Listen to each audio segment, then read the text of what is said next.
Hello friends. This is Fiction Quest. How are you all? So in this video, we will see, what if Naruto reincarnated in the world of Bleach with the power of 9-tailed foxes? But before we start, if you want more amazing stuff like this, then be sure to subscribe to our channel and like this video. Also, if possible, share this video with your friends. Now without wasting any more time, let's begin the story. Minato Namikaze and his wife, Kushina Uzumaki, were training their daughter, Uzume Namikaze Uzumaki, in their family styles and how to control the power of the 9-tailed fox's chakra. "Alright Uzume," said Minato as he sent another shadow clone to his daughter. "Keep at it." Unbeknownst to the family, a pair of cerulean eyes was watching them with cold sadness. Those eyes belonged to Uzume's twin brother, Naruto Namikaze Uzumaki. When the 9-tailed fox attacked, the third Hokage had sacrificed himself to seal the demon fox's chakra and soul into separate bodies. Uzume was given its chakra and Naruto was given its soul. Ever since then, Uzume was given praise while Naruto wasn't given anything at all. "Will I ever find happiness?" asked Naruto. "You will find it, Naruto," said a bellowing, ragged voice. "You all right, Kurama?" asked Naruto. Naruto met the soul of the demon fox, Kurama, when he was 5 years old, and over the period of 2 years, the both of them had become close friends. Kurama knew he couldn't hide his illness any longer. "Kid," said Kurama, trying to settle his breathing, "just like everyone, I cannot live without chakra. My body barely has enough chakra to alter the seal. I won't live to see the next morning with you." Naruto was shocked and saddened that his only friend that was with him for 7 years was going to die. "If you die," said Naruto as tears welled in his eyes, "what's going to happen to me?" Kurama couldn't handle seeing the only mortal that he viewed as a little brother so upset, so he came up with a solution. "I'm going to talk to the Shinigami," said the fox. "I'm going to see if he can replace me with 9 other souls. I know that they won't be like me, but I'm not leaving you alone. Naruto, I have always loved you as if you were my own kid." Naruto couldn't hold back his tears, knowing that he was actually going to lose the only person he considered family, even if it was a demon. "Could you read some stories for me, son?" asked Kurama. "Sure thing, father," said Naruto as he began reading a book from his shelf. Later that night, Naruto found himself in his mindscape that he and Kurama had built. Naruto looked around and saw the giant red fox before him, his one and only friend. "Hey there, son," said the fox as blood dripped from his mouth. Kurama was borderlining death as blood was dripping from his mouth and his breathing was ragged in a fast pace. Even his skin was pale enough to turn the fox's fur into a sickly pink color. "Daddy!" cried Naruto as he hugged the fox's paw, "please don't go." "I am truly sorry, Naruto," cried Kurama as he wrapped one of his tails around the child. "There is nothing I can do to stop this." Each sob from Naruto tore at Kurama's dying heart as blood and tears fell from the fox's face. "The Shinigami has picked the 9 souls that will take my place inside the seal," said Kurama as he lied down. Do not think that they will force you to forget me. They're here to help you get through your life and train you to achieve your goal." Naruto ran to hug the fox's face and sobbed into the creature's fur. "I'm going to miss you, father," cried Naruto. Kurama weakly laughed and said, "I'll miss you too, son." The fox closed his eyes as its last breath left his lungs, drifting off into eternal slumber. Naruto soon felt empty and cold. The blonde turned and saw the very thing that not only sealed Kurama's soul inside him, but took him away, the Shinigami. "You bastard!" cried Naruto as he slammed his fists against the phantom's chest. "You took the only one I actually considered a father away from me." The Shinigami shook its head and mumbled something about hating its job and then said, "Naruto, I have already placed the 9 souls inside of you. You can meet them whenever you are ready." Naruto dried his tears and thanked the death god and vanished into his dreams. "Now I'm glad that I made that deal with Kurama," said the Shinigami. "That kid will need a family to keep him from breaking." The next morning, Naruto went into one of the forests that surrounded the village with a kunai. The boy began to carve into the tree, and when he finished, the side of the tree now read, "Here lies Kurama, the spirit of the 9-tailed fox. Though he was a demon, he was always a father."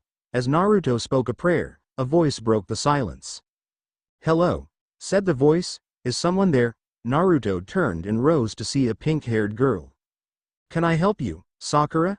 Asked Naruto, catching the girl's attention. Naruto knew that the girl was Sakura Haruno, one of his sister's friends. Yes, said Sakura walking up to Naruto. She was always curious about Uzume's twin brother, Naruto, but Uzume would always talk bad about him. I was wondering what you were doing out here. Sakura saw the burning incense and realized what she had done. I'm paying my respect to my father, said Naruto. Sakura was confused as she had just seen the fourth Hokage not too long ago. Yes, my biological father is still alive, said Naruto with a solemn look on his face, but he was never there like Kurama was. Naruto soon told Sakura about how ever since Uzume had made contact with the fox's chakra at the age of 4 and how his parents had ignored him in favor of his twin. He then explained how he met the fox's soul and became quick friends only to lose him. He was always the father I wanted, said Naruto as he stared at the makeshift shrine. Someone to say, hey son, I'm proud of you, or I'm here for you champ, or even help pick me up after I've fallen. My real father had never done anything like that, but Kurama was always there whenever I needed him the most. Sakura's parents were hiding in the trees and heard everything that had happened and were saddened. A child's parents neglected him in favor of the other child, causing that child to view the soul of a dangerous demon as family and to lose such a connection. Both parents jumped down from the tree and before Naruto could run off, Sakura's father said, now hold on, we don't want to hurt you Namikaze-san. Sakura's mother enveloped the blonde boy in a hug and hummed a lullaby in the boy's ears. Naruto, said Sakura's father, I don't know how the nine-tailed fox's soul treated you, but after hear about your pain, I'm sure you'll miss him. Sakura's mother let Naruto go from the hug and said, if you ever need anything don't be afraid to drop by. Naruto hugged both parents and then hugged Sakura. Thank all so much Haruno-san, said Naruto. Please, call me Kazashi, said Sakura's father, and this is my wife, Mebuki. Naruto hugged the Haruno family again and then left. I hope that the child will be alright, said Kazashi as he watched the boy disappear into the shrubbery. Even though Kurama was the demon fox, said Mebuki as she prayed at the shrine, I'm sure that even he had a heart to help the boy when he could. Just then, Sakura had a thought. Daddy, said Sakura, if the fox's soul passed on, what will happen to Naruto? Both parents wanted to say that the boy would be alright, but neither of them had the heart to say that both Kurama's and Naruto's lives were connected. We can only pray that things will turn out alright, said Mebuki. Back at the Namikaze estate, Naruto watched as his parents had yet again ignored his plea of having them train him and send him to his room. Naruto was remembering how the Harunos had offered comfort to him. I'm really going to miss Kurama, said Naruto as he lied on his bed, staring at the blank ceiling. I'm sure he's watching out for me, wherever he is. The boy soon felt a tug in his mind and decided to enter his mindscape and meet the new tenants. Naruto entered his mindscape and saw that he was standing on a ship in the middle of the ocean. He couldn't believe what he was seeing, but his thoughts were interrupted when he heard footsteps.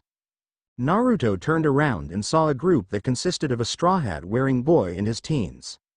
A green-haired man with 3 swords, a girl with orange hair and a tattoo on her left arm by the shoulder, a long-nosed boy, a man in a black suit with bright blonde hair, a blue-nosed deer wearing red shorts and a pink hat, a woman wearing a purple outfit, a man with a metal nose and large forearms wearing nothing but a tropical shirt and a blue speedo, the horror, and a skeleton with a black afro wearing a ragged purple suit that showed his ribs. So you guys are the new tenants? Asked Naruto as he received a nod from the group. Name's Monkey D. Luffy, said the straw hat wearing boy. Rorinoa Zolo, said the green-haired man. Nami, said the girl with the tattoo. I'm Usopp, said the long-nosed boy as he puffed out his chest. The name's Sanji, said the blonde-haired man. Tony Chopper, said the deer as it transformed into a child-like hybrid of man and beast. I am Nico Robin, said the woman in the purple outfit. I'm Frankie, said the man with the metal nose as he got into a pose where his forearms were over his head and touching each other, and you must be our super host. I am Brooke, said the skeleton bowing. Your memories have really touched my heart with such sadness, although I don't have a heart. Yo-ho-ho-ho-ho, skull joke. Naruto was completely shocked as he said the one thing that was on his mind, holy crap. A talking skeleton. Naruto soon felt a pair of arms wrap themselves around his body and saw that their arms sticking out of his shoulders. "Relax, Naruto-san," said Robin with her arms crossed in an elegant, yet odd way. "What you see before you are our powers. Powers that you will inherit from most of us." The group then demonstrated their powers and abilities, much to Naruto's amazement. "The only downside is that you can no longer swim," said Brook, only for Naruto to shrug his shoulders. "I can always walk on water once I get the technique down," said the blonde boy. The group told Naruto about how they reacted as they watched his memories and decided that if he needed any help to just let them know. Even though he lost his father figure, he gained a new family that genuinely loved him. He had never been any happier. 5 years had passed since Naruto had met the Straw Hat Pirates, and Naruto's life was going good at the moment. After meeting Sakura and her family, Naruto became quick friends with the pink-haired Banshee and became someone important to the Harunos. He would often spend some of his free time with them and get advice from both Kazashi and Mebuki on his training regimen. After some time, Naruto told the Harunos about his new tenants and the powers he inherited from them, which only made his training even more intense. After the Harunos, Naruto became fast friends with others, such as the Nara clan, the Akamichi clan, and the Inuzuka clan. Naruto also got an understanding of his new powers and skills. Over those 5 years, Naruto has trained in secret in both the ninja arts and his powers from the Straw Hats. Naruto's skills were above other prodigies like Neji Hyuga and Sasuke Uchiha, even though he was still overshadowed by Uzume. Naruto's relationship with his biological family never improved, only worsened. Even before Kurama had passed, Uzume was mean towards Naruto as her ego was massive enough to rival an Uchiha's. She would show off all the skills she learned from her family by using Naruto as target practice. Naruto's parents still ignored him and pushed him aside, but what made it worse was that they had not only let Uzume sign the Toad contract before either of the twins were in the academy, but gave his title as clan heir to Uzume. The only person in Naruto's family that objected to the idea was his mother, Kushina, but she was soon overruled by the fact about Uzume being stronger than Naruto. Kushina at least had better odds of redeeming herself than the other two. Naruto never eased up on his training, not even when he got into the academy. What he gained from the academy had only further improved his skills. Usopp had helped him improve his throwing accuracy as Robin helped him with his studies. Naruto's nickname was Straw Hat Sniper, as his accuracy rivaled a Jonin's and he was never seen without his lucky straw hat. Naruto's secret training was never known by anyone in the village aside from those he had sworn to secrecy. Zoro and Hayate Gecko had taught him the Santoryu style and Kenjutsu respectively, with both teachers giving him the name, Straw Hat Samurai. Sanji had taught Naruto his fighting style, which Naruto dubbed, Chef-style Taijutsu, a taijutsu style that focuses on agility and using one's feet as a sole form of offense and defense. Might Guy and Frankie helped Naruto train in his mech form as well as physical conditioning. Shikamaru and his father, Shikaku, helped Naruto with his gum style, blossom style, and weather style as well as battle strategies. The Inuzuka clan helped Naruto with his fox powers that he obtained from Chopper, combining his own powers with some of Kurama's energies that were left behind. Naruto actually had both Ibiki and Enko train him with soul style and keep it a secret from everyone, and Kurenai trained him in his genjutsu art, song style. Naruto had also unlocked his haki when he saved Hinata from being kidnapped, which soon led to a marriage contract between the two. Naruto soon became the Straw Hat Prodigy, as his skills soon rivaled Itachi's and Kakashi's. Of course, no one needed to know about that. Naruto and his team, which consisted of Sasuke Uchiha and Uzume, had passed the real Genin test and were at the Hokage's office. "Daddy," cried Uzume, "when are we getting a real mission?" Team 7, led by Kakashi Hitaki, had just captured the demon Hellcat, Tora, and even Naruto was itching to do something else aside from doing some lazy villagers' chores. "I understand that you are eager to show off your skills," said Minato, "but you may not be ready for a higher ranked mission." Before Uzume could throw a tantrum, Naruto stepped in and said, "Hokage-sama, we have performed enough D-ranked missions to be trusted with a low C-rank mission. At least give us a chance to not only prove our worth, but improve our skills as well." Minato sighed at his own son calling him Hokage-sama. Even though all Genin team had to have some level of professionalism, Minato had expected some slack from his own children. Uzume would usually address him as Dad, Daddy, or even Father, but Naruto would usually address him as Sir, or Hokage-sama. Why do you have to be this way, Naruto? Thought Minato as he regretted not giving Naruto as much attention as he did with Uzume. Why do you never call me Father, or even Dad, at any time? Ever since learning about Naruto's secret training from his Anbu, Minato and Kushina began questioning why Naruto would train by himself or with others from outside of his own clan. Minato had thought about confronting Naruto about this secret, but he soon began to fear the consequences. Both he and Kushina admitted that they should have focused training both children instead of favoring Uzume just because she had the fox's chakra. He even thought that Naruto's attitude was some form of karma from taking some of Naruto's birthrights and giving them to Uzume. The worst part of it all was that neither parent knew a thing about Naruto aside from his lucky hat and his skills. He had some of the Anbu follow Naruto in his day-to-day life, with some of them reporting that Naruto prays at a makeshift shrine in the woods, while others came back with bags of ice on their privates or even cringing at the thought of going back to watching Naruto. Have we really driven Naruto that far from us? Minato thought as he looked back into the past.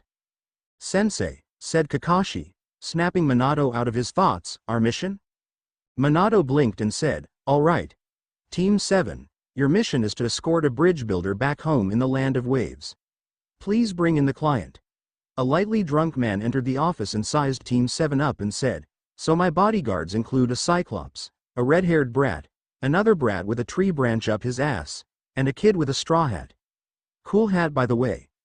Naruto grinned as he was the only one who wasn't insulted as Team 7 and their client left the village. Minato soon returned home with a heavy mind and saw his wife in the kitchen. How was work today, dear?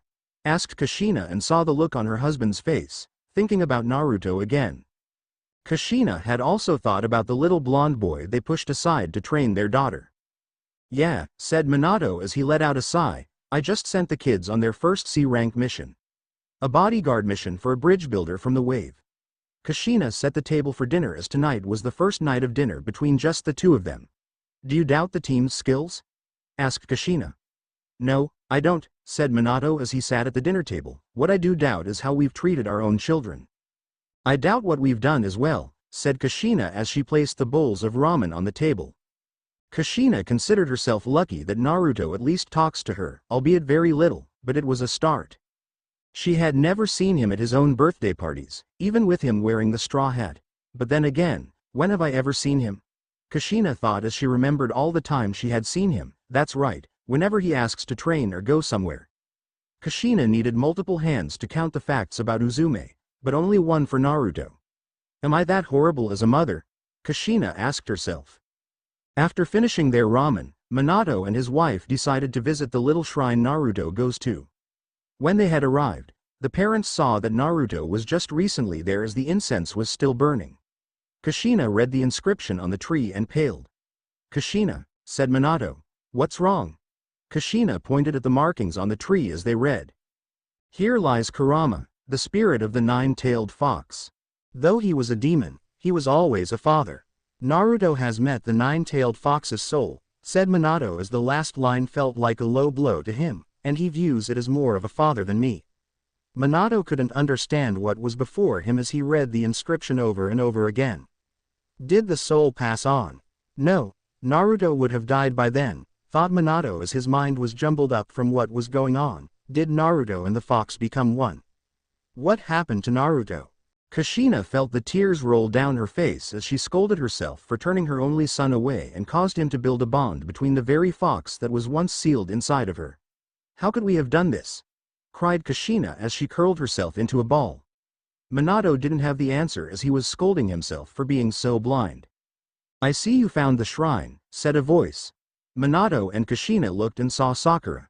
Tell me, Sakura, said Minato, hiding the fear in his voice, has the soul of the nine-tailed fox really passed? Sakura nodded and told the Namakazes about how she had Ino go into Naruto's mind, and indeed the fox was gone.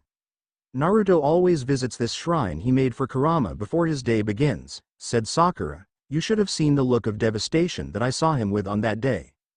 How is Naruto still alive then? Asked Kushina. I'm sorry, said Sakura as she turned to leave, that is not for me to say. You should really teach Uzume some humility. After Sakura had left, Minato picked up his wife and the two of them left, but not before making a promise to fix what they have broken. Naruto watched from outside of Haku's ice dome as Sasuke and Uzume was struggling against the hunter ninja. Naruto then saw through the thick mist and saw Kakashi's fight with Zabuza. Kakashi-sensei is alright at the moment, thought the blonde, knowing that Kakashi can easily handle himself, but my teammates could us arrest. Naruto used the substitution technique and switched places with both Uzume and Sasuke. Haku was puzzled about this new fighter that had entered her ice dome and asked, "Why did you switch places with them?" Naruto looked at the hunter ninja and said, "For two reasons. 1. The fight was getting boring, what with it being one-sided. 2. I need to test my power to honor my father's final wish, to become strong on my own 2 feet and protect those I hold dear." Haku began her assault on Naruto, only to soon discover that almost all of her senbon needles made contact in a graceful, yet weird-looking, fashion. "Don't tell me you're a one-trick pony," said Naruto as he crossed his arms. Haku felt a weird force hold her arms out, legs still, and made her hand incapable of performing any seals or grasping any senbon. She looked around her and was surprised to see multiple pairs of arms holding her in place. Is this some sort of genjutsu? Haku thought as she struggled to break free. "This is no genjutsu if that's what you were thinking," said Naruto with his arms still crossed, "and to be honest, I didn't even think that my blossom style Dao's prison floors asterisk jutsu would work on you. Oh well." Haku watched as more arms appear from all over her body. "Blossom style," said Naruto as the fists closed, "Dix epines floors asterisk jutsu." Haku felt all sorts of pain from the attack as the arms unleashed their fury. The 4 arms at her sides threw punch after punch, aiming at her gut, arms, and thighs as the 4 arms on her back had given her the most painful of all wedgies. The last 2 arms were playing a tug-of-war game with her hair as they pulled back and forth. Haku then felt her underwear begin to cut into her as she feeling like she would be sliced in twain by the very fabric. Haku had no choice but to get out of her ice mirrors and dispel the jutsu with the arms following. "You and Zabuza should stop fighting," said Naruto. "Seems like your employer no longer cares about paying the both of you." Haku dispelled the hidden mist jutsu to reveal to everyone a short man and a mob of thugs at the foot of the bridge. Haku soon heard the clacking sound of bones. "Soul style," said Naruto as fog rolled in, "Zumbido Cementario asterisk asterisk asterisk jutsu." The fog completely enveloped the bridge and was even thicker than the hidden mist jutsu. Haku soon felt a chill as she heard the boy that was there sing. "Yo ho ho ho. Yo ho ho ho. Yo ho ho ho. Yo ho ho ho. Yo ho ho ho. Yo ho ho ho. Yo ho ho ho. Yo ho ho ho." Zabuza looked all around the area for the voice, but he couldn't find it. Kakashi was looking around as well to at least try to see what was going on. "Is this some sort of genjutsu?" asked Kakashi as the singing continued. "Binkusu no sake wo. Tadoke ni yuku yo. Umakaze kimakase namimakase. Shio no mo kuoda. Yuhi mo sawagu. Sora nya wa wo kaku. Tori no uta." Sasuke was trying to see through the just you with his Sharingan eyes, but saw that he was having difficulties. Uzume was furious that her weakling brother could pull off such a jutsu. "Why is that Dobi singing?" asked Uzume as she scrunched her face in anger. "Sayonara Minato. Sumugi no sato yo. Danta isisi hao utao. Funade no uta. Kinpa jinpa mo shibuki ni kate. Oratasha yuku zo. Umi no kagiri." Gato froze in terror as he saw a shadow in the fog appear. It had the same straw hat the boy from earlier had and the same blonde hair. He was holding a single blade. "Yo ho ho ho. Yo ho ho ho. Yo ho ho ho. Yo ho ho ho. Yo ho ho ho. Yo ho ho ho. Yo ho ho ho. Yo ho ho ho." Naruto slowly slid the blade into its sheath as the fog lifted, showing the thugs that Gato had hired. "Single blade technique. Graveyard dance," said Naruto as the sword clicked closed. Blood sprayed from sword wounds on the thugs as each of them fell over dead in bloody puddles. Everyone was shocked beyond belief. One lone child took down an army of thugs by using a strange genjutsu and a sword. Clearly the odds were against Naruto, but he pulled off the impossible. Naruto had taken down an army without much effort. Everyone stared at Naruto and soon saw that Gato's head just slid right off, causing blood to spray everywhere. The mob of villagers let out a cry of freedom as Gato's body fell into the puddle of blood. They were free now. At the bridge builder's house, everyone was celebrating their freedom when Naruto saw Zabuza motioning him to follow. At a field, the night air was warm compared to the dread that Naruto felt. "Kid," said Zabuza, "I want you and Haku to know something." On cue, Haku appeared right beside Naruto with a worried look on her face. "I have a rare disease," said Zabuza as he soon coughed up blood. "I'm afraid I don't have much time left." "Haku, you are now a swordsman of the mist." Zabuza stands up to face Naruto. "Naruto," said the dying Zabuza, "even though she isn't my daughter, I will give you my blessing should you decide to be with her in love. Just promise me that you'll treat her right." Zabuza coughed as more blood left his mouth. "Zabuza!" yelled Naruto as he unsealed 3 katanas, one in each hand and the other in his mouth. "You will not die because of some weak disease. No, you will die by my hands." Zabuza ripped the bandages off of his face to reveal blood dripping from his mouth with a maniacal smile ran across his face. "I like your style, Straw Hat," said Zabuza as he gripped the blade and got into combat position. "Warriors do not die by time or disease. No, they die by the blade." The Kirin rushed towards the Konoha Nin and with mighty swings, all the blades clashed as Haku jumped away to give the dueling swordsmen their space. Naruto leapt back as a crowd began to form. "What is that Dobi doing?" asked Uzume. "If anyone should fight one of the 7 swordsmen, it should be me."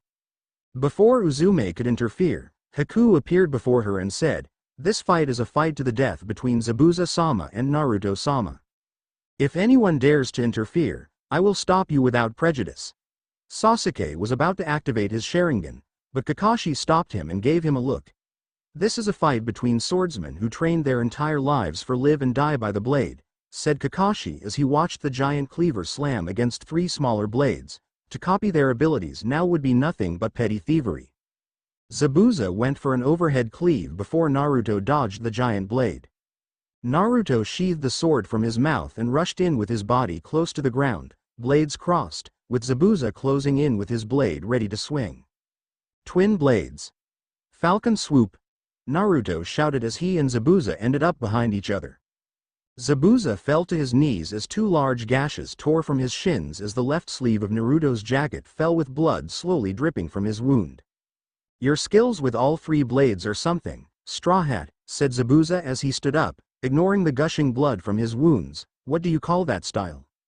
Naruto placed the blade back into his mouth and said, "Santoryu, 3 swords. A style where one has a blade in each hand and one in the mouth." Zabuza let out a chuckle as more blood dripped from his mouth and wounds. "I feel the disease, Naruto," said Zabuza as he rushed towards his opponent. "Let's finish this once and for all." Naruto followed as he crossed arms, letting the blades whistle through the wind. For Zabuza, time seemed to slow down as each step the warriors took made a loud, deafening crunch. Thump thump, both warriors saw an image replace their opponent. Thump thump, Naruto saw a blue demon with a huge, bladed kanabo ready to end his life with one hellish swing. Thump thump, Zabuza saw the very Shinigami before him, ready to end his life by blade or disease. Thump thump, both swordsmen swung their respective blades in painful slow motion.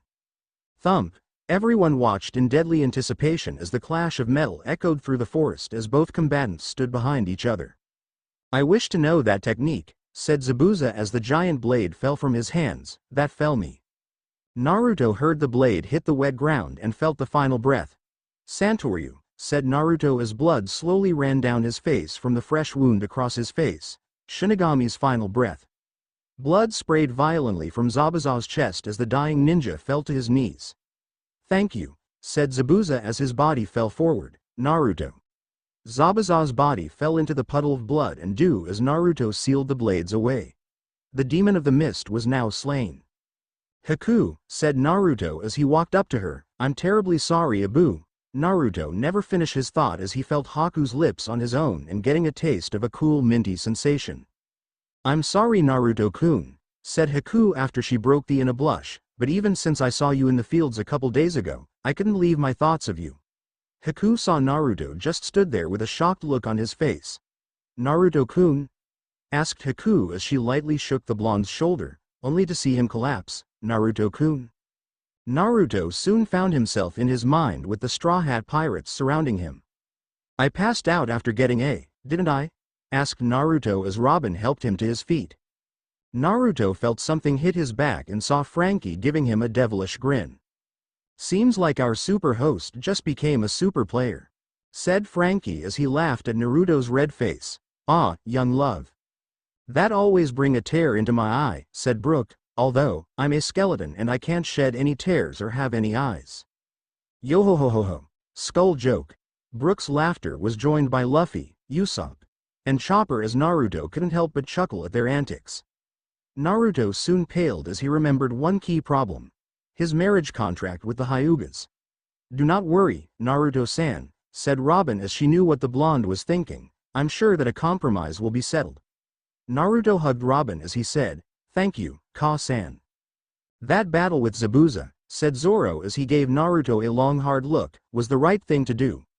Naruto turned to face Zoro, his teacher, and bowed, knowing that to die by the blade was the only way a true warrior could ever die. Thank you, Zoro-sama, said Naruto, knowing that he made both Zoro and Zabuza proud with this battle. Outside Naruto's mind, Haku had placed the unconscious Naruto in bed, with Zabuza's blade resting upon her back. Your sensei had told me about the marriage contract, said Haku as she ruffled Naruto's spiky hair. I am willing to share you, but I am also willing to accept your friendship if you can't afford to share your heart. Haku gently edged Naruto on his forehead and lied down on the bed next to him as she hummed the song she heard from the battle. She could have also sworn she felt Zabuza's presence as she let sleep take over. The bridge was finished as Team 7 and Haku were heading off to Konohagakure as the bridge builder said, this bridge shall be known as the Great Naruto Bridge, as it shall be a symbol of freedom and peace. As Team 7 walked towards their home, Uzume couldn't help but glare at her brother as he was singing that song from the bridge in a more upbeat fashion as Haku was at his side, listening to the song. Kakashi was proud of Naruto for stopping a criminal warlord, but he was slightly frightened by what the blonde had done. Where did Naruto learn how to cast such a genjutsu? Kakashi asked himself as he had never seen Naruto train with his family, only at the academy. Where did he even learn how to use a sword like that? Hayate. Hey Dobi, said Sasuke as he interrupted Naruto's singing, why didn't you take up their offer of being called a hero? Everyone was surprised that Naruto refused to be called the hero of the bridge, when the villagers had offered it. You should remember what I said, Naruto replied. I refuse to be called a hero there, as such a title can corrupt a person, as I have seen what that kind of corruption can do to a person, and besides, everyone there waited for Naruto to finish his speech with his words of wisdom. I'm not singing to all those people so a mob of girls can tear me limb from limb, said Naruto as everyone just face vaulted on the ground. Minato looked at Team 7 as Kakashi told him of what had happened. Minato was surprised that his own son had mowed down an army of thugs and took down a criminal warlord, but before he had his doubts, Haku backed what Kakashi said as she had witnessed Naruto's power. Well, said Minato, congratulations to Team 7 for a successful mission. Now, I must ask that Haku is to report back to me later in order to become a Konoha shinobi, but I would like to talk to Naruto alone. Dismissed. The office soon became empty with only Minato and Naruto. Naruto, said Minato with a smile, I am personally proud that, no, I am extremely proud that my son took down an entire army and a criminal warlord by himself. I just never thought it would happen so soon. Now, I would like to. Minato was interrupted when Naruto raised his hand to silence Minato. Pardon the interruption, Hokage-sama, said Naruto as he lowered his hand, but I would like to keep my skills and power a secret from a lot of people, even from some of the people here. Minato let out a sigh and said, your mother and I visited the shrine you made. Naruto's eyes soon became an icy cold glare and Minato froze a little. We only visited the shrine, said Minato as he recomposed himself. You can ask Sakura. Now, why would you build a shrine to the nine-tailed fox? Naruto's glare hardened at the mentioning of Kurama. My father, said Naruto as he emphasized Kurama's role, died years ago. I am grateful of the friends he brought me when he had died and they became the family I. Naruto's hateful glare soon softened drastically to a sight of melancholy as he remembered Kurama's death. I must be going, Hokage-sama, said Naruto as he slowly started for the door, I need to talk to Hyuga-san about the marriage contract. After Naruto left, Minato scolded himself for bringing up a touchy subject. Minato calmed himself down and tried to return to his paperwork, only to see his thoughts blocked by Naruto. I wish I could fix this, Naruto, said Minato as a lone tear slid down his face. I wish to help you feel like a member of this family. Naruto was sitting in Hiyashi Hyuga's office at the Hyuga estate with Hiyashi Hyuga, the head of the Hyuga clan and father of his betrothed, Hinata, and Naruto had just asked his future father-in-law of a possible compromise. What you ask may be possible, said Hiyashi with a stoic face, only if both Hinata and Haku agree. I myself see nothing wrong, as Haku is the last member of her clan, and once she becomes a leaf shinobi, she can enact the Clan Restoration Act if she wants to. Naruto lightly bowed towards Hiyashi, thanking him for his help, and he soon left. Even with the very little emotion Hiyashi, or any of the Hyugas aside from Hinata and her sister, show, Naruto thought as he walked down the hall, this place still sends shivers down my spine. Naruto was nevertheless happy that Hiyashi agreed to the compromise. As Naruto entered the living room, he saw Haku and Hinata chatting on the sofa. Naruto-kun, said Hinata as she got off the sofa and hugged her future husband, Haku and I have been talking and we both agree to share you. Naruto soon fell as Haku had tackled him into a great big hug with Hinata following. That's great, girls, choked Naruto with his face turning blue. Can you let go of me? I can't breathe. Both girls let go as their betrothed was soon gasping for air. Zabuza-sama will be so proud of me, cheered Haku with Hinata hugging. Agreed to have Haku stay with Hinata until she was able to get a home of her own as Naruto left the estate. Naruto made it to Kurama's shrine and sat down in front of it. You wouldn't believe my luck, San, said Naruto as he lit incense and placed them in front of the scarred tree, but I now have 2 future wives. That Haku girl I told you about, well, she and Hinata agreed to share me, and even Hiyashi agreed to the idea. Silence soon followed. I know you're very proud of me, San, said Naruto as he smiled. Even the Hokage is proud of me. But you will always be the one I recognize first. Even if I can't visit you all the time, I still think of you. More silence. Thank you for always being there for me in my thoughts, San, said Naruto as he soon said a silent prayer and left. Unbeknownst to the blonde, a red-haired girl with yellow highlights had followed him and approached the shrine. I need to know how that Dobi brother of mine got such power, said Uzume as she glared at the makeshift shrine, but you're connected to this somehow. I can feel it. Uzume left the shrine to follow her brother and saw him slam his feet to the ground. Steam slowly rolled of Naruto before he vanished. What the hell was that? Cried Uzume as she tried to catch up. How the hell is he that fast? After a few minutes of chasing an orange blur, Uzume lost her brother and began swearing up a storm. Naruto made it to his team's training ground thanks to his gum style. Second gear with plenty of time to spare, and decided to summon some shadow clones and train. His training was soon cut short as Sasuke and Uzume arrived and began to attack Naruto. All right, Dobi, said Sasuke as he threw some shuriken at Naruto, only to miss as Naruto gracefully ducked. Tell us who trained you. Uzume soon rushed behind Naruto with the family sword, Arashino, and began swinging. That power should belong to us, cried Uzume as she swung the blade and Naruto to only dodge gracefully after each swing. Now hold still. Feeling that enough was enough, Naruto flashed some hand seals and said, Blossom style. Vinked quarter prison fleurs asterisk jutsu. Both Sasuke and Uzume felt something hold them back and saw arms and hands all over their bodies, holding them in place. I believe that's enough, said Kakashi as he suddenly appeared out of nowhere. You can let them go, Naruto. Naruto nodded and made the arms vanish, and as soon as Sasuke got back up he performed the same hand seals that Naruto had done. Blossom style. Vinked quarter prison fleurs asterisk jutsu, said Sasuke and waited for the jutsu to appear. Nothing happened as Naruto began to laugh, angering both Sasuke and Uzume. Uzume then tried to do the same as she quickly memorized the hand seals, only for nothing to happen again. All of my awesome skills and power belong only to me, said Naruto as he calmed his laughter, although I can teach some of the skills and pass some of the powers, but they belong only to me. Frustrated, Uzume lunged towards Naruto with Arashino aimed at his heart, but she was stopped by Kushina redirecting the blade toward the ground. Your sensei said that was enough, said Kushina as she stared down her daughter, even though you and Sasuke decided to attack your own teammate just because he has something you don't. Kushina then pulled Uzume up by her ear and said, as of now young lady, you are grounded until the Chunin exams. That means no allowance or use of the family weapons for 1 week. I'll let Makoto deal with Sasuke's punishment. Now you are coming home with me right now so your father hears about this.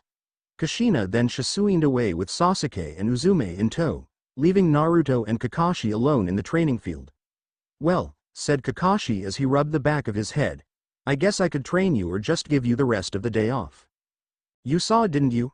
Said Naruto as he lowered the brim of his straw hat. Kakashi sighed as he told Naruto about how he watched the recent fight and how Minato had asked him to try and learn more about Naruto's power. I'm not going to tell you everything, Kakashi-sensei, said Naruto, but I will tell you about Haki. Kakashi had a look of confusion on his face and said, well, Naruto-sensei, tell me about Haki. Naruto chuckled at the thought of a Jonin calling a genin, sensei. Naruto let his hat fall behind his head and cleared his throat. Haki is a unique ability that anyone can possess, said Naruto as he saw Kakashi pull out a notepad and pencil. There are 3 types of Haki. First there's observational Haki, what you saw me just do in the fight.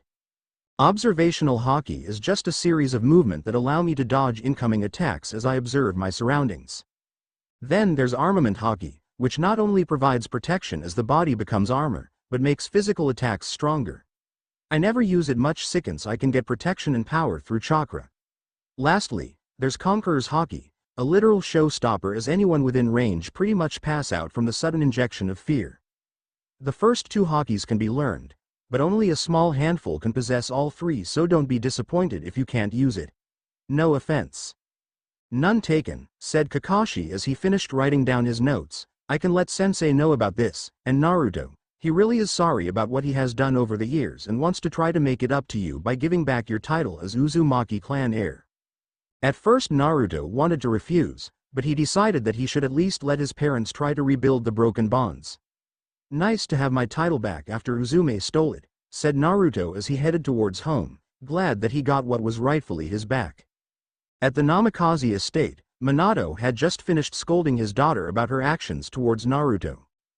Minato soon saw his son enter and went into the kitchen with Kakashi following, sitting beside Minato. So what did you learn, Kakashi? Asked Minato, ignoring the voice in his head telling him to save what his student had learned for later. Kakashi handed Minato his notepad and told him what Naruto had taught him about Haki. With what Naruto knows about Haki, said Minato before Kushina interrupted him. Naruto had a long day, Minato, and he's tired. So you can just ask him later when he's in a better mood, said Kushina glared at her husband and Kakashi, but at least he was happy that his title of clan heir is back. Naruto entered his room and was about to get ready for a shower when he saw a small package on his bed and a letter. Naruto sat on the bed and opened the letter, seeing that it was from Kushina. Naruto, I know that your father and I haven't been the best parents. In fact, we've been the worst as we ignored you for your sister.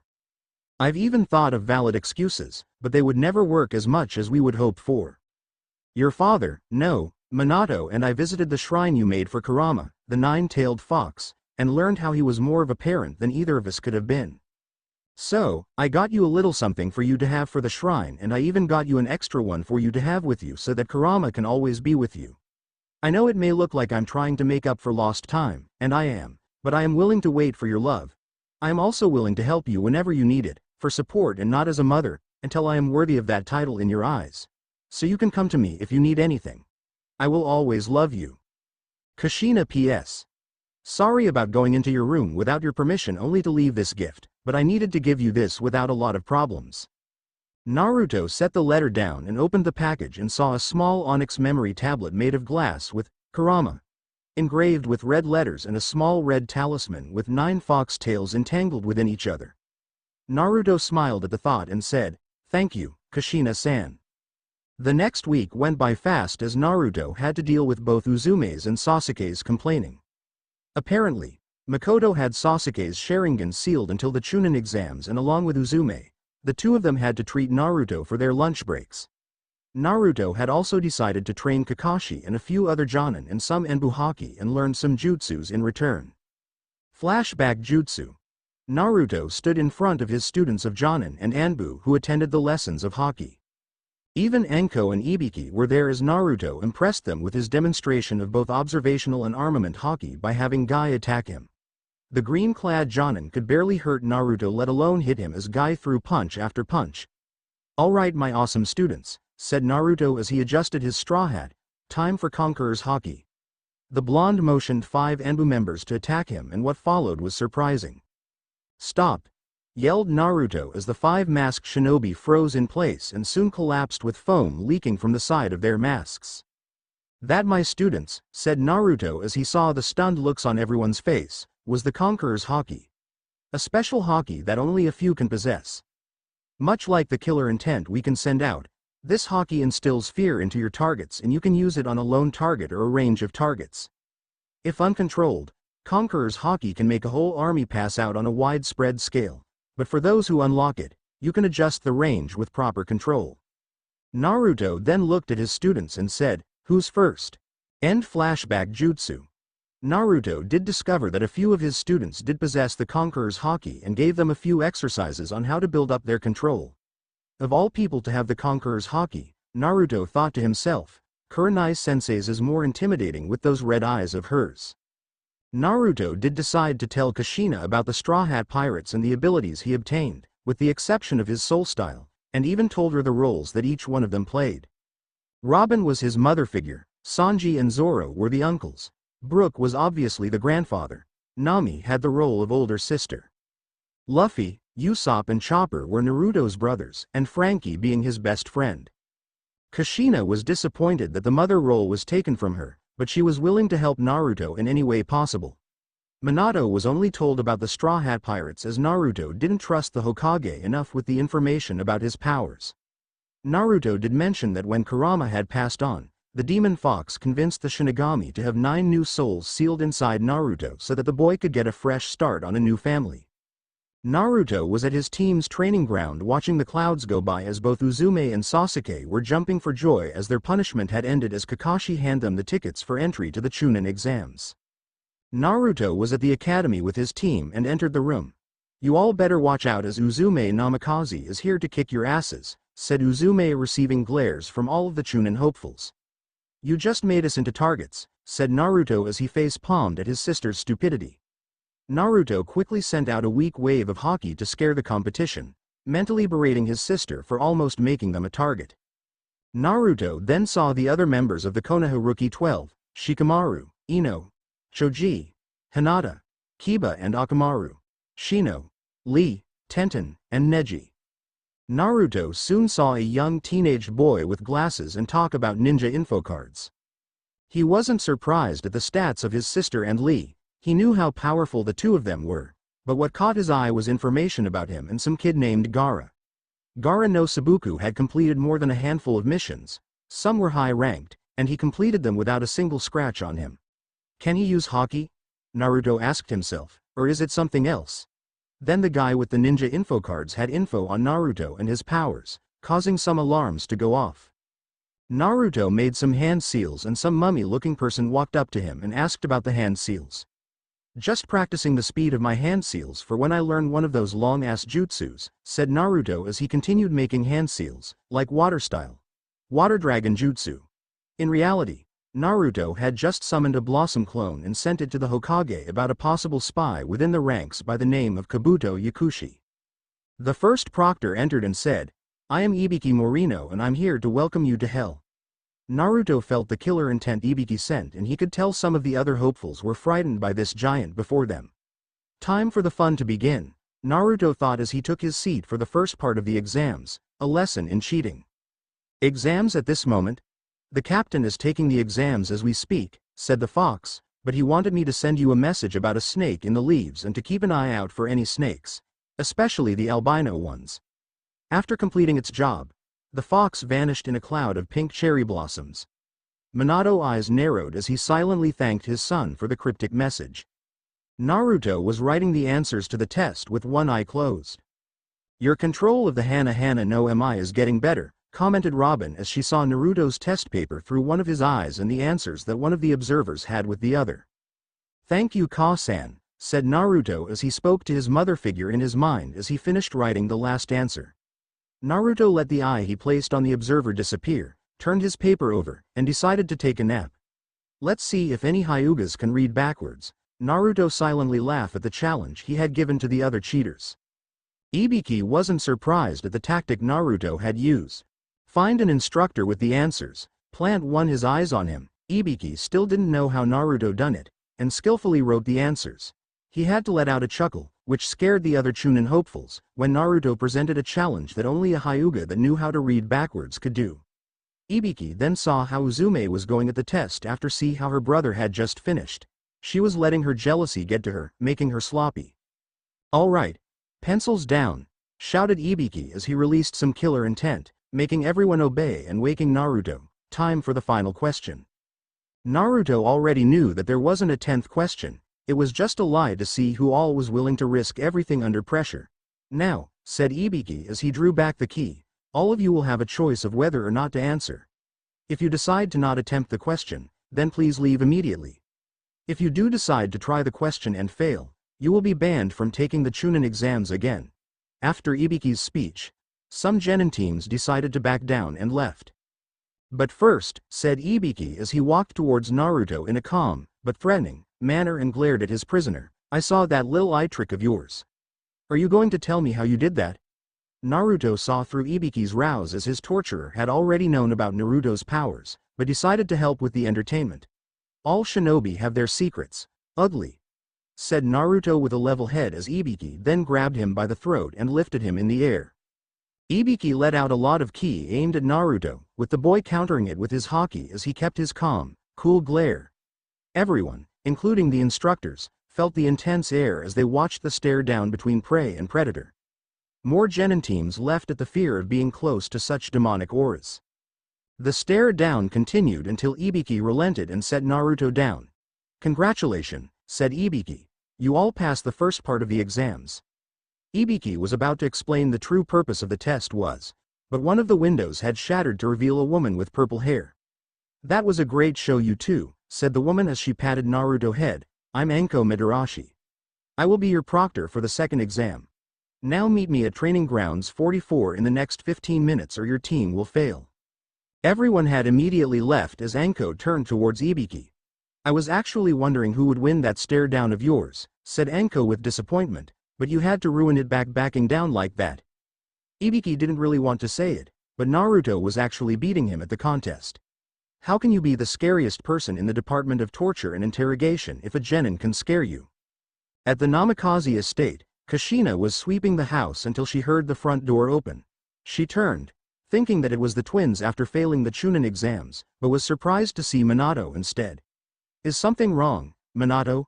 asked Kushina as she watched her husband enter the living room. "I thought that the stack of paper in the office can wait while I think about the old war days," answered Minato, sending a hidden message to his wife. Kushina caught the message and sat next to her husband. "I was wondering," asked Minato with a slight hint of guilt in his voice, "does Naruto keep a journal of his training or power?" Minato had learned from Uzume that Naruto had some kind of power that he used during the wave mission and from Kakashi when Uzume and Sasuke decided to attack Naruto. Kushina knew that Naruto kept two journals, one for his private thoughts and the other had notes of his power, but she knew that Naruto wanted to keep them a secret. "He does have a journal of his powers," Kushina explained, "but he only brings it out when training or when I have to ask. He is very secretive about it." Minato sighed as he really wanted to know about Naruto's power, but he didn't want to risk losing what little bond he had with Naruto. "Does he really have that little trust with us?" Minato asked himself as he mentally punched himself for even thinking of trying such a tactic. He did remember when Ino had tried to get information about Naruto for Uzume. Ino had met the Straw Hat Pirates before she got booted out of Naruto's mind by Robin under the threat of breaking her neck. Ino never did try a tactic like that again afterwards. Naruto never did just let anyone view his secrets, you had to gain a lot of trust from him. In the Forest of Death, Naruto was secretly using an enhanced fox senses to search for other teams. "Okay," thought Naruto as he recognized the scents of the other teams within the forest. "Aside from my own team, there are about 4 or 5 teams from Konohagakure, 3 teams from Kumo, 1 from Suna, and 2 from that new Otogakure? Naruto was contemplating that the other team had the traitor when the scent of blood entered his nostrils. Kumo was down a team as the team from Suna had killed one of the teams. Must have been that Gaara kid that killed them, Naruto deducted as he not only recognized the scent of blood from Gaara, but felt some sort of dread from the guy. We have to avoid the team from Suna, said Naruto as he drifted towards the left. Something about Gaara doesn't sit well with me. Uzume was about to argue when she saw her brother signal them to hide in the nearby bush. Why are we stopping Dobi? Asked Sasuke, only to get a signal to be quiet from Naruto. Naruto twitched his nose and searched around until he got the scent. Leathery with a hint of oil, thought Naruto as he studied the scent, and death. Naruto adjusted himself and performed a few hand seals, sending 3 Blossom clones of his team out. Not even after 2 minutes, a Naruto's Blossom clone was destroyed by a kunai as a grass ninja appeared. Come on out, said the ninja. I know that the other 2 are clones. The other 2 clones of Sasuke and Uzume were quickly dispelled as the grass ninja attacked them, and the real Sasuke and Uzume popped out with Naruto following. Just hand us your scroll and we won't hurt you, threatened Uzume, much. The grass ninja laughed and launched a bunch of snakes from her arms, only for Naruto to unseal a katana and cut the snakes to ribbons and was behind the grass ninja in a flash. I never would have expected less from the Straw Hat prodigy, said the grass ninja as part of her face peeled off to reveal a pale face underneath. Stop with the disguises, Orochimaru, said Naruto as he turned to face Orochimaru. I knew it was you as you have the same snake-like aroma like Anko. But the only difference is that you smell like decaying death while Anko smells like sweet dango. Orochimaru pulled the rest of the face he was wearing and drew out his own sword, Kusanagi. My spy has told me about you, Straw Hat, said Orochimaru as he swung his sword, only to completely miss. Naruto summoned a Blossom clone and handed him the scroll his team needed. How the hell did you get that scroll? Said Orochimaru as he patted his pockets. It helps if you know how to pickpocket while fighting, said Naruto as he turned towards his teammates and clone. Get out of here, I'll slow Orochimaru down. The clone grabbed Uzume and Sasuke and dragged them out of the area and the snake Sannin tried to intercept, only to be stopped by Naruto. You're my opponent, said Naruto as he swung his katana at Orochimaru, only to miss when the Sannin ducked. As much as I want to fight the Straw Hat prodigy, said Orochimaru as he successfully stabbed Naruto through the heart, but I need to get to Sasuke and make him mine. Naruto smiled as he disappeared in a cloud of cherry blossoms. What? Said Orochimaru as Naruto suddenly appeared behind him. Double blade technique. Rashomon, said Naruto as Orochimaru was split in half, only for both halves to become piles of mud. Naruto smiled as he soon disappeared into a cloud of cherry blossoms. Uzume and Sasuke were on the ground catching their breaths after being dragged through the forest by Naruto's Blossom clone. Uzume took a kunai and stabbed the clone in the arm, only to reveal blood seeping from the wound. That wasn't very nice, Uzume, said Naruto as he pulled the kunai from his arms, and after I got the scroll we needed. Sasuke ran towards Naruto and punched him in the face and said, why the hell did you drag us out of the perfect fight? Naruto got up, rubbing his bruised face, and said, because Orochimaru is after you Sasuke for your Sharingan. Naruto then built a small fire and unsealed some food he brought. We better camp here for a while, said Naruto as he took a bite out of the ration bar. I'll have Blossom clones wake us if any enemies around. The rest of Team 7 reluctantly decided that rest was the best option and called it a day. Uzume glared at her brother with pure hate. I'll find out the secret of your powers, brother, thought Uzume as she watched Naruto dress his wound, and I will make sure that I'm on top. Uzume soon went to sleep as the 3 Blossom clones began their patrol, plotting on how to get her brother. Naruto finished dressing his wound, but most of it was just for show as Chopper healed his wounds. The blonde then began humming a tune as he watched the stars. Naruto learned of the downfall of what the Shinigami had done to him when replacing Kurama's soul with the Straw Hats. Due to the sudden change of souls sealed inside him, Naruto would adopt certain habits of each member of the Straw Hat Pirates. Of course, having the urge to sing for no reason annoyed him, and his tick to say awesome at any given moment made him feel odd at times. A familiar scent entered Naruto's nose and the blonde got ready for a fight. Naruto stood there for a minute before 4 snakes leapt from the bushes. He successfully dodged them, but Naruto soon felt a lot of pain and lightheaded as he received the Blossom clones. Flashback Jutsu. Memory, Blossom Clone number 4's POV. The other clones and I picked up the familiar scent of a rat, Kabuto Yakushi, the card collector. The other 3 went to the camp so that the teams can be protected while the other one went to get the captain. We needed to slow Orochimaru and his lackey down until Anbu get here. I arrived at the camp just to see the other 3 clones get obliterated by the teams. I was about to warn them about the intruder, but it was too late as I was ran through by a kunai in the back. Damn. Blossom Clones number 1's POV. We picked up the scent of that rat Kabuto and charged back to the camp. Number 4 told us to go ahead while he served as a distraction. Number 2 and number 3 agreed to stay at the camp while I got the captain. We made it to the camp when all of a sudden, the 3 of us heard Uzume using a jutsu that sent us flying into a tree that obliterated us. The captain is really going to feel this. End flashback jutsu. Memory Naruto winced in pain from actually feeling a few of his ribs break, a stab wound in the back, and the massive concussion he took from his clones.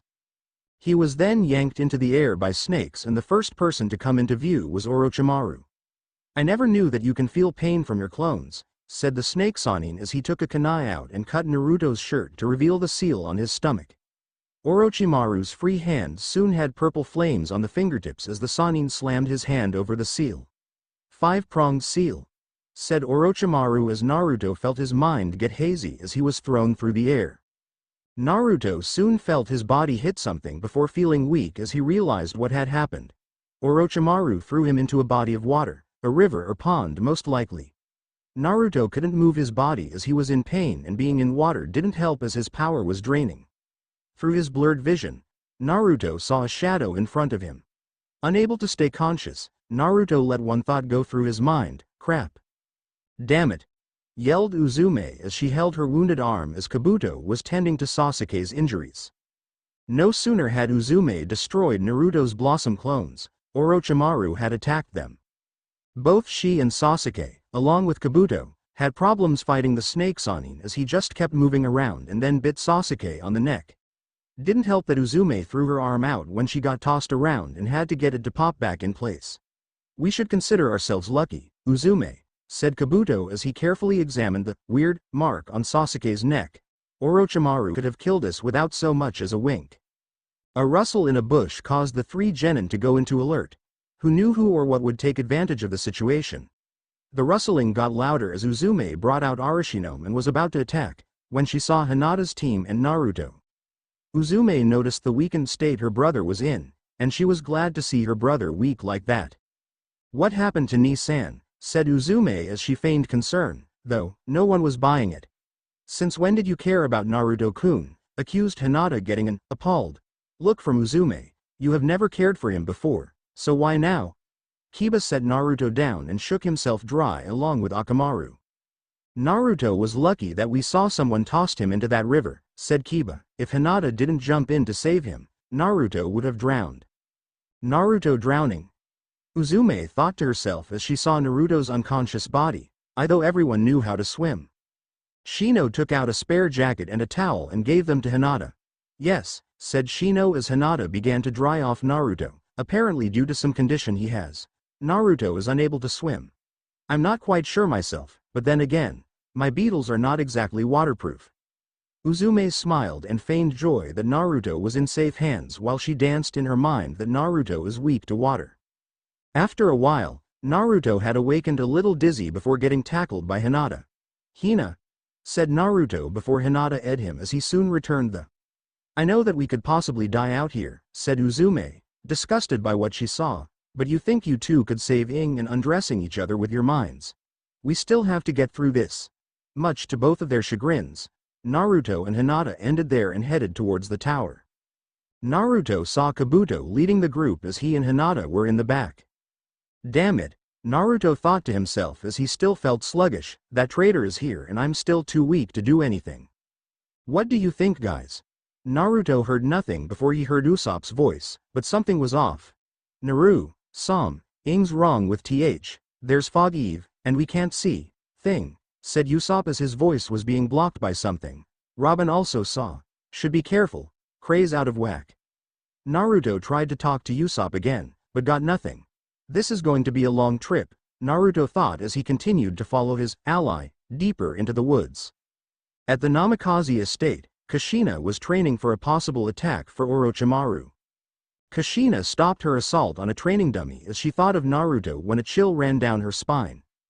Even though he told me about his skills and abilities, Kushina thought as she remembered Naruto marking certain pages in his training journal, I still know that there's more to his power than he lets on and what his weaknesses are. Kushina returned to her training until she felt a pull in her mind and disappeared in a cloud of smoke. Kushina reappeared in front of Team 7 and Team 8 in the Forest of Death and saw the Genins in front of her, and behind her was the tower that was built inside the Forest of Death. "Congratulations Teams 7 and 8, said Kushina as she noted the slight fatigue on the Genin teams before her, more so on Naruto. You made it through the second part of the exam. Kushina led the team inside the building and gave them a small tour of the facility. You can relax and do whatever you want until the other teams had completed this part of the exams, said Kushina as she looked at Naruto. Especially you, young man, you look like you're about to pass out. Naruto let out a huff as Hinata helped him get to the beds within the tower. I better not hear you two at it while I'm asleep, yelled Uzume as an arm grew from her shoulder. Blossom style, said Naruto before he passed out, causing the arm to vanish. Kushina watched Hinata drag Naruto into a room and decided to check on Naruto real quick. Hinata had just placed her betrothed in the bed when Kushina entered and sat next to the sleeping Naruto. Something's wrong, said Kushina as she lifted the jacket Naruto was wearing and saw the seal. Someone put a seal over the original and it's messing with his chakra. Kushina was about to remove it when Naruto woke up and grabbed her wrist. Leave it, said Naruto. I just need to rest for a while. Wake me when things are ready. After that, Naruto passed out again into deep sleep. After the other teams arrived, everyone was summoned to a large area that had a giant screen over a large statue of two hands in the form of the hand seal for Ram. Minato was standing in front of everyone with the Jonin senseis and said, Congratulations to you all for making it this far.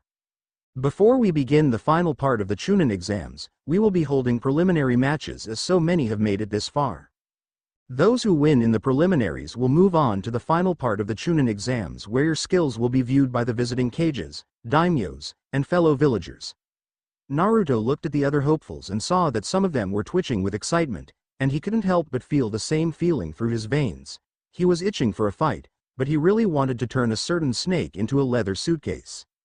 Now, said Minato as he scanned the teams, if any of you are not feeling up for the rest of the exams, you are welcome to back down and try again next time. Almost immediately, a silver-haired teen with glasses raised his hand and said, I'm afraid I'll have to back down. I'm afraid I've spent too much chakra just to get here. After the boy and his team left, Naruto quickly recognized a scent. Snakes and death. He's not out of chakra, Naruto thought as he was really itching for a fight now. He's just backing down as to continue aiding that pedo snake. The Hokage then pointed towards the giant screen and said, this screen will show two names. Those will be the contestants who will combat each other. Everyone else will be on the sidelines with their Jonin senseis. These matches will go on until one person forfeits or is knocked out. The screen blinked on as names were shuffled until two names popped up. Sasuke Uchiha versus Kiho Suichi. Everyone, but Sasuke and a genin in a light blue shirt, went to the sidelines. So this the first match, said Uzume as she sent a glare towards her brother. Naruto watched the match as Sasuke charged towards his opponent, who decided to run in place. Kiho dodged Sasuke's, jumped backwards to get distance between him and his opponent, and then went back to running in place. Sasuke went in for a low sweep, but Kiho jumped over Sasuke and was now drenched in sweat. Pathetic, said Sasuke as he studied his opponent, you wore yourself out with all that running. Kiho just smiled and said, actually, I'm pretty good at my element, water, and I know some good jutsus. I even found a way to use sweat in my jutsus. Kiho flashed some quick hand seals, generating even more sweat, and said, water style. Water bullet jutsu. Kiho shot his fist forward, sending a speeding water ball from his fist to Sasuke. Naruto was impressed with the tactic he saw. If you don't have water, make it yourself. After many water bullets later, Sasuke was able to knock Kiho into the air and performed his new taijutsu move, Lion's Barrage, and knock Kiho out. Sasuke wins by technical knockout. said the proctor. The next few matches were really one-sided. Shikamaru got a sound kunoichi to give herself a concussion. Shino made another sound ninja's arms explode. A sand ninja, Kankuro, used his puppet to fight for him. A sand kunoichi, Tamari, pretty much tossed Tenten around, literally. And Shoji easily lost to the remaining sound ninja when the Akamichi accidentally turned himself into a giant ear. Then came a big match as two names appeared on the screen. Naruto Namikaze Uzumaki and Ino Yamanaka. The proctor started the match and Ino rushed in with a kunai, only to miss when Naruto gracefully swayed to the left and then gave the platinum blonde a quick, but heavy, punch to the gut. It continued on in a simple pattern. Ino attacks with kunai. Naruto dodges. Naruto punches Ino. Naruto did let the kunai cut him, but he knew something wasn't right. He could see the hesitation on Ino's face. "Why do you hesitate?" Naruto asked as he took a quick glance at Uzume and then Ino. "You're normally just as bold as Uzume, if not more or less, when it comes to combat. Why hold back?" Naruto purposely let Ino have a free shot, but she didn't take it. "All right, Ino," shouted Uzume as she leaned on the railing, "initiate the plan." Ino hesitantly brought out a scroll that had "hostage" written on it. Ino opened the scroll and pumped chakra to reveal its contents. A small black memory tablet engraved with a name, Kurama. Naruto was shocked at what he saw and tried to dispel whatever genjutsu Ino had used on him, but soon found that the tablet was real. "Where?" demanded Naruto as he let out some haki aimed at Ino. "The hell did you get that?" Ino slightly faltered under Naruto's threatening glare, but regained her composure. "Naruto," said Ino as she tightened her grip on the memory tablet, "if you forfeit this match and tell everyone about all of your powers, you'll get this back." Ino hesitated as she dreaded what she was about to say as tears formed in the corner of her eyes. Naruto's haki was really getting to her. "If you don't, said Ino as she raised the glass tablet into the air, "I'll smash this into a million pieces." Naruto didn't show it, but he was both afraid and appalled at the audacity at the choice he was presented. No one would dare to do something so low as to steal from a shrine, even if the shrine was for a biju such as the nine-tailed fox. He even knew that Ino wouldn't do such an act, so Naruto would probably forgive her, as long as Kurama's memory tablet was safe. Ino looked at Naruto, hoping that Uzume's plan did work as doing such an act like this made her feel so vile and ugly. Ino really just wanted to fight in a close to fair fight with Naruto, but Uzume was really desperate to know Naruto's secrets. Ino had argued that everyone deserves to have some secrets of their own, but Uzume wouldn't have it as she shoved the scroll that held the artifact in Ino's hand before the Chunin exams began. "Please," Ino whispered as she threw the tablet to the ground, causing it to explode into shards of glass, "forgive me." Naruto rushed towards the pile of broken glass, violently shoving Ino out of the way, and carefully picked up a jagged piece. "To-san," cried Naruto as he gently laid the shard down as tears fell from his face. "Daddy." Minato was heartbroken as he watched his son cry over the broken glass that once represented the one who was actually there for Naruto like a father should be doing. "Screw that seal," Naruto thought as he got to his feet and his body began to change. Naruto was now as tall as Minato and his body was now covered with golden yellow fur with a tail sticking out of his backside. His hands and feet changed into fox-like paws with the hands becoming claws and Naruto's face became partially elongate as his human ears vanished as they were replaced with fox ears on the top of his head, causing his signature straw hat to fall behind his head. Everyone stared in disbelief as in front of them was now a 7-foot fox standing on its hind legs like a human with golden fur. Naruto as he got on all fours in a threatening manner and said, "What you see before you is one of the many gifts I got from the family that my father, the demon fox, had given me." Ino was stunned as the brilliant golden fur had hypnotized her and the cold glare that the fox before her froze her with fear. Minato looked at his son, no at Naruto as he actually felt so low. "I favored a brat as my own son had gotten nothing," Minato thought to himself as he held his tears back, and when he finally gets something from his biological parents, he loses that gift. Naruto rushed towards Ino with his claws clicking on the concrete floor and eyes on the prey. Ino snapped out of her stupor and quickly dodged, but then she felt a stinging pain on her back. She then saw Naruto turn around and charged towards her again. "I'll only show you mercy if you tell me who put you up to such a vile act," said Naruto before he slashed Ino's right leg. "If not, then prepare yourself for more pain." Ino looked at the golden fox before her as it made an offer to show mercy if she ratted out Uzume. "Don't listen to that trickster demon, Ino," shouted Uzume. "Just fight him so we can get all his secrets." Ino steeled herself as she ignored the feeling in her heart. Foxes are known to be tricksters and Naruto could really just be the nine-tailed demon fox. Ino rushed forward in an attempt to stab Naruto, only to miss as the golden fox leapt into the air and whipped Ino on the back with his tail. As Naruto landed, Ino kicked him in the face, causing him to slide back from the force. Naruto wiped the blood from his mouth as he glared at the platinum blonde, before rushing her again, this time scratching her in the stomach. "Why did you listen to Uzume when you attacked me?" asked the fox as he turned to face Ino. "Was it because she's the hero of the village and should be given everything she wants while I get the abuse? Or are you just a simple tool for her to use to hurt me like she did over the years with most of the other students? Or just like my father, you, yourself, or a hostage forced into doing what your heart is telling you not to do?" Ino watched as Naruto talked to her, encircling her, like a hungry predator. Why did she listen to Uzume? Naruto had never really attacked her straightforward, but opted to counter her moves. Now Ino had 2 lashes from the fox's whip-like tail and claw marks on her leg and stomach. Why did she have to listen to Uzume? "I'll give you one last chance, Ino," said Naruto as he sat on his haunches and stared at Ino. "Surrender and tell me who put you up to destroying my father's memory tablet, and I will show you mercy and a second chance. Continue to fight me and I won't be as forgiving as I will be towards the who put you up to it." Ino hesitated. Should she surrender and rat out Uzume, or get the same punishment as Uzume would?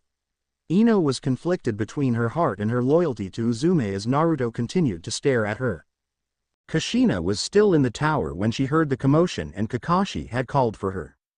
She went to where Kakashi and the other 2 members of Team 7 and saw Ino and a large golden fox in the arena.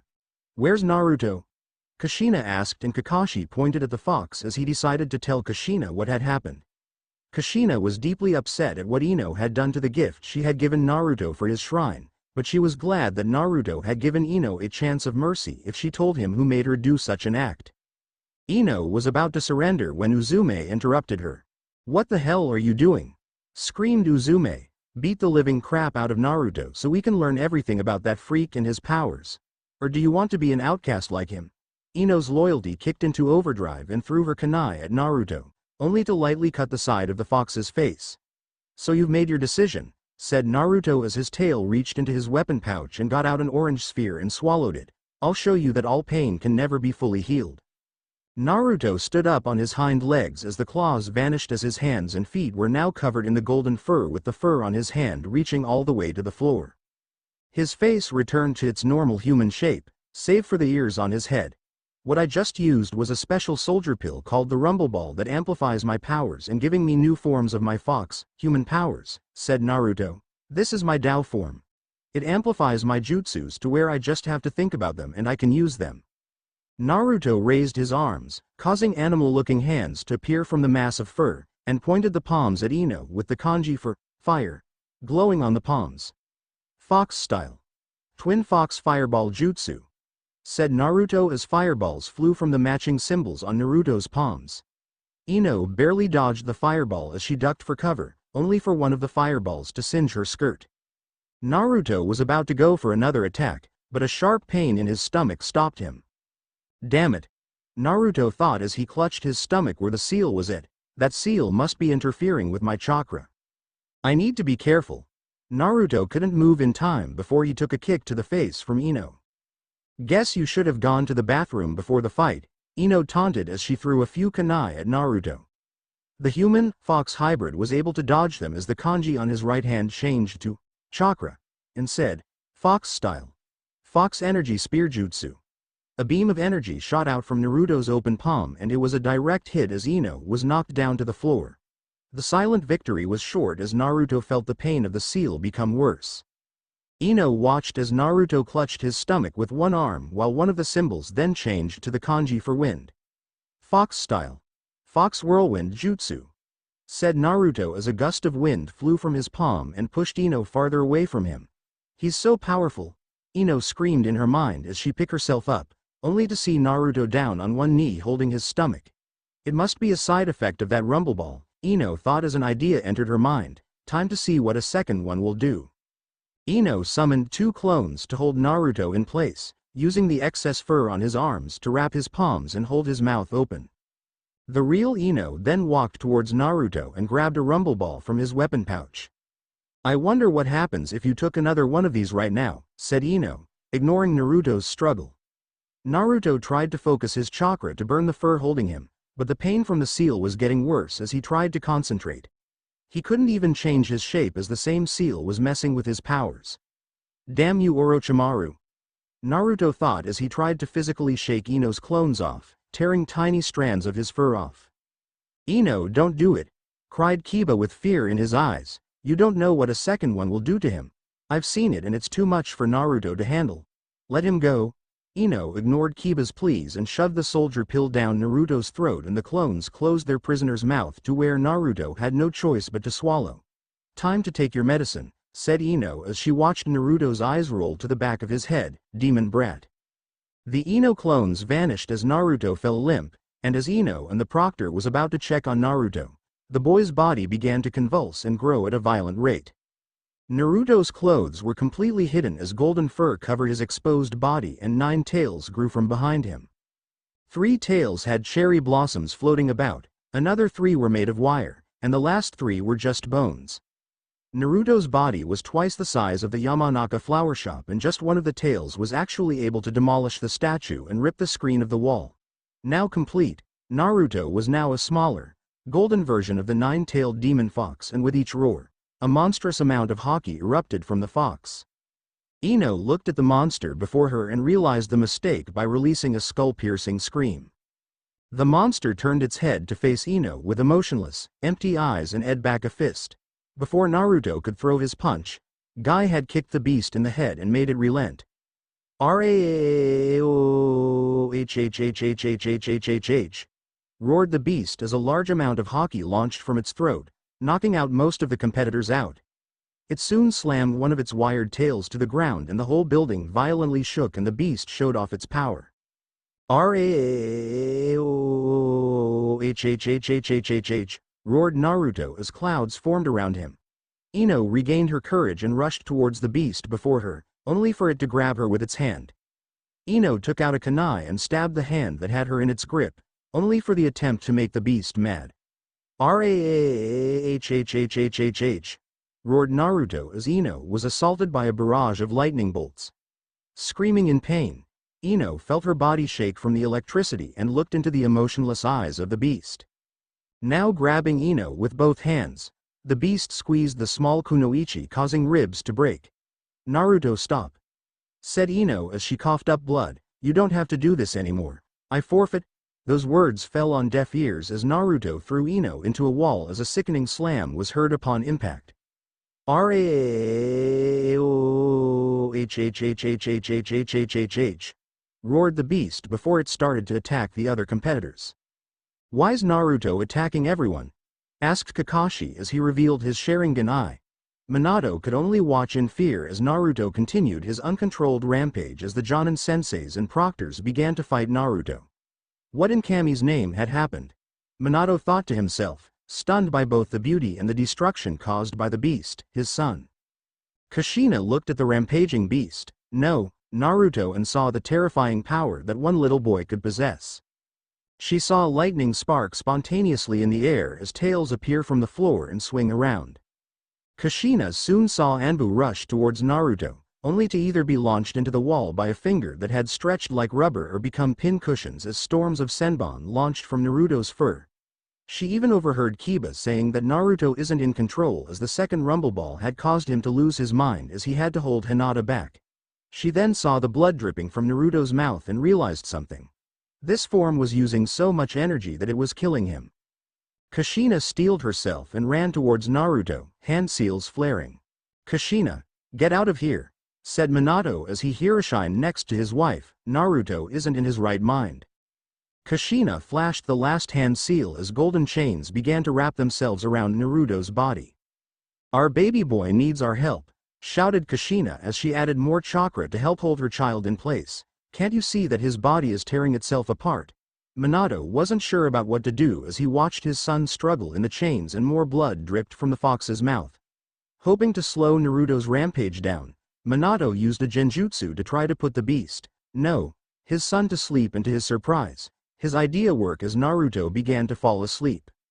Both parents carefully approached the giant sleeping fox in awe and fear. How do we reverse this? Minato asked out loud, before Hinata approached the Hokage. You need to get him in water, said Hinata. His body weakens in water. Kiho had recovered from his fight and overheard Hinata and took out a scroll. Pumping chakra in it, the scroll exploded as water flooded the arena. Weakened by the water, the giant beast reverted back to Naruto's human form. Both parents rushed towards their fallen son as Kushina pulled Naruto from the water while Minato used his Hokage robes to cover Naruto. Kushina carefully picked up her son and gently rocked him back and forth as she whispered comforting words in his ears, taking him to the hospital. Lord Hokage, asked the proctor as he and everyone also took note of the destruction, what should we do? Minato looked at everyone and saw the distraught looks on their faces. He then saw Ino in a crumple heap in a puddle of her own blood, but she was still alive. This is going to be hell for a while, Minato thought as he made his decision. The last few rounds of the Chunin exams will continue, said Minato. I'm going to launch an investigation as to the reason why this would happen and why Ino and Naruto were involved. Until further noted, neither Naruto nor Ino will be allowed into the final part of the exams for medical and psychological reasons respectively. Now, I'm going to check on my son. After Minato had left, everyone looked at Ino as she had completely lost it and then at Uzume, thinking she had a hand in this. Kakashi went to where the shattered pieces of the memory tablet rested and then studied the destruction. Naruto, thought Kakashi as he looked at the destroyed arena, I wish you can find peace with your inner monster. Naruto walked around in complete darkness as he walked on the Thousand Sunny in his mind. The ship was beautiful, but now there was graffiti all over it with words like, seal, and restrict, that symbolized the added seal on him. Naruto soon found the hallway leading to each of the individual rooms the Straw Hat Pirates had, with the exception that the normal wooden doors were now replaced with steel bars and a fog-like residue. Naruto was then violently pulled off of the grand ship and into the murky water. The blonde struggled, only to see the same writing on him, and he was being pulled deeper and deeper. Naruto tried to change the scenery, but he couldn't as the seal was messing with his focus. The seal was draining his power. Naruto soon stopped and was tossed back onto the Thousand Sunny as everything became clearer. Naruto, said Robin as she hugged the blonde lovingly, that seal was messing with not just your chakra, but our powers as well. Naruto returned the hug, glad to see his family again. Seems like that seal is vanishing, said Zoro as he watched some of the writings disappear. Someone had to have removed it. Frankie threw his fists into the air in his signature pose and said, that means Naruto is back to his super self. Naruto was glad that the stupid seal was off as he began to fade. Seems like I'm waking up, said Naruto as his body slowly vanished. Talk to you guys later. After Naruto vanished, the Straw Hats knew of what was coming next. Everyone felt that power, right? Asked Sanji. Kid must have gone demon. Robin looked of the side of the ship as a large scroll appeared before her. Soon Naruto, thought Robin as she added the Straw Hat's Jolly Roger on the scroll. You will have the power of the Thousand Sunny at your side. Kushina was in Naruto's hospital room, watching his body miraculously heal itself at a quick pace. Minato and Inoichi, Ino's father, had visited to work on the investigation and get Naruto's point of view of what had happened. After going inside Naruto's mind, Inoichi had revealed that Naruto never knew how or why Ino would have the memory tablet. Inoichi had also mentioned that the Straw Hat Pirates had attacked him, mistaking him for Ino, and scolded him for allowing his daughter to do such an act, even getting death threats from them. Inoichi then said that the Straw Hat Pirates had shown him most of Naruto's memories, only for Minato and Kushina to be appalled by their own behavior back then. Naruto, said Kushina as she carefully rubbed Naruto's hair, you've been in so much pain and your father and I, no, Minato and I have never even given you the proper love that you needed. If we had, then maybe Kurama may still be alive, or maybe help you with your powers. Then maybe such a beast like the one from your fight may not have to exist. Minato was sitting outside Inoichi's office as Inoichi was going through what information he had gathered Ino's mind after she had confessed that she was forced to destroy Naruto's memory tablet of the nine-tailed fox by Uzume. At first, Minato didn't want to believe that Uzume would plot against her own brother, but if not for remembering how Uzume had attacked her brother because he had power that she didn't, Minato wanted Inoichi to not just through Ino's mind, but Uzume's as well. I should have been a father first, then Hokage, Minato scolded himself, knowing that something like this could have been avoided, then maybe Naruto would not have been in this situation. Inoichi also had to tell his daughter that she had been stripped of her rank and is to have her chakra sealed as well as pay for property damage. Still, seeing Ino in such a condition was bad enough for her father, but this act was downright shameful. So what did you find out? Minato asked with slight fear and guilt. Inoichi shook his head and said, Ino was telling the truth. Your daughter, Uzume, had threatened her to use that memory tablet as a bargaining chip in order to learn about Naruto's power. If Ino had refused, Uzume would have convinced everyone in her personal fan club to stay away from Ino and treat her like an outcast. Minato was sickened by what he had heard. His own daughter using her influence to use her friends just to get to something. Anbu! Shouted Minato as 5 masked ninjas appeared. Bring Uzume Namikaze Uzumaki here this minute. I don't care if she's eating, training, or even taking a shower, bring her here this instant. The masked ninjas quickly vanished and returned just as instantly with Uzume. Daddy, what's with the meaning of having Anbu take me from the house and bring me here? Asked Uzume as she tightened her grip on the towel. Minato pointed towards an empty chair and ordered her to sit, shocking not just Uzume, but the Anbu there as Minato had never ordered his own daughter. Anbu, said Minato as he continued to glare at his daughter, go back to the estate and look for something on Naruto so that I can get to the bottom of this investigation, and take your time.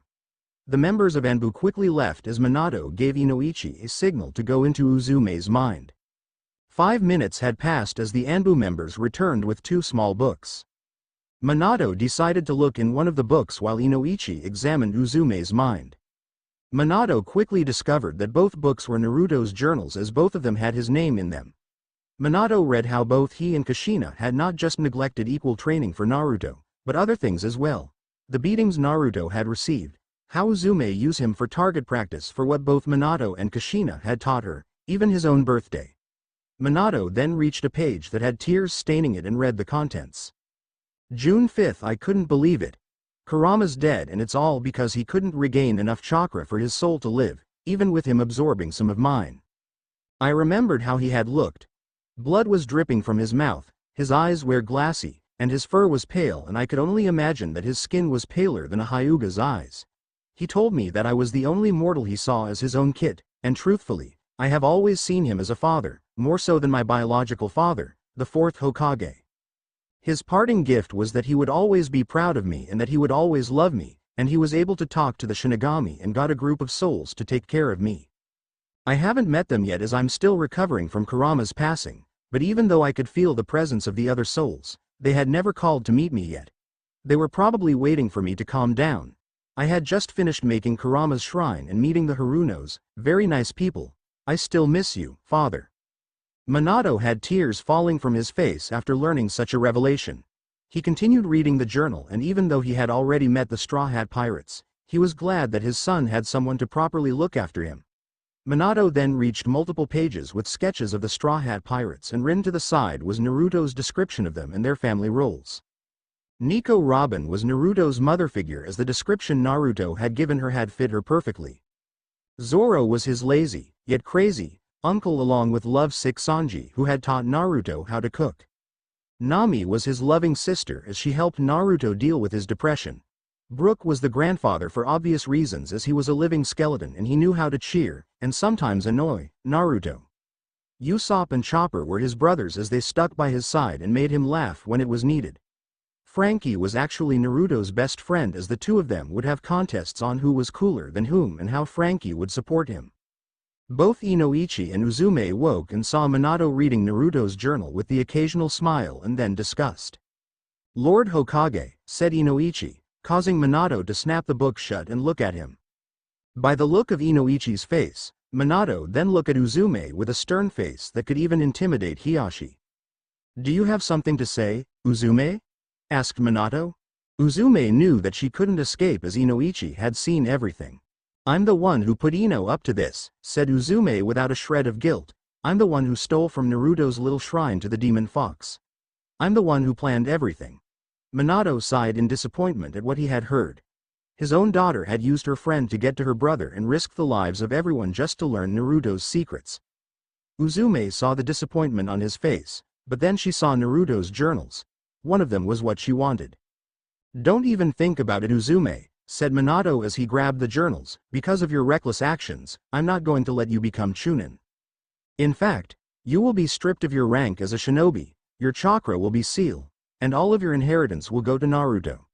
That means all of the weapons, jutsus, and the title of Namikaze heir will go to Naruto.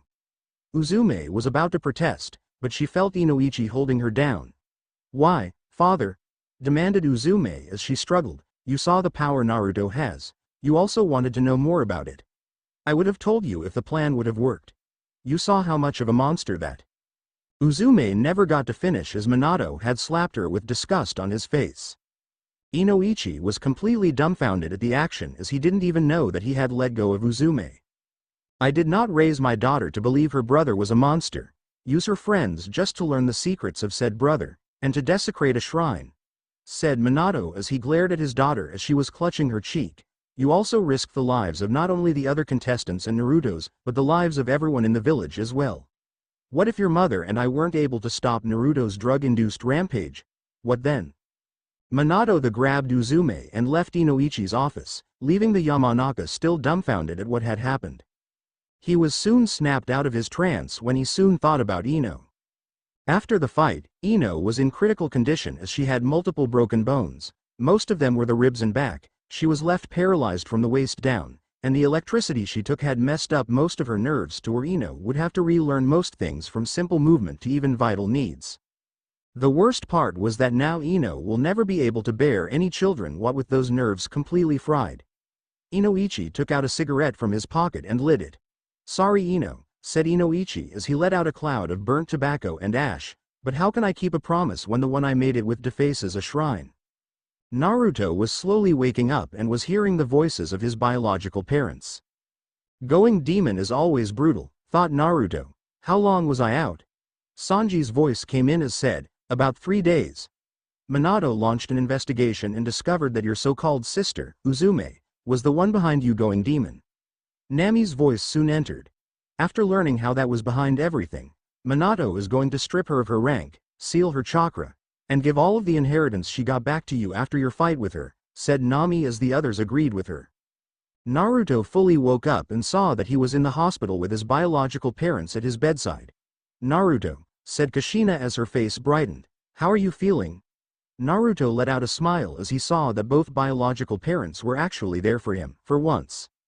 Naruto, said Minato with guilt on his face, your mother and I, no, Kushina and I are terribly sorry for all that had happened to you. Even though we are you biological parents, we don't deserve to be called your parents until you deem us worthy. We were so afraid of the fox's uncontrollable chakra that we thought we had to focus our attention on Uzume. But even so, that doesn't make up for the fact that we ignored you, own son, when he needed the love of both of his parents. We have always loved you, Naruto, and it didn't take us until Uzume's recklessness to see the pain you were in when you became that.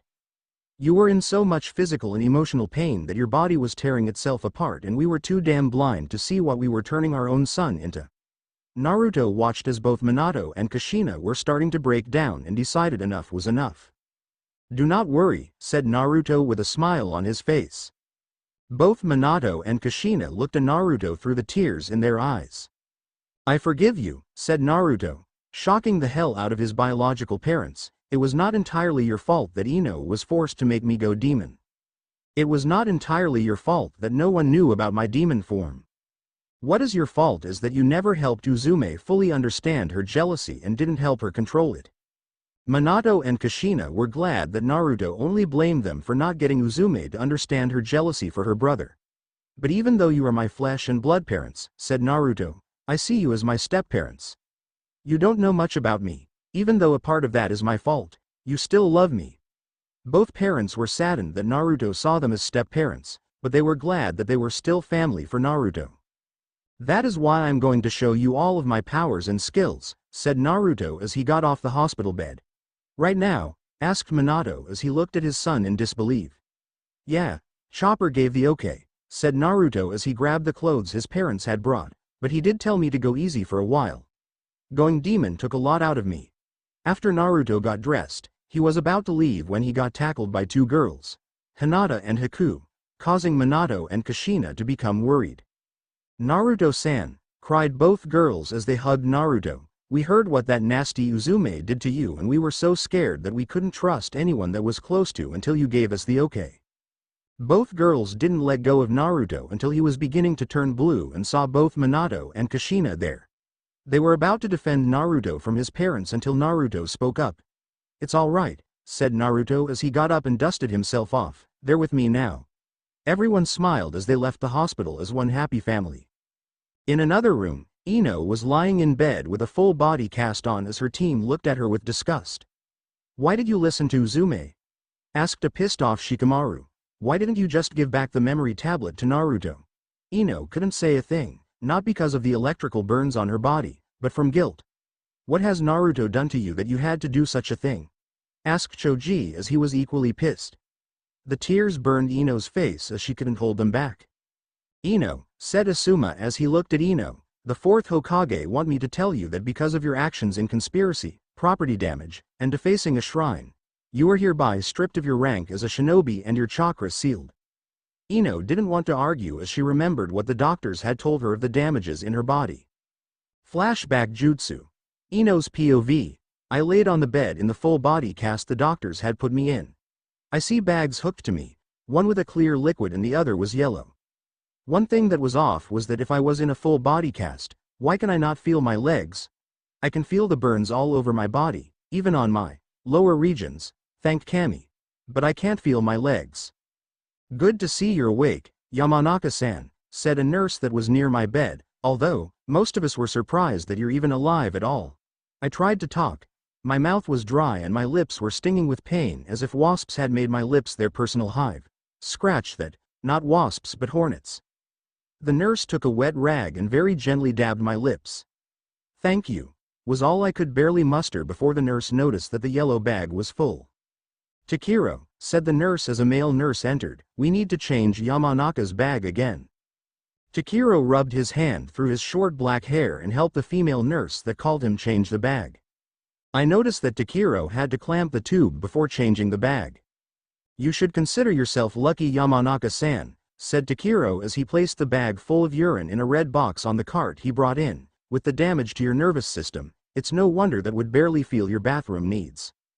I was shocked, figuratively, as the other nurse told me that because of all the electricity my body took, most of my nerves were damaged, including the one that told me that I needed to go and the one that told me to stop eating. What a wonderful combination. The nurses had also told me that I was now paralyzed from the waist down with the exception of my lower region. I painfully bawled my eyes out when they told me that I would never be able to bear any children as those nerves were completely fried and I wouldn't even be able to produce any eggs to be fertilized. I'm an only child and I can't bear any children of my own to pass the clan techniques and specialties. We did hear what you've done, said the nurse as she gave me a nasty glare. You should consider yourself lucky that we have to abide by the code of conduct and that you are in a full body cast, or else we would have slapped every one of your teeth out. What did I? Oh yeah, that right. I destroyed something from that belonged to a shrine. Naruto had given me a chance to redeem myself from using the memory table as a shield. And what did I do? I listened to Uzume and smashed it to pieces and look at where it got me. I'm in a full body cast, covered in electrical burns, paralyzed. I have no control of my bodily functions, and people starting to hate me. Was it really worth fitting in? I've lost Sakura when she started to hang out with Naruto after Uzume had said that her brother was the fox's reincarnation. I still see her from time to time, but she never talked to me unless she was buying flowers. Look at me, I was a strong kunoichi whose popularity rivaled Uzume's and I threw it all away for one selfish little act. I then saw Daddy. Kami, did he look mad? His face was practically covered in venom, but his eyes, from what I could tell, were red and puffy. He told me what the nurses had already told me and what the fourth Hokage plans on doing for my punishment. No more shinobi life for me, although I did deserve everything that had happened to me. Death would have been too light. Although Daddy did tell me that compared to what Uzume was getting, I think even the Shinigami wouldn't even dare go near her. I told Daddy what had happened and let him inside my mind so that he can see for himself. He left after he was finished without an "I love you," but he did say he would visit and help me continue after I'm out of the hospital. I really messed up. End flashback jutsu. Naruto just got back in his room with a towel wrapped around him from the shower he took when he got home and set out his usual training attire. Long blackish green pants, black shinobi sandals, dark purple vest, and his straw hat.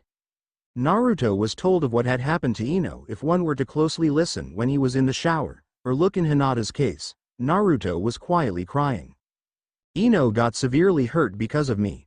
Naruto thought as he began to get dressed. I couldn't control myself when I went demon, even after all the exercises Chopper helped me with. Many of the Straw Hats had tried to comfort Naruto saying that it wasn't his fault, but Naruto just couldn't see past the fact that going demon could have been prevented. "Naruto-kun," said Haku as she knocked on her betrothed's door, "are you alright?" Naruto buttoned the pants and opened the door to see Haku and Hinata, who had tissues in her nose. "We know you're distraught of what had happened to Ino," said Hinata as she motioned Naruto to sit on his bed, "and we wanted to let you know that even if you didn't go demon, you probably still would have hurt Ino.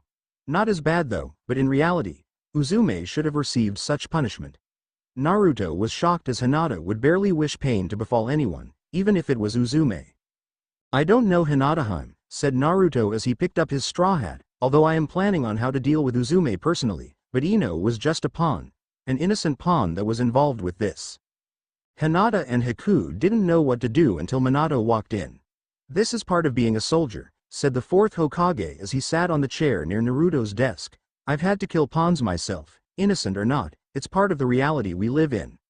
There's never any rest for those in the military." Naruto did feel slightly better, but he needed to take care of something before he could fully forgive himself. After Naruto got dressed, he, his parents, his future wives, and Sakura were on the training grounds of the Namikaze estate. Naruto had learned that he was allowed to continue in the Chunin exams as Ino was considered disqualified for having help in her match and that Hinata had lost to Neji as she was too focused on Naruto, but accepted defeat honorably. "Now you wanted to show us your power?" asked Minato as he looked at the others. He wanted to make sure Uzume wasn't watching, so he had Anbu make sure she didn't leave her room. Naruto gave Minato a smirk and said, "Yes, and you better be ready." Naruto pointed a finger at his father and said, "Pull my finger." Confused, Minato decided to obey and was completely surprised as Naruto's finger stretched as Minato pulled it. He let go, causing the finger to snap back in place. "That is my gum style," said Naruto as he stretched both cheeks out, "given to me by Luffy. I'm practically made of rubber, so lightning jutsus can't hurt me." Naruto looked at Haku and said, "Haku should remember this power." Kushine then saw multiple arms sprout from Naruto's shoulders, making her son look like he had 6 arms.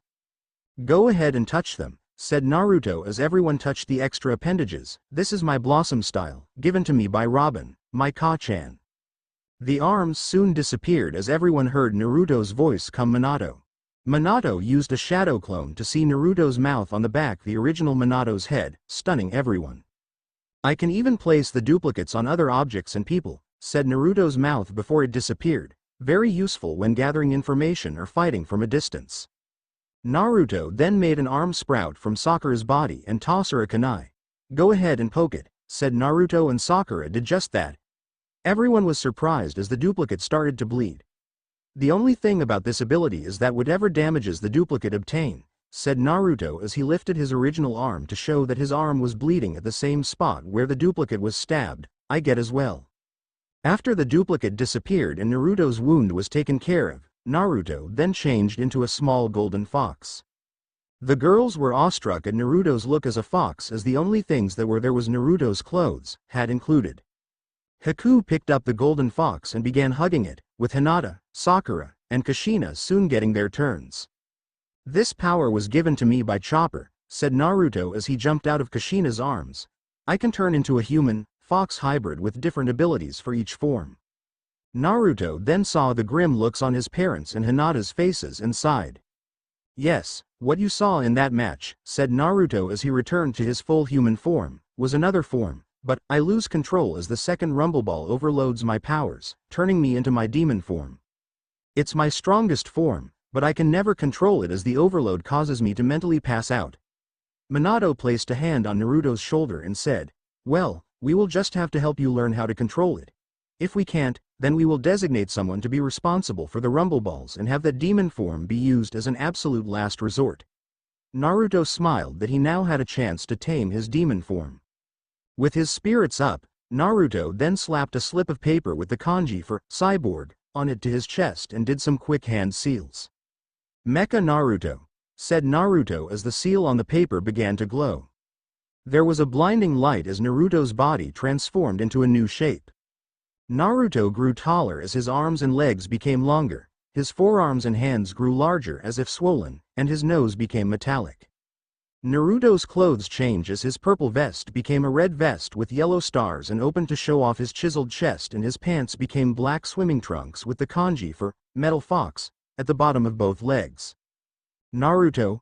asked Kushina as she stared at her son, receiving a nod. "This is my mecha form," said Naruto as he removed the skin on his hand to reveal a metal hand under the glove. "All that seal did was fuse me and Frankie together and we fight as one." Naruto put his glove back on and returned to his natural human form. Naruto then let out a sigh and said, "My next power is really spooky and creepy. The only ones who know about this power are Anko and Ibiki. Are you sure you want to see this power?" Everyone knew that Naruto was serious about this power and that this power could be more than spooky and creepy. There was a good long silence until Hinata spoke up and said, "I don't care if that power turns you into a perfect duplicate of us with all of our knowledge or even a walking skeleton. I would still love you." Everyone else showed the same resolve as the hugged Naruto. "Don't say I didn't warn you," said Naruto as everyone soon felt like they were hugging a skeleton. Everyone looked at Naruto and saw that instead of his face, they were looking at his skull. Everyone jumped back in complete shock and fear as the skeleton soon started to roll around the ground laughing. "You should see the look on your faces," laughed the skeleton in Naruto's voice. "NNN Naruto?" asked Sakura as her face paled as the skeleton got to its feet.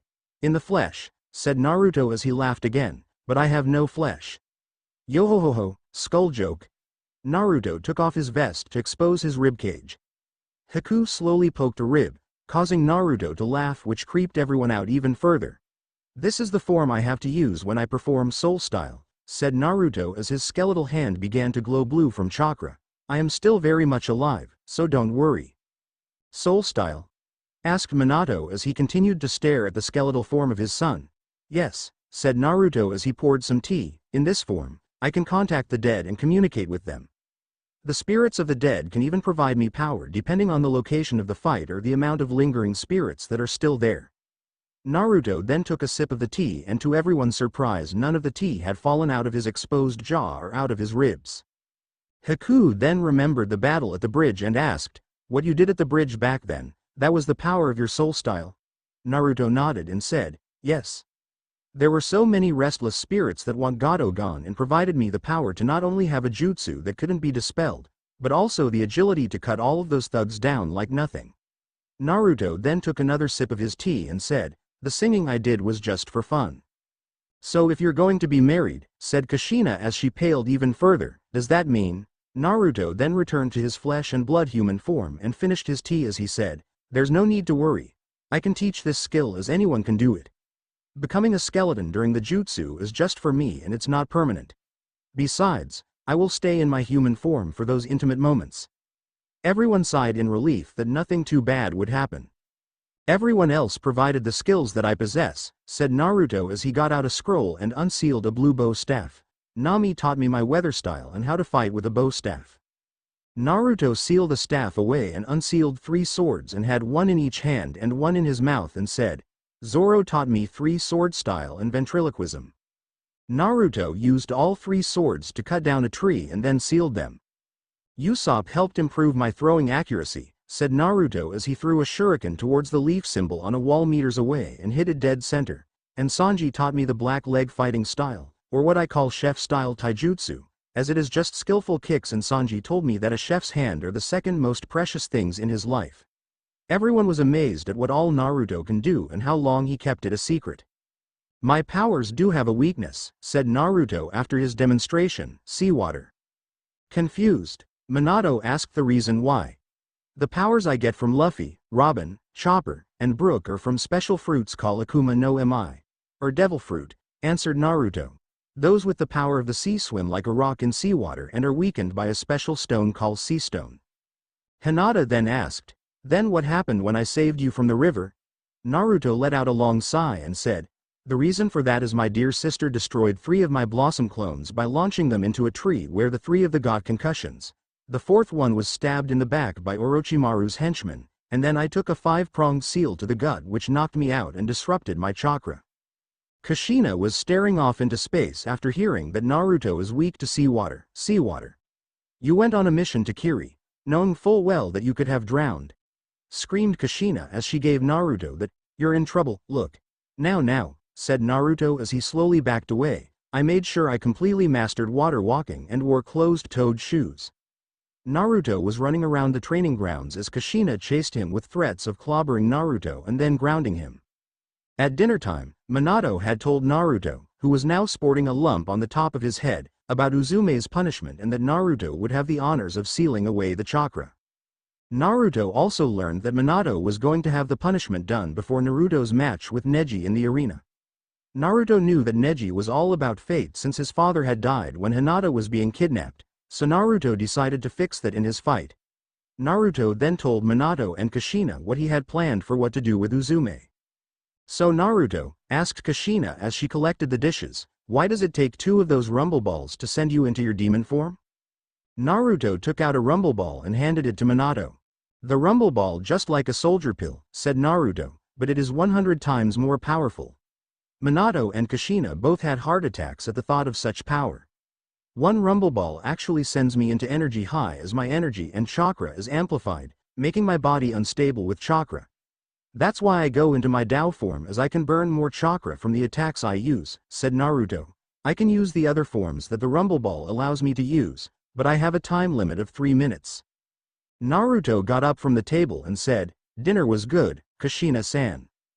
"Good night, Kushina-san, Minato-san." Both parents watched Naruto walk to his room, knowing that even though Naruto would be unable to call either of them mother or father, he still showed love towards them. "Tomorrow begins Naruto's training," said Minato as he recalled Naruto's plans for Uzume, "and we are going to help him." Kushina knew that Naruto plans on stepping up his game if he's going to go with his plan and then fight the Hyuga prodigy. "Of course," said Kushina as she looked at her husband, "Naruto is going to get the help he needs if he is to defeat Neji after dealing with Uzume first." Both parents ended the night coming up with ways to help the son with his training. The next day, Naruto awoke to find himself in his mindscape where he saw a giant pair of eyes look at him. "You must be Captain Naruto Uzumaki Namikaze," said a loud booming voice. "You remind me so much of Captain Luffy, yet you also remind me of Robin. I am Thousand Sunny." Naruto was confused at what he heard. Wasn't Thousand Sunny supposed to be the ship? As if the voice read Naruto's mind, it said, "Yes, I am the very ship that sailed with the Straw Hat Pirates. The reason I myself have a conscience is that when strong bonds are formed, even a ship such as myself can have a spirit. The Straw Hats and I have created what you ninja would call a summoning scroll so that you can use my powers as well as the others to aid you," said Thousand Sunny as more eyes made themselves visible. "Others?" asked Naruto when he saw the other eyes. "Didn't you pay attention to the memories the Straw Hats showed you?" Yelled a new voice, clearly agitated. Boss Sunny wasn't the only one built by Frankie. A scroll appeared before Naruto and the shinobi noticed that the scroll had the Straw Hat's Jolly Roger on it with the kanji for "Sail the Thousand Seas" underneath. "Just sign your name in blood and an imprint of your right hand," said elegant, yet intimidating voice. "Then whenever you want to summon us, just do the seals, boar dog bird monkey ram, and then say, 'Summoning Jutsu,' and call out one of our names." The shadow faded to reveal a small sheep in a yellow kimono, a horse in a white suit jacket with its manes in buns, a shark in a dark blue yukata, a rhino in bright red armor, a brachiosaurus in bulky white armor, and a giant lion wearing a black cape with the Straw Hat's symbol on it. "Hiya," said the sheep as it playfully waved, "I am going merry too." "I am Shiro Makuba," said the horse as it bowed in an elegant manner, "although I do not like to brag, but aside from Boss Sunny, I am the fastest in our group." The shark soon followed and said, "Name's Shark Submerge, and don't worry about where you summon me. land or sea is all the same to me with my diving jutsu. I am the great Kurosai FRU-4, said the rhino as it puffed out its chest. There isn't no one thing that can stop me, for I am the great Kurosai. Aside from a ditch, said the Brachiosaurus as it scratched its armor belly, I am Brachio Tank. The great lion behind us is our boss summon, Thousand Sunny. Thousand Sunny let out a might roar as Naruto watched in awe, before a question popped up. Why do only 5 of you have numbers on your bodies? Naruto asked as he began signing the contract. The numbers on our bodies show which soldier that Boss Sunny summons when he uses his personal summoning jutsu, said Shiro as he pointed to the one tattooed at the base of his neck. Going Mary's also symbolizes that she is the second Going Mary, as Frankie created her as a special gift to the other Straw Hats, after the original had passed on into Boss Sunny before reforming itself as Going Mary too. Should others want to call forth our power, said Thousand Sunny, you are to summon me so I can give that person a test to see if they are worthy of our power. If they prove themselves, they must also provide me their own Jolly Roger, as it is the very symbol of their dreams. Thousand Sunny lifted his cape to reveal each of the Straw Hats' personal Jolly Roger, including Naruto's, a red skull in the shape of a fox's skull with 9 red tails behind it with the kanji for Maelstrom in between the ears. The scroll vanished, or Naruto finished signing it, proud that he has his own summons. We shall leave you to your duties, Captain Naruto, said Thousand Sunny as Naruto faded away, and live your life to fulfill your dreams. It has been a week and a half of Naruto's training for the Chunin exams after Minato announced that Naruto would be allowed to continue. The 4th Hokage also announced that because of their actions, Ino and Uzume would be stripped of the shinobi rank and would have their chakra sealed. Uzume's would be public, as she had to fight Naruto before his match with Neji. Rumors were spreading faster than wildfire about what had happened, and Uzume quickly went from Messiah to Pariah faster than Minato's Hiraishin. Naruto also spent that week and a half working on his jutsus and powers as he trained with his biological parents, Jiraiya, his future wives, and the Straw Hats. The Straw Hat wearing shinobi's training was brutal, as he could have sworn that Kushina was a complete sadist along with Jiraiya. Naruto was offered to sign the Toad contract but opted not to, as he told his family about the contract he signed with Thousand Sunny. Naruto has been trying to perfect his fox forms as well as his mech form in order to get a better grip on them, even through the Shadow Clone Jutsu, as he gains the memory and experience from each one dispelled. Naruto wanted to try other possibilities, but he needed to do something first. 223,224,225, said Naruto as he searched for a specific room. Aha! 226, just the room I was looking for. Naruto entered and saw Ino in her full body cast with some flowers around her bed. Ino, said Naruto as he approached the bed so that Ino can see him, how have you been? Ino could see the guilt in Naruto's eyes, seeing how the blonde before her was in slight turmoil. I've had better days when I just broke a nail, said Ino, trying to cheer up Naruto. I know it's useless, but I'm very sorry for what I've done. I guess I was just too blind by Uzume to not see how I was acting. Naruto sighed, cursing his sister for causing him to hurt someone this bad. I know that you're sorry, said Naruto with pain in his eyes, but I'm just too hurt to forgive you that easily, but I wanted to apologize for doing this to you. I shouldn't have used the rumble ball while that seal Orochimaru put on me was still there. It's all right, said Ino, neither of us knew what to expect from the other. I never knew about that power of yours. You never knew of Uzume's plan to get you to spill the secrets of your powers. Naruto gripped the side of the bed tightly and said, but I should have done something. I could have used Haki to end the match then and there. I could have used Blossom style. I could have. Naruto couldn't finish as the nurse present there gave the blonde a hard slap to the face. Thank you, said Ino. Naruto, don't beat yourself up because of this. We both knew that the life of a ninja was dangerous, as there were so many possibilities of us getting killed or permanently scarred. That is why I'm going to get through this and try to rebuild my reputation as much as I can. Naruto wasn't sure what to say before he found his voice and said, but that means you'll be stuck in a chair for all your life, you'll be wearing diapers as a teenager, and you would never be able to stop eating. Ino let out a long sigh, knowing that Naruto was right, but she needed to do this as a reminder to not just herself, but Uzume's other followers, that all actions have consequences. I can have one of the Straw Hats, Chopper, heal you, said Naruto. He's my personal doctor, what with him being sealed inside of me. Ino saw Minato at the doorway and saw the look on his face. It was stern, but observant as the Hokage watched what was going on. Relenting, Ino said, "If it makes you feel any better, you can at least heal the electrical burns. Just those and nothing else. I need to go through the rest on my own." Minato lightly smiled that Naruto was going to get some comfort and watched his son allowed one of the Straw Hats to take control of him and heal Ino's electrical burns. Thank you, Ino, thought Minato as he left the hospital, for helping Naruto understand and get some closure. Uzume wasn't having a bad day. Oh no, it was the worst day she had ever had. People giving her nasty glares, talking behind her back, even calling her nasty names on front of her face. She knew that she was going to lose everything to her brother, and it was because she had used Ino to smash the memory tablet of the nine-tailed demon fox.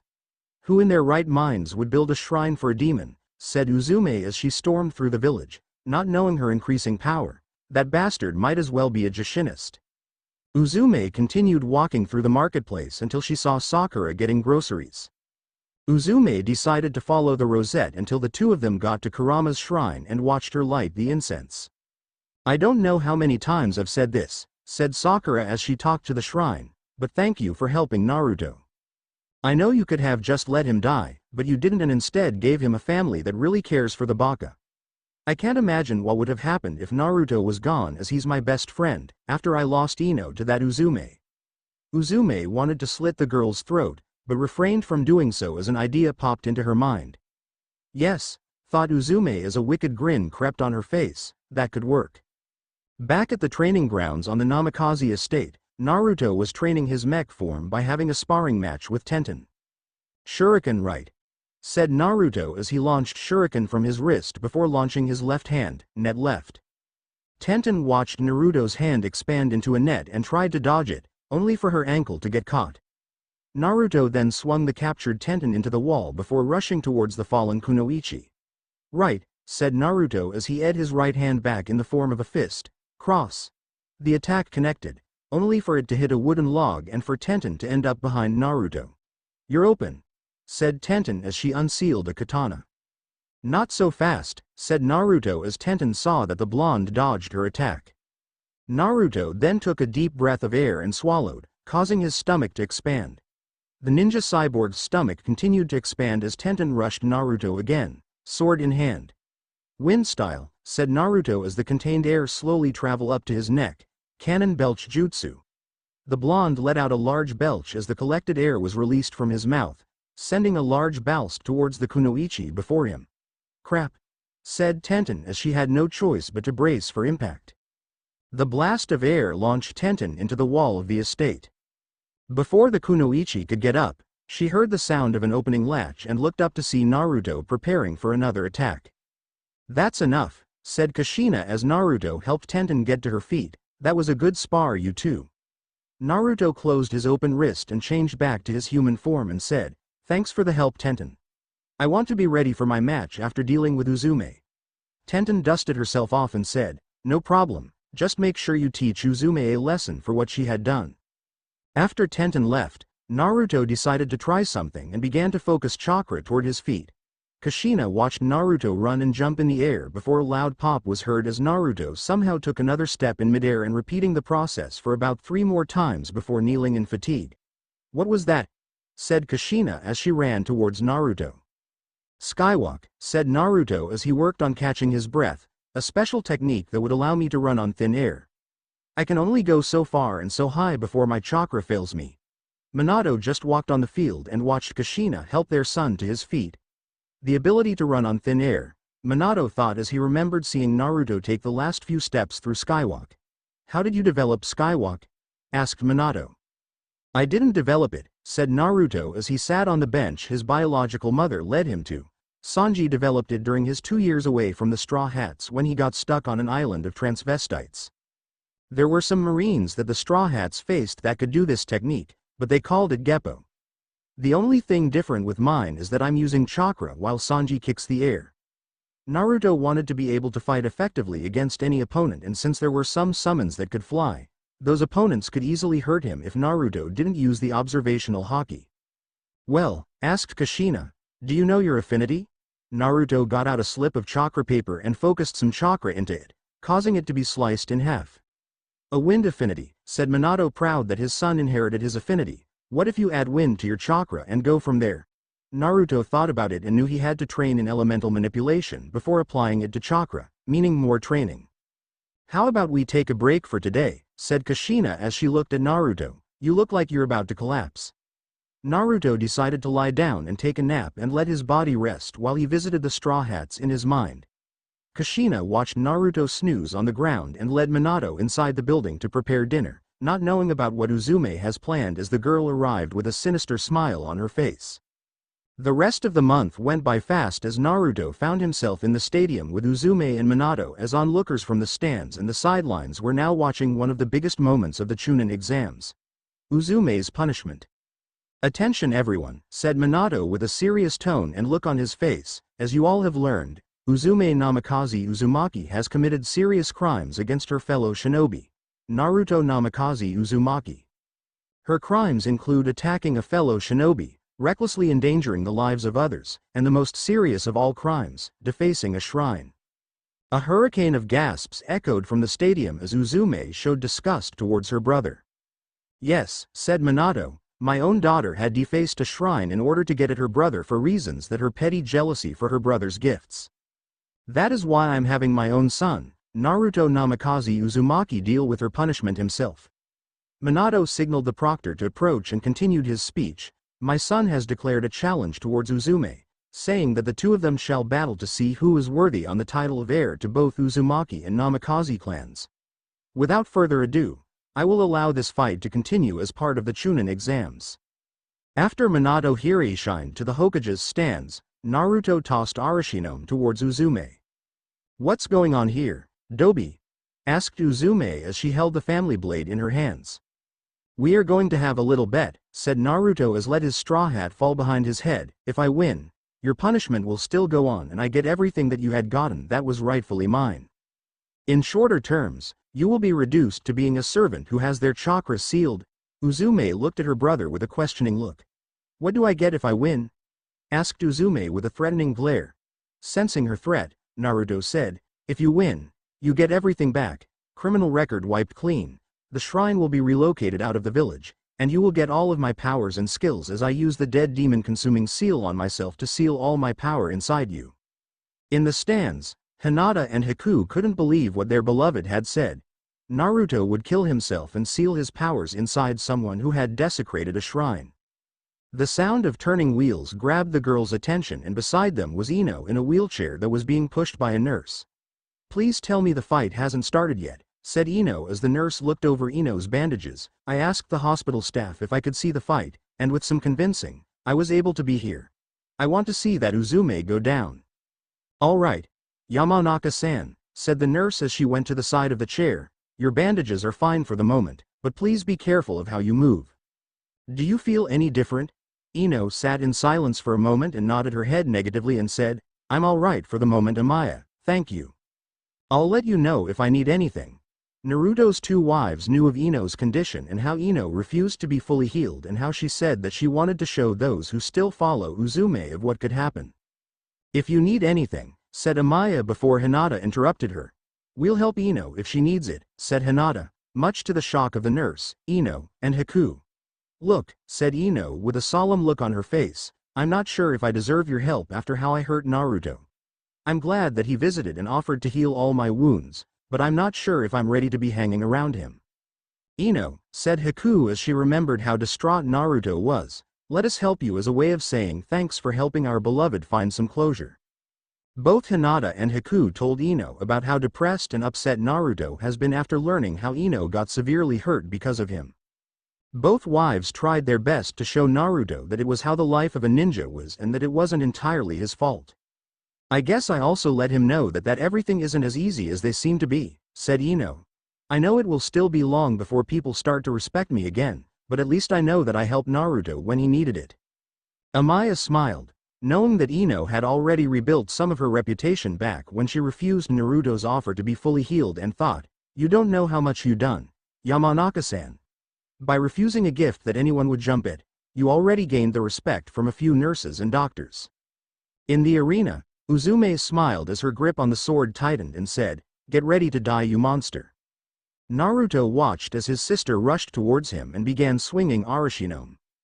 Naruto was already dodging the blade flawlessly as he brought out his own sword and began blocking each attack while countering with his own attacks. Sparks flew as the blades clashed until the twins locked the blades together in a contest of willpower. "Why did you stoop so low as to steal from a shrine?" asked Naruto as he stared at Uzume. "Did you really think that you can do anything without repercussions just because you're a hero, for just holding the power that once belonged to the one that I called father?" Giving no answer, Uzume launched herself backwards, causing Naruto to stumble forward, and performed a few hand seals. "I don't have to answer for anything," said the red-haired girl as she shot her palm forward, wind style. Great breakthrough jutsu. Naruto jumped to the side and avoided the blast of wind as he sealed his sword and rushed towards Uzume. Seeing her brother charge towards her, Uzume summoned some shadow clones around herself before using a substitution on Naruto.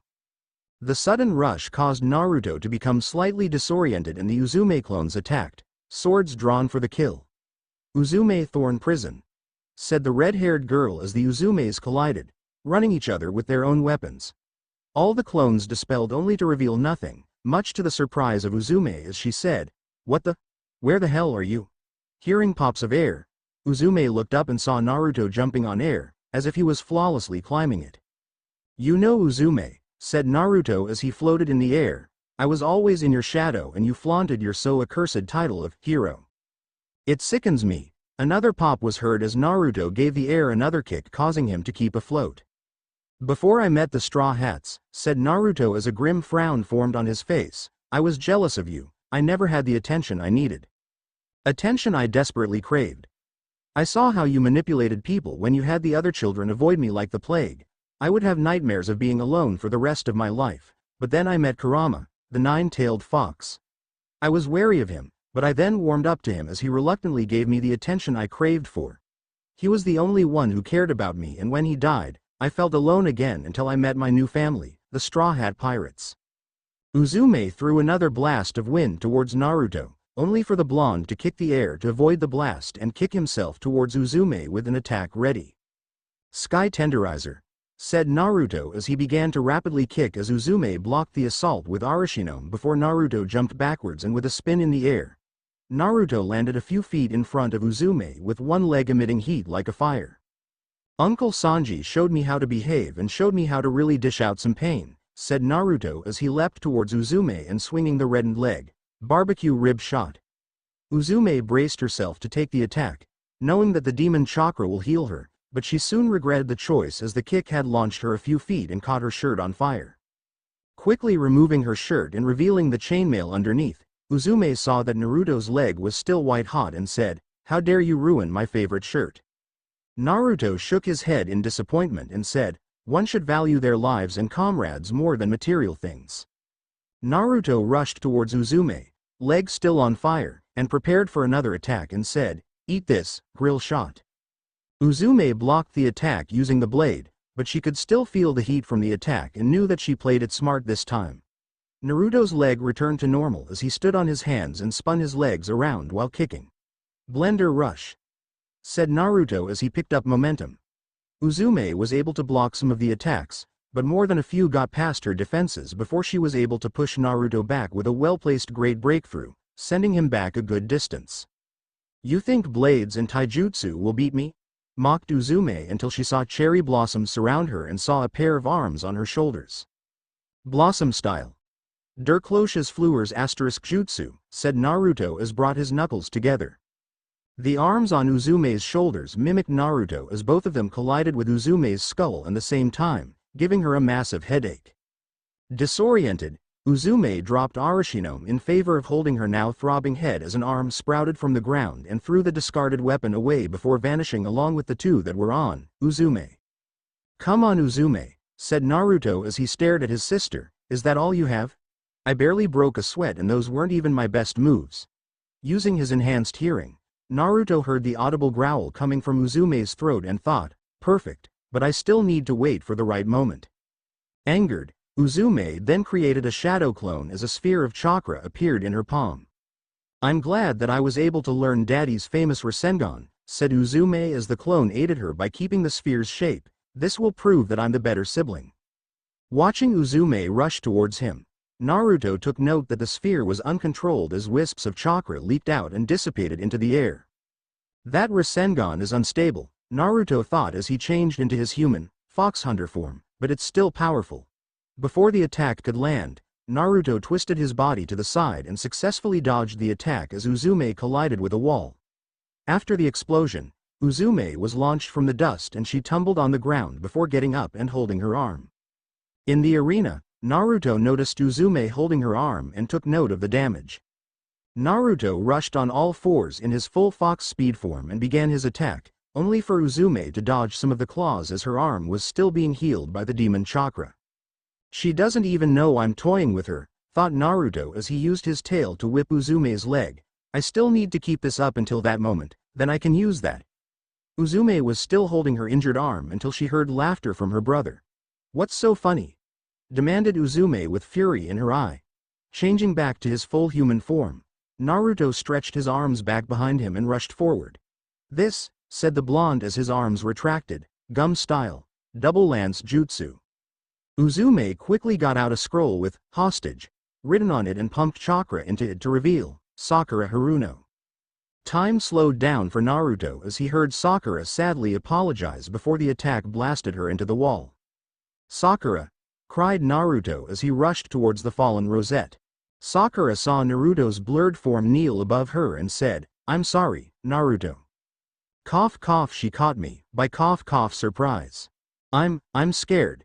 Naruto knew that Sakura wasn't trained to take an attack like his double lance and was seriously injured as colliding with the wall just added more pain. Sakura, said Naruto as tears formed in the corner of his eyes until he felt a soft feeling on his face. Holding her hand up against Naruto's face, Sakura smiled and said, I know cough cough that it wasn't your fault, you know what, I'm glad that I got to know you for who you are. Now show that who's boss. Seeing Sakura lose consciousness, Naruto stood up and turned to face Uzume with fire in his eyes. No more holding back, said Naruto as he became his skeletal self, I will finish this. Uzume was surprised that her brother turned into a skeleton, but that soon disappeared as she heard the skeleton speak in Naruto's voice. Why did you do this? Said Naruto as he slowly walked towards Uzume. What has Sakura ever done to you that caused her to become a meat shield for you? Uzume quickly summoned another shadow clone, but it was destroyed quickly as a kunai lodged itself deep in the clone's skull. Your fight is with me, Uzume, said Naruto as anger showed on the skull. You cannot escape your crimes forever. Uzume quickly took the kunai and rushed towards Naruto and managed to decapitate the skeleton. I win, said Uzume as laughter escaped her throat, I win. The proctor was about to call it until he saw the headless skeleton rise up on its 2 feet as a strange mist crept out from the neck and attached itself to the skull. Uzume turned around and saw the skull reattach itself to the body as the skeletal Naruto turned to face her.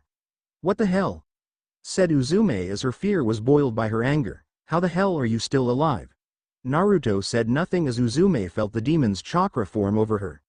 Yes, Uzume thought as a fox-shaped shroud formed over her, he needs to die, just like the rest of his pathetic little troop. Stretching his neck, the skeleton got into a stance as the demon chakra fueled Uzume rushed towards him. I have to calm down, thought Naruto as he controlled his breathing, it won't work if I'm too riled up, I am truly sorry that you had to get involved with this Sakura. Uzume threw a clawed hand as Naruto made it an extra effort to not only avoid Uzume's attacks, but the shroud covering her. You know what you really are, Uzume, said Naruto as he glared at Uzume, you are a spoiled rotten. I don't know why you're acting like this, I mean, not all jutsus can be learned by one person. You are a manipulative who is just a rotten little child who throws a temper tantrum if she doesn't get what she wants, am I right? The added 2 tails proved that the insults were getting to Uzume as Naruto pulled out his last card. I will always be better than you, Uzume, said Naruto, I am a hero. Even though I refuse to be called such, as that very title can turn even the mightiest of heroes into monsters because of the corruption that such a title can bring. If becoming a hero is to become a monster like you are, Uzume, Uzume launched a sphere of chakra, only for it to barely hit Naruto as he just stood there in defiance. Then I would rather be a nobody as you are just a demon that needs to be spanked. That was the last nerve as Uzume's skin peeled and become a mixture of blood and chakra, forming a red four-tailed miniature fox. Perfect, thought Naruto as he quickly flashed through some hand seals and said, Soul Style. Garros del Demonio. Tela de Arañas * Jutsu. Two giant skeletal hands burst from the ground and quickly captured the four-tailed form of Uzume before turning into a web of bone and cartilage as Uzume tried to struggle free. Naruto walked closer to the web as he performed hand seals and said, I believe it is time to end this match with what the audience has been expecting, the big finale. After the final hand seal, Naruto took his skeletal hand and touched 7 different spots on Uzume. The base of the spine, below the navel, a spot just underneath the ribs, the heart, the throat, between the eyes, and the top of the forehead. 7 sealing methods, said Naruto as the spots soon began to glow in a bright blue light, psychic energy lock. The blue lights vanished inside Uzume and made the sound of gates being locked as Uzume returned to her normal self. The skeletal hands vanished as Naruto returned to his normal self while Uzume slowly got to her feet and formed a hand seal, only for nothing to happen. What? Said Uzume as she tried multiple times to mold chakra but only to fail each time. What did you do to me? Naruto set his hat back on his head and said, I've sealed 7 out of the 8 gates to where you can never mold chakra at all. I only left 1 gate unsealed so that you could live and face your crimes instead of just killing you. Uzume rushed in to punch Naruto, only for her brother to quickly finish the fight with a hard punch to the gut. You should have learned to control your jealousy, Uzume, said Naruto as the red-haired girl began to lose consciousness. Then maybe things would never be this way. Oh well, the estate could use a maid or 2. The proctor checked Uzume vitals and then said, the winner of the match goes to Naruto Uzumaki Namikaze. The crowd roared as Naruto slowly caught his breath and went over to the medics where Sakura was being placed on a stretcher. The blonde watched the rosette be quickly, but carefully, carried away so that her wounds could be taken care of. I did it, Sakura, Naruto thought as the medics vanished. I took Uzume down, even though you had to get hurt by me. Again, I am truly sorry. Naruto then looked at the peaceful sky and felt a nostalgic feeling and thought, Father, I did it. I surpassed Uzume with my own hands and with the help of the Straw Hats. I know that you are very proud of me, Father, and I will continue to work hard with the help of my friends and family. Thank you, Kurama. Minato watched as the medics took Uzume away on a stretcher as Kushina took Arashino with her as she returned to the stands and knew that sealing away Uzume's chakra was for the best. Your son is quite impressive, said the Kazekage. Are you sure he's a genin? Minato smiled and said, Uzume may have had training since at a young age, but she lost everything when she let her pride and greed take control of her. The Hokage knew that it was also his and Kushina's fault for not raising the twins better, as neither twin should have been put into such situations. That kid's pretty powerful, said the Otokage. I wish we had someone like him. Minato feigned pride as he watched Naruto's next opponent, Neji Hyuga, enter the arena and prayed that Naruto knew what he was doing. In the arena, Neji sized up Naruto as the blonde stood before him. You have a lot of courage to fight me right after fighting your sister, especially after spending so much chakra.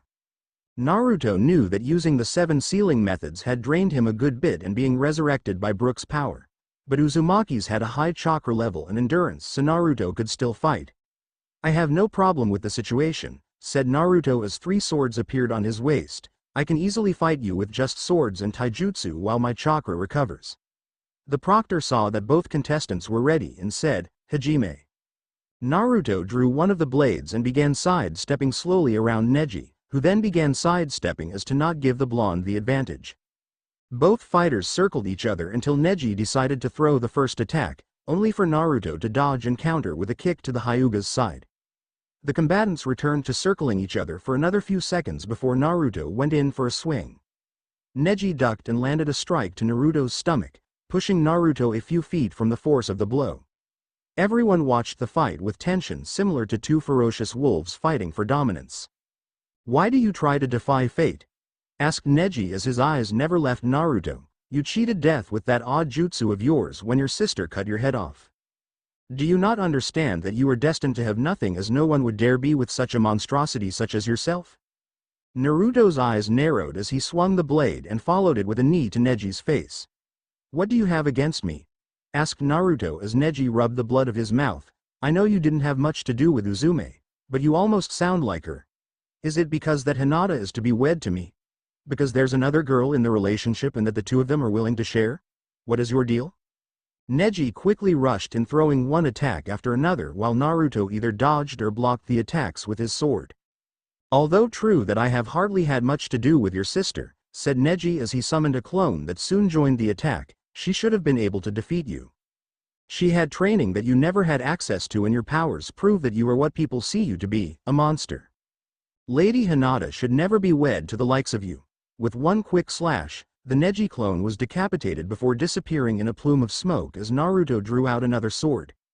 If not for me, said Naruto as he crossed his arms, Hinata-chan would be an Iwa being used for her Byakugan, and they would have their own Hyuga clan. One that could be loyal only to them, or even stronger, that our Hyuga clan. Naruto and Neji rushed towards each other and stopping right behind each other. Naruto felt the pain in his side, knowing that Neji landed a powerful blow while Neji's jacket had a large X-shaped tear in it. Blood slowly seeped from Neji's wound as the two turned to face each other. I will show you that one cannot defy their fate. All lives have their paths laid out before them the moment they were born, said Neji as he got into a different stance. Naruto began to use his haki as Neji launched his attack in a rapid motion. 8 trigram. 2 palms, 2 clear misses, 4 palms. More misses, 8 palms. Okay, the last 3 clipped him a bit. 16 palms. Crap. 4 of them connected, 32 palms. Damn it. Lost my center of balance, 64 palms. Naruto reeled back as his body began to feel heavy from the last set of palms Neji threw at him.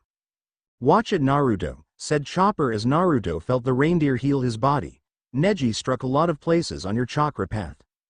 I can't even get to some of them.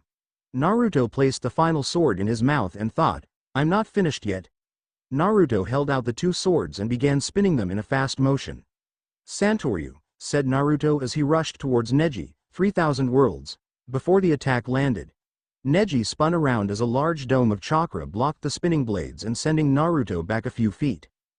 Damn it! Naruto thought as he recognized the rotation technique from the Hyuga clan. How am I to get through that? Neji finished the rotation technique with a confident smirk on his face and said, can your swords not cut through the ultimate defense? Sad to say that those 3 swords are just for show. Naruto glared at the Hyuga before him in anger and said, how dare you insult Zoro-sama's teachings? Naruto threw another 3-bladed technique, only for Neji to deflect the attack. Give up, said Neji as he smirked at Naruto's failed attempts. Fate has allowed me to master the rotation so that I may defeat you. Fate has nothing to do with winning fights, said Naruto as he stared down Neji. All fights are won with 3 important elements: skill, determination, and chance. Naruto rushed in with all 3 swords striking in a flurry of motion and said, skill determines who the better fighter is, as even the tiniest slip can take down a master. Neji had escaped with a small number of stab wounds, only for Naruto to twist his body, creating a vortex of sharp shockwaves. Determination, said Naruto as the bladed twister dissipated while he rushed towards Neji, can even grant the smallest of plants the power to obliterate an entire mountain. Neji had just escaped the shockwaves with his shirt in ribbons and cuts covering his body and saw Naruto running towards him. As for chance, said Naruto as he crossed his arms, never hurts to have a little luck. Neji quickly substituted himself with a nearby log. Your little speech is honorable, said Neji as he glared at Naruto, but why should you believe that you should allow the very demon that attacked our village to call himself your father? Naruto froze at what Neji had said. Your father, as you called him, died due to the lack in chakra, continued Neji. You should have died with him, but instead, you allowed him to grant you with even more demonic power. You practically spit in the face of fate as you continued to use this demonic power as you become a miniature version of the demon fox and then a walking skeleton. Neji never even noticed the dark aura enveloping Naruto. You will always be known as what fate had deemed you, father, said Neji with a face of disgust, a vile monster that doesn't deserve to call itself human or even have any existence. Everyone in the stands couldn't believe what they had heard as they saw the one of the most powerful genin leaving himself open as another mercilessly berate him. Neji saw Naruto move his arms in motion as 6 more arms appeared with a sword in each hand. So you can duplicate your weapons now, said Neji as he rushed towards Naruto, only for Naruto's 4 left arms try and slash him but cutting the sleeve of his shirt. What? What you see before you is no illusion nor is it any of the other powers I have, said Naruto as the 6 arms now crossed themselves, tears flowing from his eyes. This is the power of the Kyotoryu, 9 sword style. Naruto rushed towards Neji as the Hyuga got ready for another rotation. You believe everything is decided by fate, said Naruto in a dark tone, but let's see how you handle one of fate's more crueling punishments. Kiki Kyotoryu. Kyuubi. Neji saw an image behind Naruto in the form of a fox with 9 tails and immediately went into the rotation. Kyuubi, said Naruto as he dashed behind the dome of chakra, flaring his haki. Sins of the father. Neji watched from the dome to see a paralyzing sight. His own father in a demonic form about to cut him down. I am terribly disappointed by you, said Hisashi as he placed a hand on his son's shoulder as he walked by. How could I call someone who crosses those forbidden lines a son? Blood began to fly as the dome dissipated to reveal Neji spinning around as his body was now covered in cuts. Neji then collapsed onto the ground as Naruto's extra limbs just vanished into a dark aura. Neji, said Naruto as he stood over the fallen Hyuga, if fate wanted Uzume to win, she would have been fighting you at this moment. If fate wanted Hinata to be used by our enemies, it would never have led me to her. If fate wanted you to win, then your ultimate defense should have blocked my attack. Neji watched and prayed that Naruto would show mercy. There are times when even our own beliefs get tired of us just talking so much about it and trying to shove the teachings down so many unwilling throats, said Naruto as he squatted to get closer to Neji's face after sealing his 3 swords, that it will show us that there will always be something that defies what you know, and it will always be one hell of a slap. Naruto stood up as Neji lost consciousness from the blood lost. Winner. Naruto Namikaze Uzumaki. Yelled the proctor as the medic took Neji away on a stretcher. Up in the stands, Hiyashi decided to leave as there was something he wanted to talk to Neji about. It is about time Neji learns about his father, Hiyashi thought as he headed towards the medical wing. Neji weakly woke up and saw his bandaged body and the IVs providing blood to replace the amount he had lost. Father, Neji said weakly as he remembered that nightmarish image. The Hyuga tried to get up, only to feel a hand lightly holding him down. Neji looked to see Hiyashi Hyuga over his bed and said, Lord Hiyashi, what are you doing here? Hiyashi gently helped Neji sit up and gave him a scroll. This scroll is from your father, said Hiyashi as Neji began to unroll the scroll in his hands. It is a letter he had written to you sometime before his death. Neji slowly read the scroll in his hands as he had recognized his father's handwriting. Neji, son, I can imagine that my brother, your uncle, had given you this scroll when he saw when you were ready. My brother can be really paranoid and he had probably blamed himself for my death. Even though he had used the caged bird seal on me, I have seen the pain and reluctance in his face. You should have seen his face when he learned that I was dying from an incurable disease. Funny how the other head members and the elders did nothing after I gave Hiyashi a good punch to the face. Neji, I hope that you are getting along with Minato's son, Naruto, and I'm pretty sure you could use a friend. You don't need special eyes to see that the boy is alone as that brat sister of his, Uzume, had manipulated the village and their parents into favoring her. I can't help but see nothing but evil in that girl as she has the largest network of friends, and used her title to such a disgusting advantage. I believe that it is the demon fox's power and chakra corrupting her, and I have told Minato about this, but he dismissed it as the Byakugan seeing some of the flares that the brat suffers.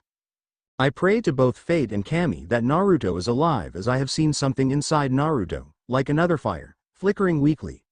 You don't need to be a seal master to see that when 2 living beings are sealed, they are connected for the rest of their lives. Should one dies, the other goes with them. If Naruto is alive, then one of my final prayers has been answered and I hope that the 2 of you are the best of friends. The other prayer I have asked for is that you remain safe until your time and live out your life. I feel the disease eating at me at this moment, so I may not have long. I am truly sorry that you will be left alone, but do not forget to go to those that will be there for you. I finish this letter with one last piece of information. I love you, son, and I will always be proud of you. I know that you may make choices that I do not approve, but I will always be proud of you, my son. Love, Hisashi Hyuga.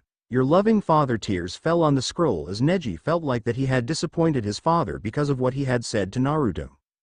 Naruto, Neji thought as he had seriously hurt the one person that his father wanted him to be friends with. Seems like you and I aren't all that different then.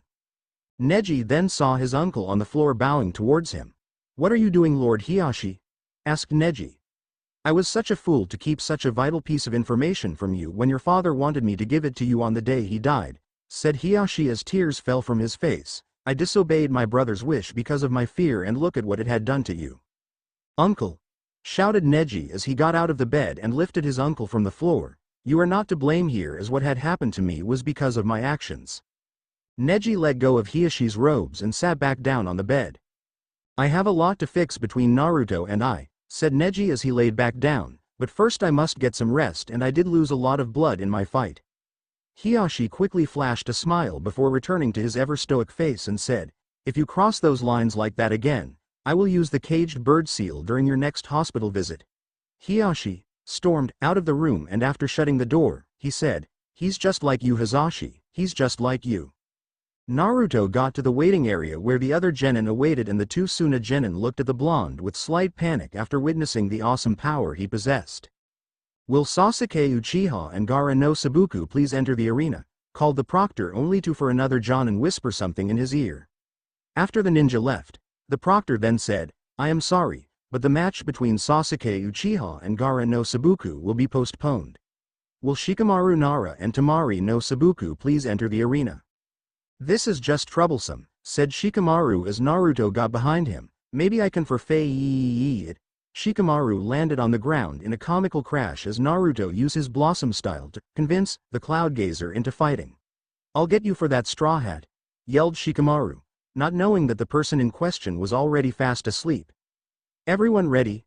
Asked the proctor as he received a nod from Temari and a reluctant Shikamaru. Hajime. Naruto found himself on the Thousand Sunny with the other Straw Hat pirates. He also saw some of the Straw Hats watch Shikamaru's fight, with a couple of them making bets on who would win. Naruto then saw Zoro to the side and walked up to him. Zoro-sama, asked Naruto as he bowed towards his teacher, I would like to ask you and Ka-chan something about my fight with Neji.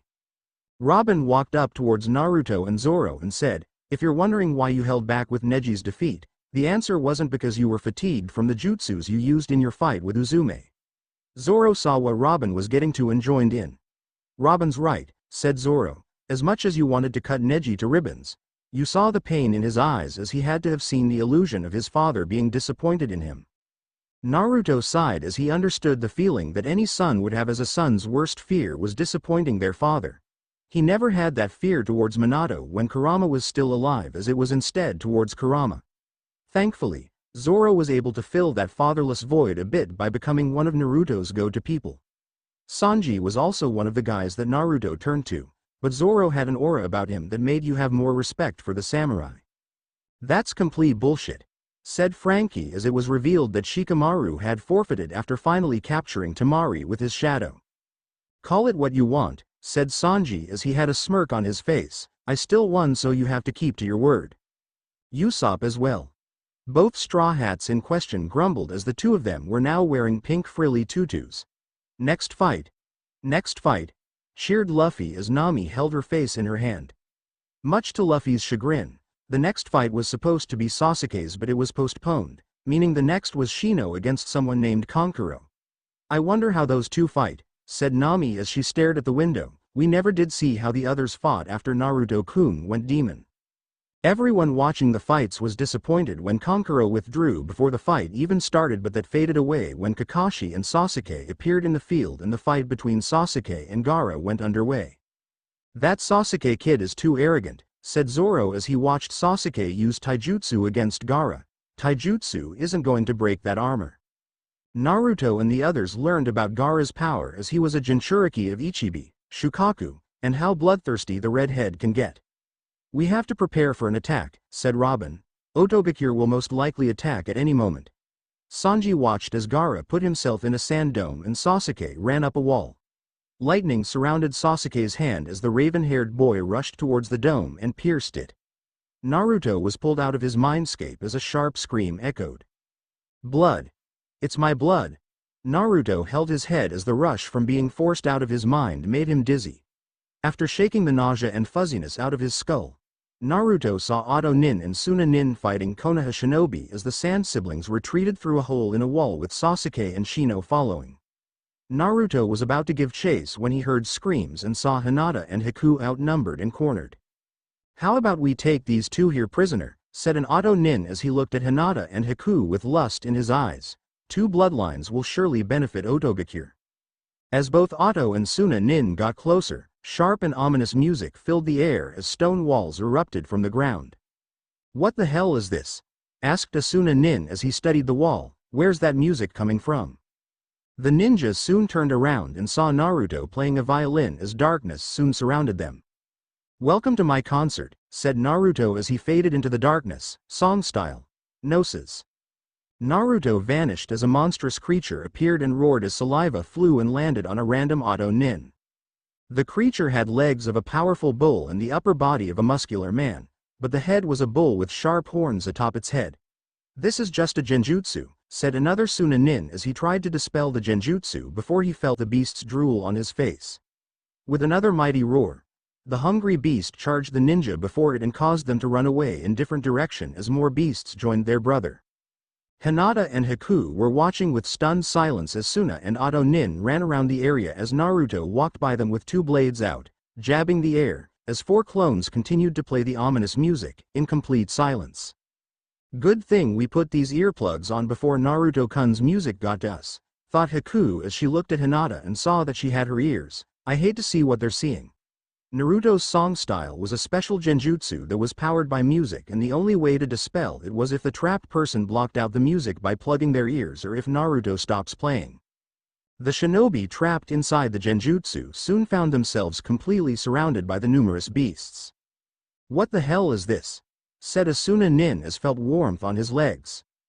With echoing roars, the squadron of beasts rushed towards the trapped group, and when the beasts collided with their prey, the whole place vanished along with the beasts and the music stopped. "It was a genjutsu," said an Oto Nin before he and the other shinobi that were with him heard the sound of blades sliding into scabbards. "Twin blade technique," said Naruto as he clicked the blades closed, causing blood to spray from the Oto and Suna Nin that were there. "Minotaur skewer." The bodies of dead shinobi fell to the ground as Naruto signaled the girls to remove the earplugs. "Thank you, Naruto-sama," said Haku as she and Hinata done a quick bow. "We can handle things from here." "Go after Gaara." Naruto nodded and quickly began his chase. "I remember falling for his genjutsu for the first time," said Kurenai as she appeared beside Hinata blocking Kunai and Senbon. "How was it, Kurenai-san?" asked Haku, getting a blush from the red-eyed woman. "Anko and I found ourselves really close to each other in front of a passed-out Naruto." Both girls blushed heavily at the thought their beloved's genjutsu being that effective. Minato and Jin Sarutobi found themselves fighting Orochimaru as well as the resurrected three Hokages. "I know I've always wanted to fight my old man," said Jin as he blocked an attack from his father, "but I've never imagined it like this." Minato knew that he couldn't easily face off the first two and the third Hokages with as much ease. "Forgive the intrusion," said a voice that echoed in the dome, "but I believe there are three old men who would like some peace and quiet."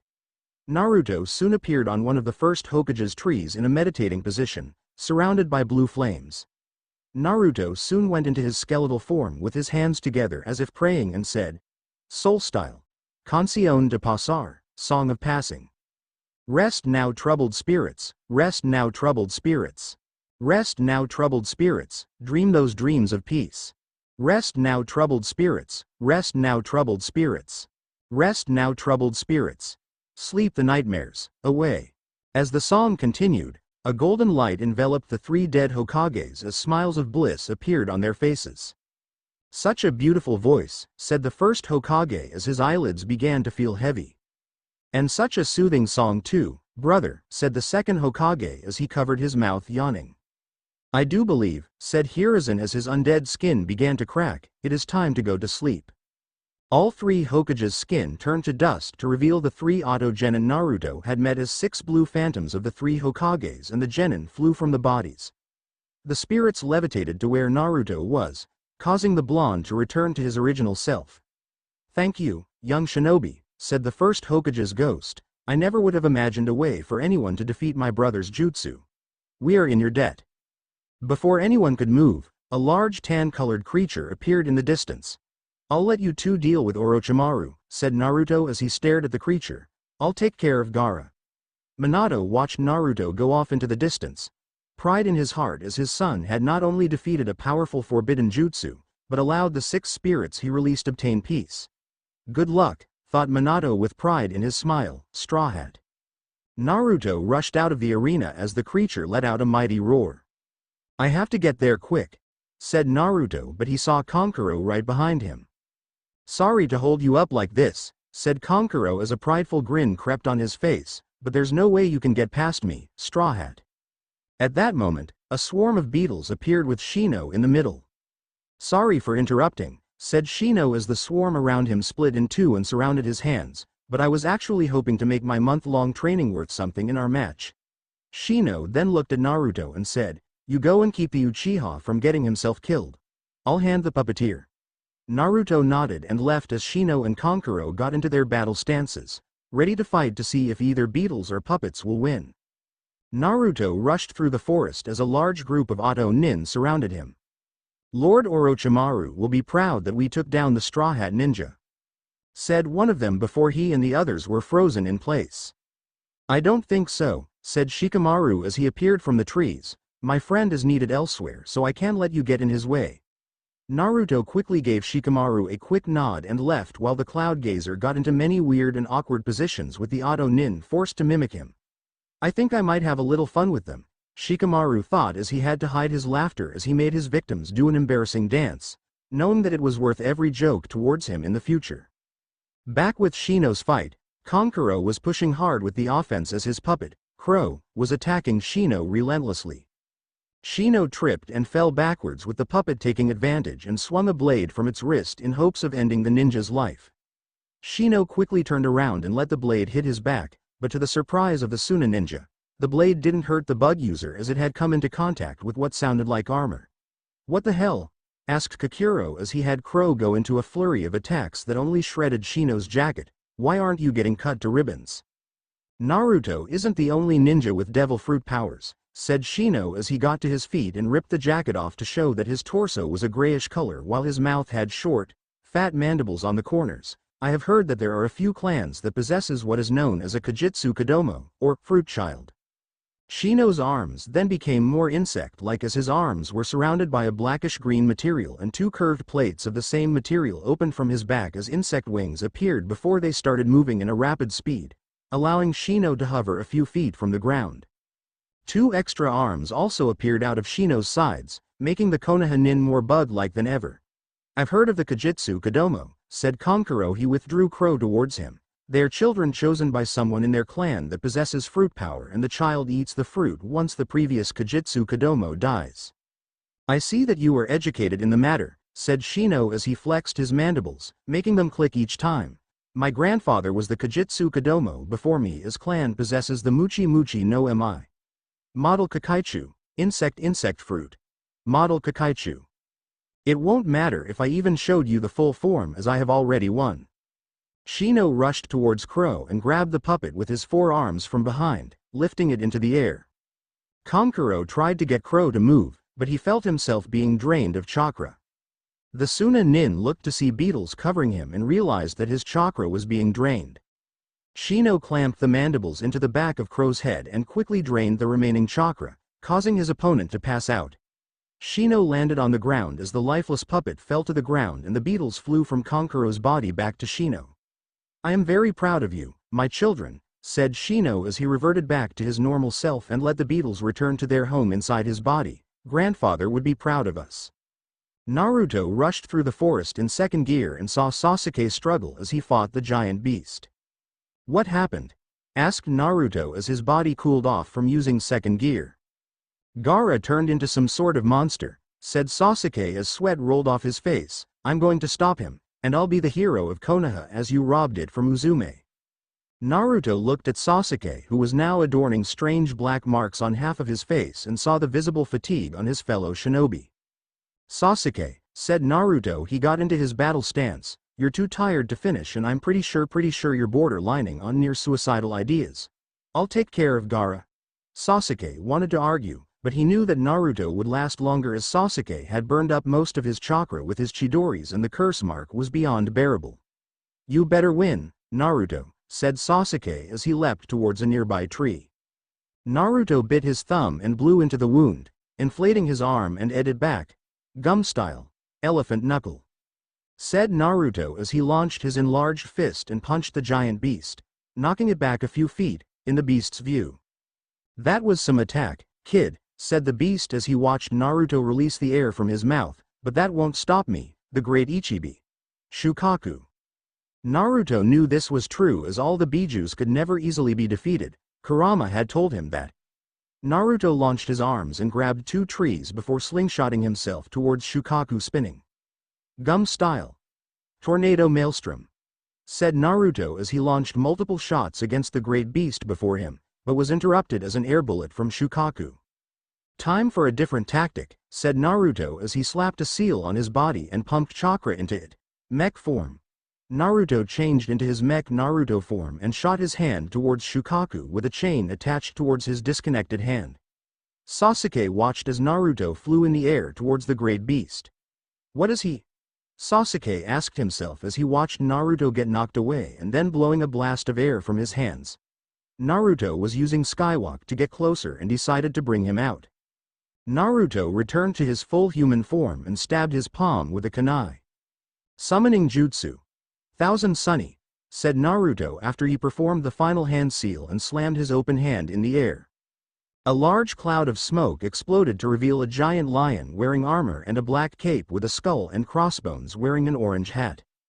"'Tis good to finally test my skills in combat after so many years," said the lion as Naruto landed on its head. "Captain Naruto." From the stadium, Kushina saw the summon in its cape. "That must be Naruto's summon from the Straw Hats," said Kushina as she remembered the name of the summon as it was the very ship that the Straw Hats sailed on, Thousand Sunny. "I take it that he is to be my first opponent, Captain," said Thousand Sunny, receiving a nod from Naruto, "then I will not give up." With a mighty roar, Thousand Sunny tackled Shukaku, creating a loud boom as the great beasts collided forcefully. "Wind style. Air bullets," said Shukaku as it launched a ball of air towards Thousand Sunny, but the summon leapt to the side to avoid the attack. "Hang on, Captain," warned Thousand Sunny as Naruto tightened his hold on the lion's mane. "Great lion tackle." Thousand Sunny slammed into the Ichibi with great force as the air shook from the impact. Shukaku threw shuriken made of sand as each one created a large cut on the lion. "Captain," said Thousand Sunny, "I have a powerful attack that might work on him, but I can only use it once. I need him to hold still so it can work." As if by some miracle, a loud voice was heard as it said, "Summoning jutsu. Bring down the house." A giant red toad in a yukata landed on Shukaku before getting tossed next to Thousand Sunny. "Hey Gaki," said Jiraiya as he landed on the red toad's head, "how did you learn how to summon?" A growl escaped from Thousand Sunny's throat, telling Jiraiya that no wasn't the time to be trading secrets. "A new summon," said the red toad, "name's Gamabunta. What's yours?" With a mighty roar, Naruto's summon said, "I am Thousand Sunny, the great lion of the sea." Gamabunta chuckled at the declaration and said, "I heard you could use some help."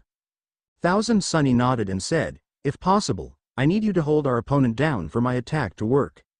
With help from Jiraiya, Gamabunta transformed into a large wolf and leapt towards Shukaku and got into a deadlock. Thousand Sunny leapt around the battling duo, gathering energy and chakra in his mouth and got into position. "Grand roaring cannon," roared Thousand Sunny as a massive wave of energy and chakra launched from his mouth. Gamabunta quickly leapt away from Shukaku as the wave obliterated the Biju's body, save for the head. "Holy crap," said Gamabunta as he returned to his toad form, "I can feel the energy across my warts." Everyone in the stadium went bug-eyed as they watched the massive explosion of energy and power.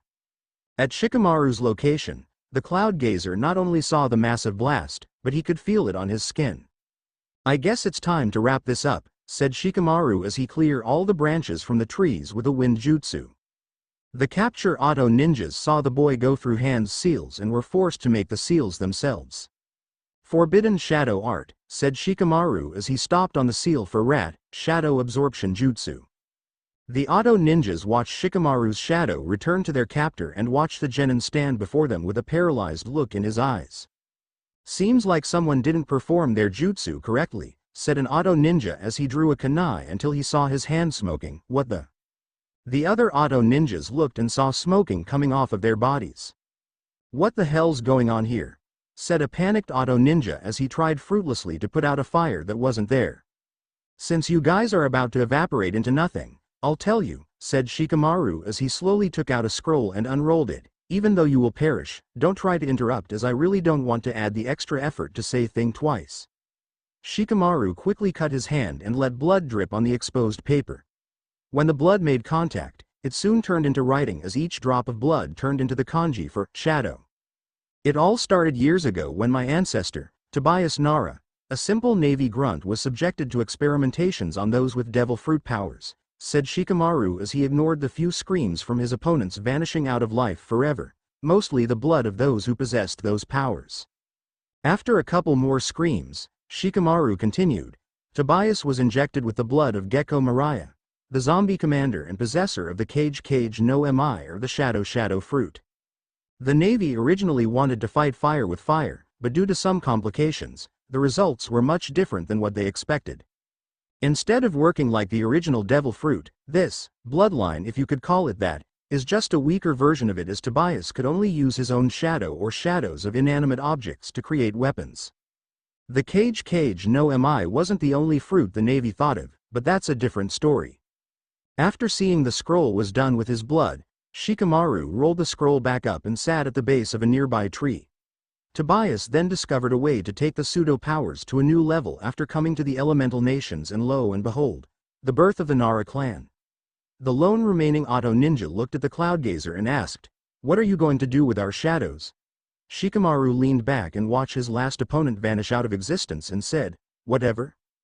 Back at Naruto's location, the attack from earlier had cleared, allowing Thousand Sunny to launch Naruto towards the Shukaku's falling head and said, "Captain, banish the evil within Shukaku and save Gaara." Naruto landed on the Ichibi's falling head in his skeleton form and saw that the spirits of the three Hokages were right beside him. "Fool," said Shukaku as its body began to reform, "you can never defeat me." The ghosts of the Hokage reached inside Shukaku and pulled out another spirit. A spirit of a priest. "Unhand me, you ingrates," cried the priest spirit, "do not make me summon Kami's wrath upon you." At the sound of a blade being unsheathed, the spirit looked at Naruto with fear. "You believe that mortals can summon immortal beings without a price and make others bend to your will by threatening them with Kami," said Naruto as he raised the blade in the air with both hands, "and you call yourself a priest, someone who is to provide guidance and share Kami's teachings." Naruto slashed the corrupt spirit and said, "Soul Style, Destorando la Hoja, Banishing Blade." The three Hokage's spirits let go as the evil spirit burst into flames and was absorbed into nothingness. Naruto returned to his human form as the Hokage spirits vanished into the next life and said, "Kami would never allow herself to bend towards such corruption. So you shall face eternal pain, in hell." Shukaku's head slammed into the ground as Naruto landed in front of it. "Wah," said Tsukaku in a gentle voice, "what happened?" The confused head changed its form into a small girl about Temari's age with a small tannish tail and her hand attached to Gaara's and viewed the destruction. "Did I do this?" asked Shukaku as tears formed in her eyes. "I should have stayed with Kurama ni-san and listened to Matabi ne-chan about not talking to strangers." Naruto and the Straw Hat Pirates, even Robin, couldn't help but sweat drop at the sight of a great-tailed beast crying like a little child. "Please don't cry," said Naruto as he tried to comfort the crying Biju. "I'm sure that everything will be alright. Shukaku-chan." Shukaku stopped crying and looked at Naruto. "I am not that nasty man," said the Ichibi. "My name is Sanahime."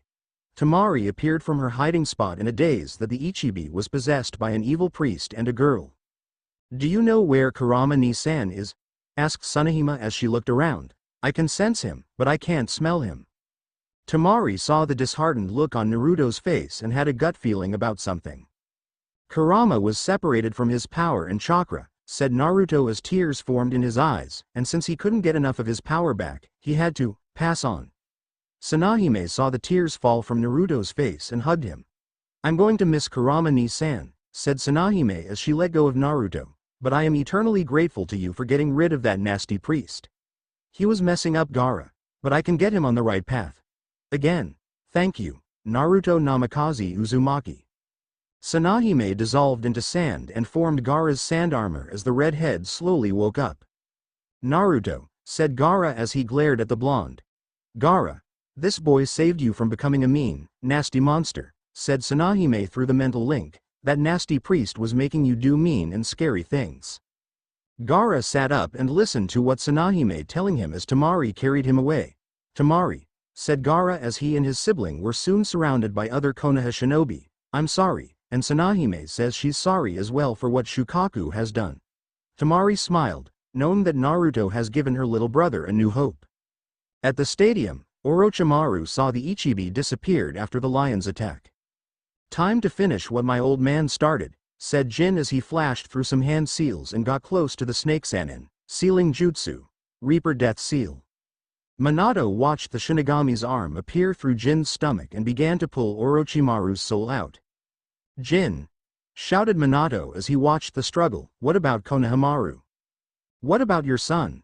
Jin turned his head and sent a smile to Minato. I know that I'll be leaving Konohamaru alone, said Jin, but I know my brother will take good care of him and Naruto will as well, that is why I have named your son as Konohamaru's godfather. Jin returned his gaze towards Orochimaru and he could feel the Shinigami getting impatient. If I can't finish the job, said Jin as tears slowly fell down his face, then I'll take your arms with me to hell. Orochimaru watched the Shinigami cut his soul's arms off and devoured them as acidic pain crawled up his arms. Minato knew that Jin had bought everyone time by preventing Orochimaru from using jutsus for a good while. Sensing defeat, Orochimaru signaled his bodyguards the retreat, swearing revenge on not just Konoha, but Naruto as well. The fighting Suna ninja saw that the fight was now against them and surrendered. Minato looked at the battle-scarred village before him. So many lives lost, so many homes gone, all that paperwork. I hate being Hokage, Minato thought as he watched Sasuke and Shino carrying Naruto. Bad enough that this job tore me away from my family, especially Naruto now that he's Konohamaru's godfather. Running his hand through his sun-blonde hair, Minato looked at all the Konoha ninja and with a mighty roar he said, People of Konohagakure, this invasion is over as we, the village's own citizens, have won this battle. Minato heard the roars of victory, but he knew the truth. They may have won the battle, but the war is far from over. Naruto, wearing a black suit, walked towards Kurama's shrine with a distant and tired look on his face. Hey Two-san, said Naruto as he sat on the ground in front of the shrine. Thought I might drop by for a while, what with the invasion, attending the funeral for those we lost, checking on Sakura and Lee, as well as helping with the rebuilding of Konoha. Silence echoed through the forest as Naruto gathered his thoughts. I met your baby sister, Tsunahime, said Naruto as he stared at the barkless patch on the tree. I can tell she was really close to you and someone named Matabi. Guessing she's your sister. More silence. I hope you were able to get a good view of my fight with Uzume, said Naruto with a smile on his face, and I finally done it. I finally showed Uzume what for. Silence drifted through the wind as Naruto's face had fallen into sadness. But Uzume, continued Naruto as tears fell from his face, that had used Sakura as a shield during our fight. I couldn't do anything to stop it as I was at the point of no return with the attack. Two-san, sob. Sakura was just a civilian, she had absolutely no training in chakra, and she was forced to take one of my really strong attacks. Thank Kami it wasn't one of my strongest attacks but still, she's in really bad shape. 4 broken ribs, a broken back, I'm still thanking Kami that Sakura Ne-chan is still alive. Naruto's sobs echoed in the forest, unknown to the pair of eyes watching him. It was a good thing that Tsunade was still around so she could take care of both Sakura and Lee, said Naruto as he dried his tears, but still, I caused Sakura to end up in the hospital. That's the second person Uzume had used as cannon fodder just to get to me. After calming down, Naruto calmly said, on brighter news, I'm not only a Chunin along with Shikamaru, but I'm now the godfather to a young boy by the name of Konohamaru. Silence hung in the air as the pair of eyes widened. I've met him sometime before the Chunin examines along with his little squad, said Naruto as he ran a hand through his hair. Those three are my biggest fans and I really like the fact that they saw me as someone they can truly look up to as they never cared about that spoiled brat, Uzume. But, Naruto then rubbed the back of his head and said, I really don't know much about looking after someone's child. I mean, I know that Asuma-sensei's taking care of him, but since I'm Konohamaru's godfather, I have just as much responsibilities as he does. You were there for me and it's ironic that I see the nine-tailed fox as more of a father than my real dad, the fourth Hokage.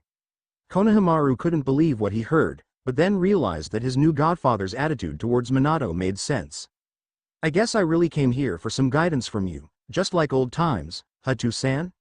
Naruto joked as he then turned towards the bush that Konohamaru was hiding in. Come on out, Konohamaru, I've known you were following me since the funeral. Konohamaru walked out of the bush and sat next to Naruto, knowing that he was caught. I'm guessing you heard everything, said Naruto as a sad, yet sheepish smile grew on Konohamaru's face. I'll take that as a yes, then. Konohamaru then hugged Naruto and said, It'll be alright, Naruto-san. Naruto quickly returned the hug before he ruffled the boy's hair and said, You don't have to address me as Naruto-san because I want you to be comfortable since I'm your godfather now. Anytime you need anything, all you have to do is look me up. Both Naruto and Konohamaru got to their feet and decided to head towards the hospital to check on a certain pink-haired girl. Sakura looked out her hospital room from her bed as Tsunade had told her that she could now have visitors. The very first visitors were obviously her parents as she couldn't help but laugh a bit with how her father was acting.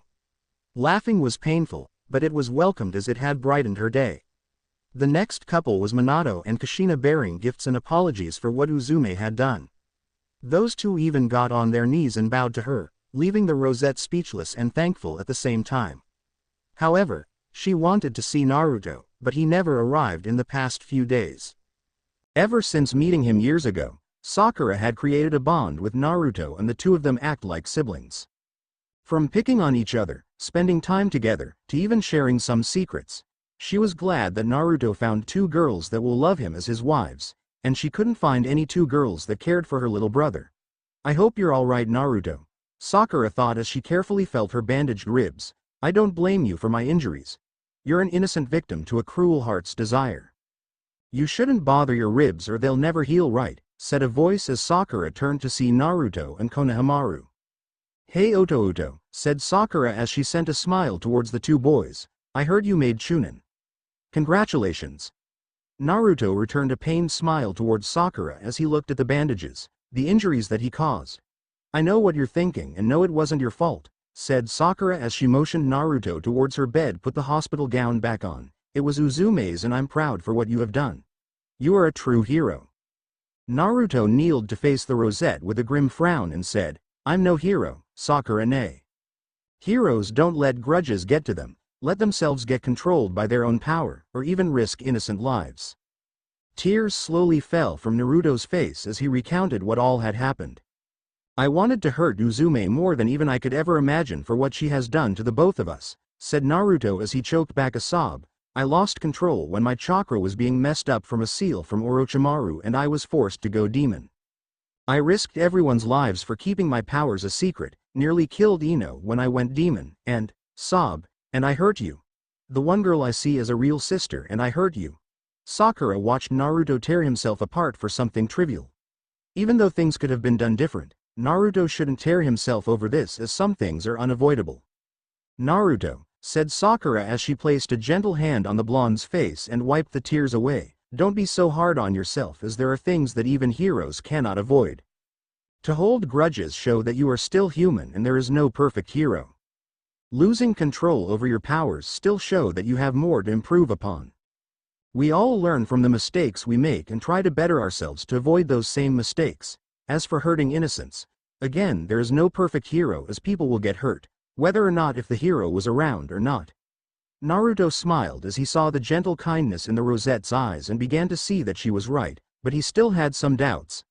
I love you, Oto, said Sakura as she eyed Naruto's bare forehead, and I am so proud of you, my little hero. Ni-chan, said Naruto as he blushed from embarrassment from Sakura's, my godson is right here and I was hoping you wouldn't embarrass me like that. Sakura lightly chuckled as Naruto furiously rubbed his forehead as Konohamaru stood confused at the sight. Sakura then saw her parents, Naruto's two wives, Ino and Tsunade, enter the room and couldn't help but feel a bit of dread. "Naruto-kun," said both Hinata and Haku as they tackled their beloved to the ground. "We are really glad that you're alright." Sakura smiled as the two girls had Naruto in a fury of s before a cough from Tsunade stopped the two girls. "I'm glad that everyone close to Sakura is here," said Tsunade with a grim look on her face, "because I have some unfortunate news." The silence was deafening as Sakura's parents and Naruto looked on with worry. "Sakura Haruno," said Tsunade with slight pain in her voice, "I'm afraid that your spine has suffered some permanent damage. Sigh, you will have to spend the rest of your life in a wheelchair. I'm sorry." Everyone was shocked by the news, none more than Naruto. Tsunade's words echoed inside Naruto's skull as what the doctor's words played like a broken record. "Sakura's paralyzed," Naruto thought as he couldn't hear the words of comfort from the Straw Hats, "and I caused it. I know that she's right about no perfect heroes, but I did this to her." Before anyone could register his absence, Naruto left the hospital alone with his thoughts, blaming himself. Upon the Hokage monument, Naruto hid his face as he gripped his trademark straw hat to hide the gobs of tears. "I hurt Sakura, I took away her ability to walk, and it was all because of my sister's jealousy," Naruto shouted in his mind. "It wasn't your fault, Naruto," said Nami as she and Robin gave Naruto a mental hug.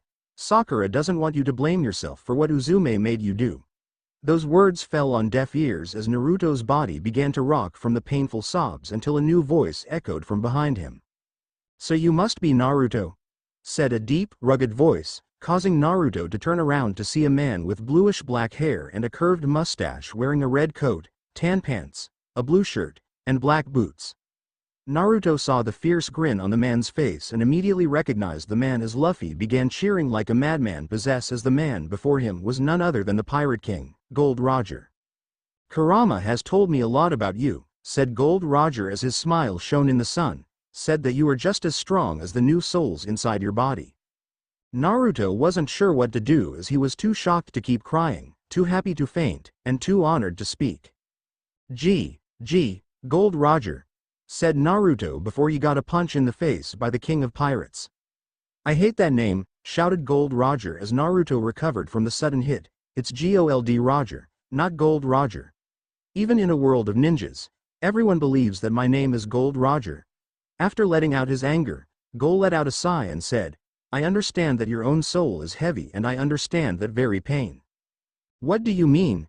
asked Naruto as Gold's smile never faltered. "You see, Naruto," said Gold as he sat on the ground cross-legged, "when I was alive, I couldn't help but be sweet on a girl I met on my journey. Portgas D. Rogue was her name and she was quite the woman, ha ha ha. Kind, caring, and she was great in bed." Naruto had failed to suppress his blush as Gold laughed as the blonde's failed attempts to hide it. "Anyway kid," said Gold as he continued his story, "when I heard that she was pregnant, I was both joyful, yet saddened. I was proud that I would have been a father, but scared that I would be unable to protect my son from the world government hunting him down. I had even asked the very person who captured me, Monkey D. Garp, to look after him for me. I even heard in the afterlife that Rogue was pregnant with my son, Ace, for almost 2 years. Even though she's kind, Rogue beat the crap out of me for getting executed." Although Gold's smile stayed the same, Naruto saw the pain and joy in the Pirate King's eyes. "What I'm saying, kid, is that there are things that will just happen," said Gold as he placed a hand on Naruto's shoulder, "and yes, we have caused them, but always remember that life can be cruel to us, but we must be merciless in life's face as we try our damnedest to defy it." Naruto let the wisdom sink in as Gold slowly began to vanish. "Guess my time here is up once more," said the Pirate King as he looked towards the sky. "It was really nice meeting Kurama's kid and I am proud to call you my fellow pirate." Gold D. Roger then gave Naruto a serious, yet blissful look and said, "Now go out into the world ahead of you and find your own One Piece." Naruto watched as Gold's spirit faded away back into the afterlife as his doubts were erased by the Pirate King's wisdom. "Thank you for everything," said Naruto as he looked towards the sky before him, Gold Roger. At that moment, a large rock fell from the sky and struck Naruto on the top of his head, causing the blonde to grab his injured skull as he could have sworn that it was the Pirate King scolding him. At the Namikaze Uzumaki estate, Uzume was taking out the trash when she heard a voice call out to her. You must be Uzume, said the voice as the girl looked around. You have nothing to fear from me, for I bear you a gift, should you accept my offer. Uzume then saw a hand holding a strange purple fruit that made her think of grapes with swirls in them. What is that? Asked Uzume as she tried to reach for the fruit before the hand pulled away, taking the fruit with it. This, my dear girl, said the voice, is a special fruit that will give you power similar to that of your brothers, but I am not going to just give it away. In 3 days, there will be a group of people here to bring Sasuke to a friend of mine, and you will be given the same offer. Should you accept, they will hand you the very fruit in my hand and you are to eat it, but if you refuse, then you can just spend the rest of your life as a lowly maid whom nobody respects.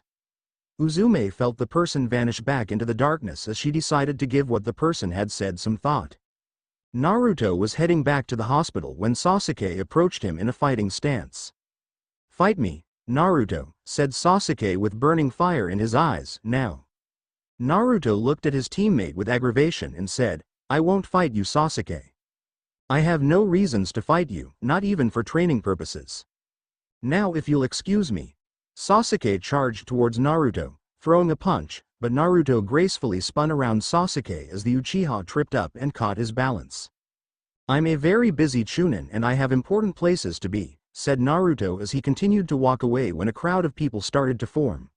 Sasuke wasn't listening as he charged up his Chidori with some members of the crowd backing away. Naruto! Cried Sasuke as he dashed towards Naruto before slamming the jutsu into the blonde's gut. At least that would have happened if Kakashi hadn't threw Sasuke into a nearby water tower. You alright, Naruto? Asked the Jonin and received a nod from his student. Naruto watched Kakashi go into the water tower and leave with Sasuke tied up. We're trying to rebuild the village and Sasuke still can't let go of that grudge, said Naruto as he went back towards the hospital. I wouldn't be surprised if he's doing this for Uzume. Kakashi had tied Sasuke to a tree and gave the Uchiha a disapproving look. Sasuke, said Kakashi with an authoritative voice, the Chidori is only to be used to protect your friends in Konoha, not for petty revenge. The Jonin then turned around and said, I'm going to keep you here until you have cooled off. I'll inform your mother about this. Sasuke watched Kakashi leave, getting angrier by the minute at the Jonin for tying him up here. Why? Sasuke thought as his anger continued to boil. Naruto has all that power, it should belong to me and Uzume-chan. We are more deserving than that Dobi. Why is it the undeserving have so much power? Asked a voice from behind Sasuke. You and your girlfriend have the very right to that power and yet, someone as undeserving like that Straw Hat possesses it. The voice then chuckled and said, I have a few associates that will arrive here in 3 days and give you and Uzume a choice. Should either of you accept, you will be granted the power the two of you rightfully deserve. If not, the offer will be open to somebody else. Till we meet again. Sasuke thought of the offer as the chakra signature vanished and knew of the decision that he would have to make. A few days had passed as Makoto was walking one evening and she couldn't help but feel that something was going to happen. She then saw Sasuke and Uzume, standing at the village gate with backpacks ready. Sasuke, Uzume, asked Makoto as she approached her son and Uzume, what are the two of you doing here? That was when Uzume approached the Uchiha mother with her hand covered in a dark fire and the last things Makoto saw was the girl placing the hand on her forehead before the world turned completely dark. Sorry, said both Sasuke's and Uzume's voices, but we have to do this. Makoto then lost her consciousness and she heard footsteps echoing through her mind. The next morning found Naruto rushing towards the hospital after Kushina had told him what had happened to Makoto. After finding the right room, Naruto saw Makoto sitting in the bed with bandages covering her eyes. What happened to her? Asked Naruto as Tsunade carefully examined what the bandages hid away from everyone's view. I don't know what to say, said Tsunade as she adjusted the bandages. Somehow, someone took away Makoto's eyes without leaving much evidence of removal, not even a tiny drop of blood or scarring on the side of her eyes. Makoto, said Minato as he took an authoritative stance, tell us what happened. We need to know who did this. Makoto was silent for a while before she said, Sasuke and Uzume had left the village after Uzume had done something to me. Her hand was covered in something similar to the black fires of the Amaterasu. Naruto's eyes widened at not only hearing about Sasuke and Uzume leaving the village, but at what Luffy had told him about the black fire that enveloped Uzume's hand.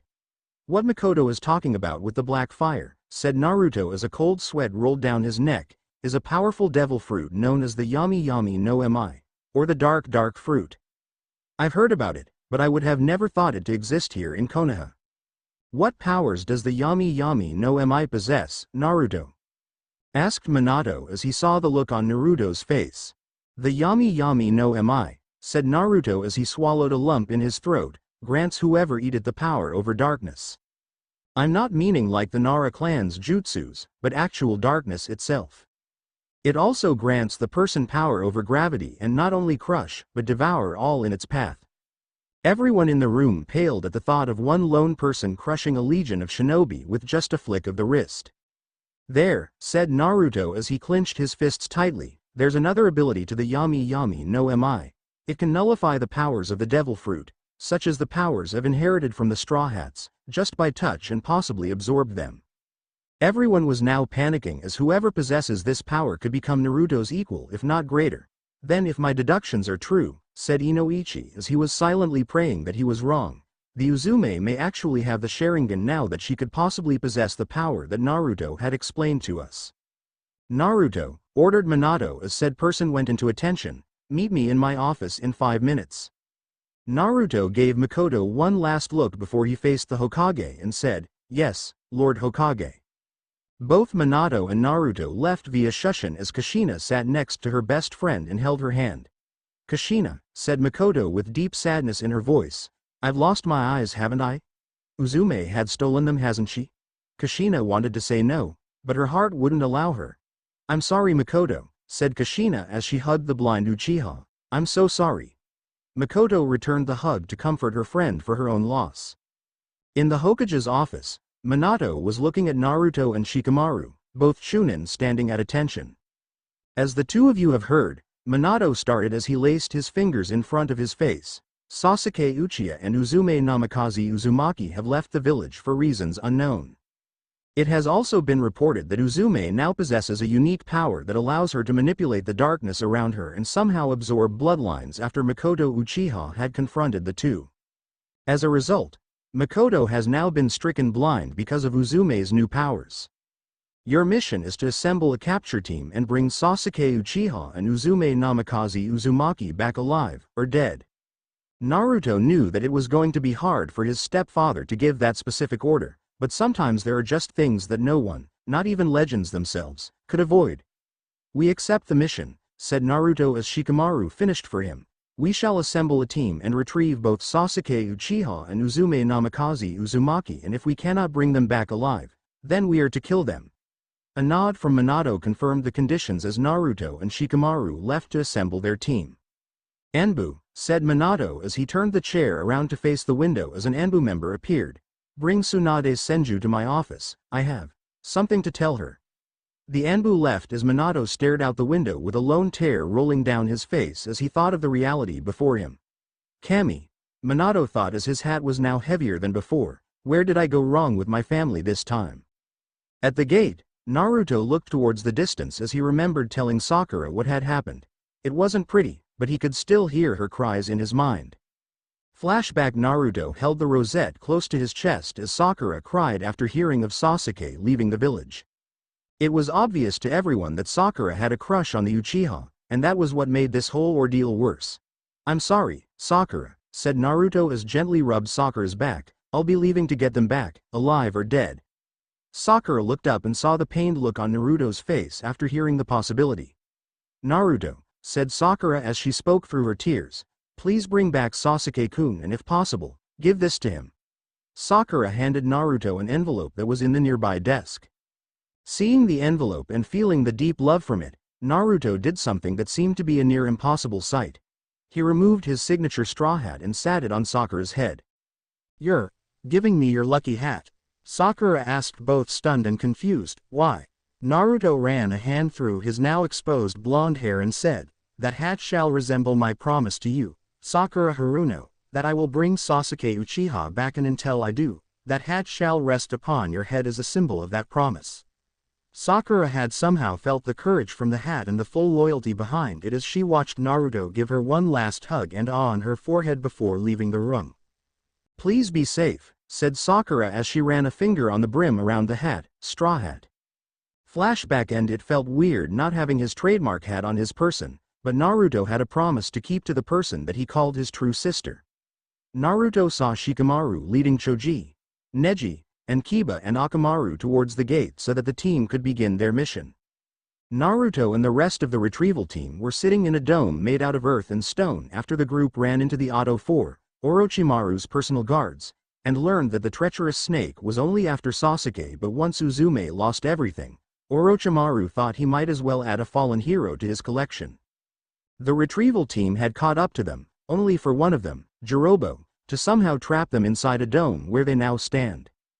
"Damn it," said Kiba as he punched a wall in frustration, "we were so damn close to getting those two traitors and we fall for a simple trap that an academy student can see coming." Although everyone had fallen for the trap, Naruto was quick enough to plant both eyes on a tree to hopefully find their captor. "Any luck, Naruto?" asked Shikamaru as he was able to see what the blonde had done. "I found that Jirobo is in one location in order to keep this dome up," said Naruto as his eyes showed him the auto ninja. "We can easily break out if we attack a wall opposite of his location. I have a plan, so have everyone follow my lead."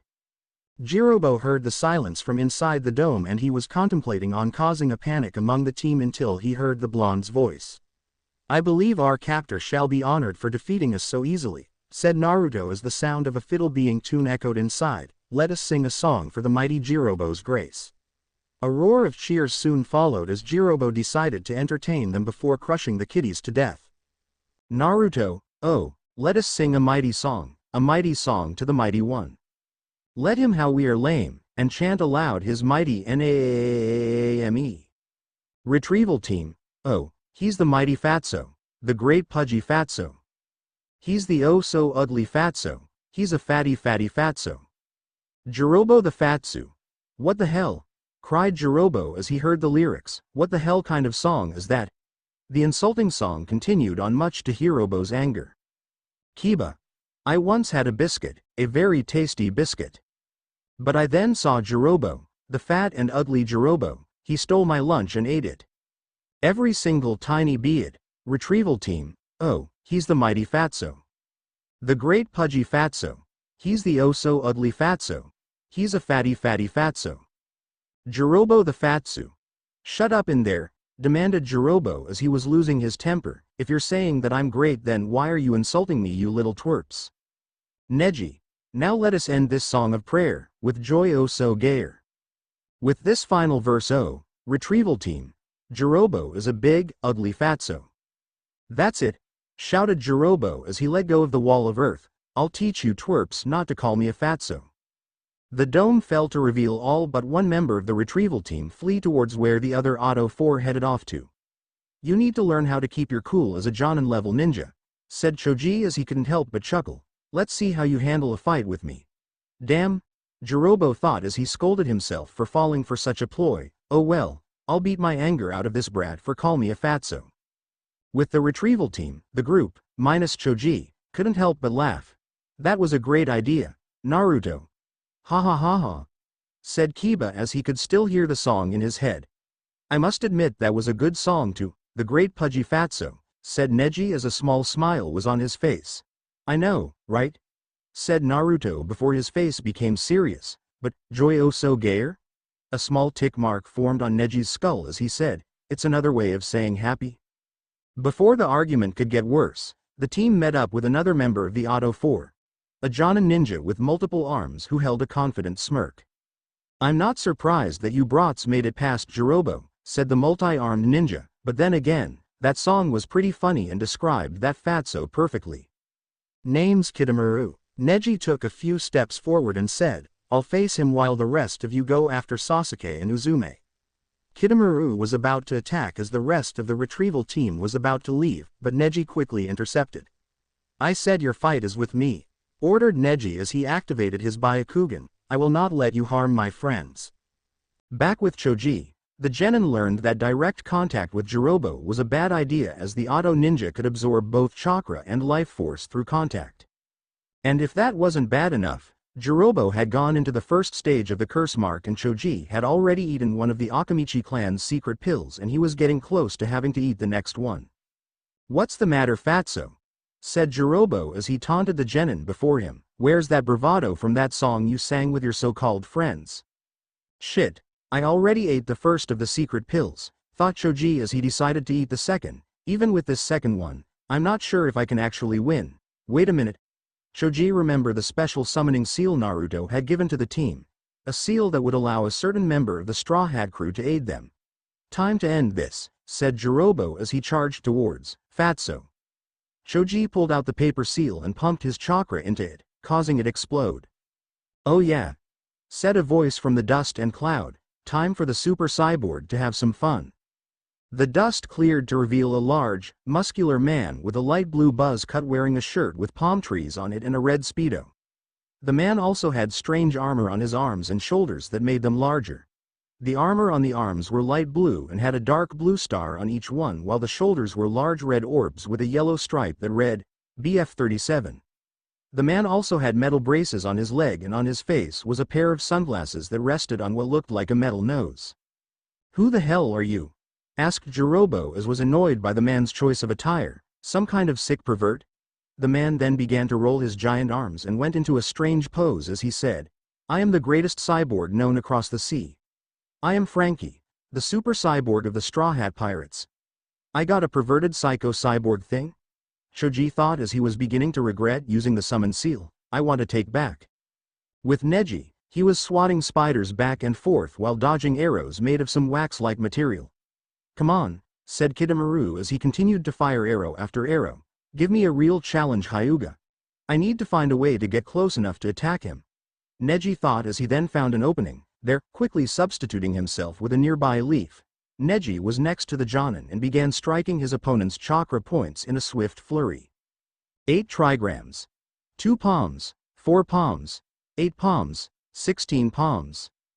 Kidomaru held all his arms up in order to block each attack, not noticing that his back was already against a tree.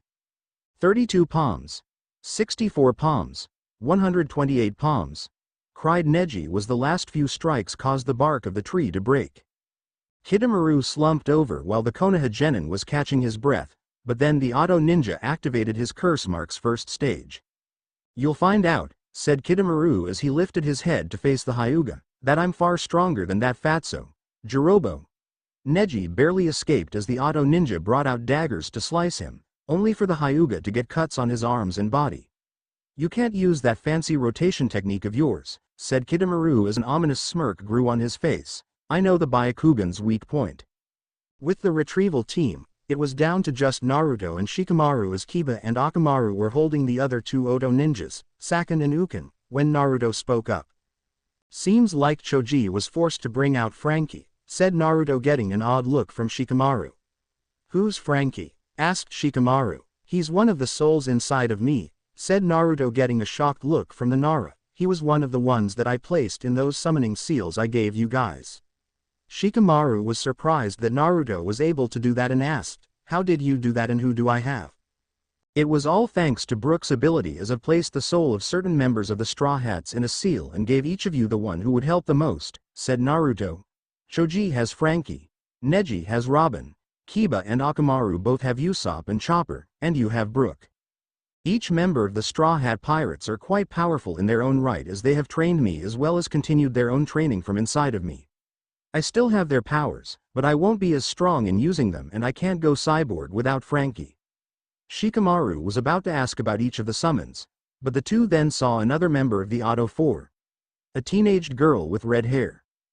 "Just the two of you little shits," said the girl as venom laced her voice. "Guess the other bastards couldn't take care of you too." Shikamaru gave Naruto a quick look and said, "Let me handle her, Naruto. You go after Sasuke and Uzume."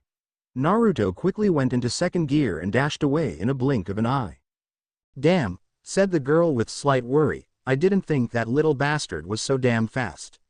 The girl then faced Shikamaru and said, "Even though you're going to die, I'll let you know my name. I'm Tayuya, the best genjutsu master and as well as the best damn flute player of Otogakur."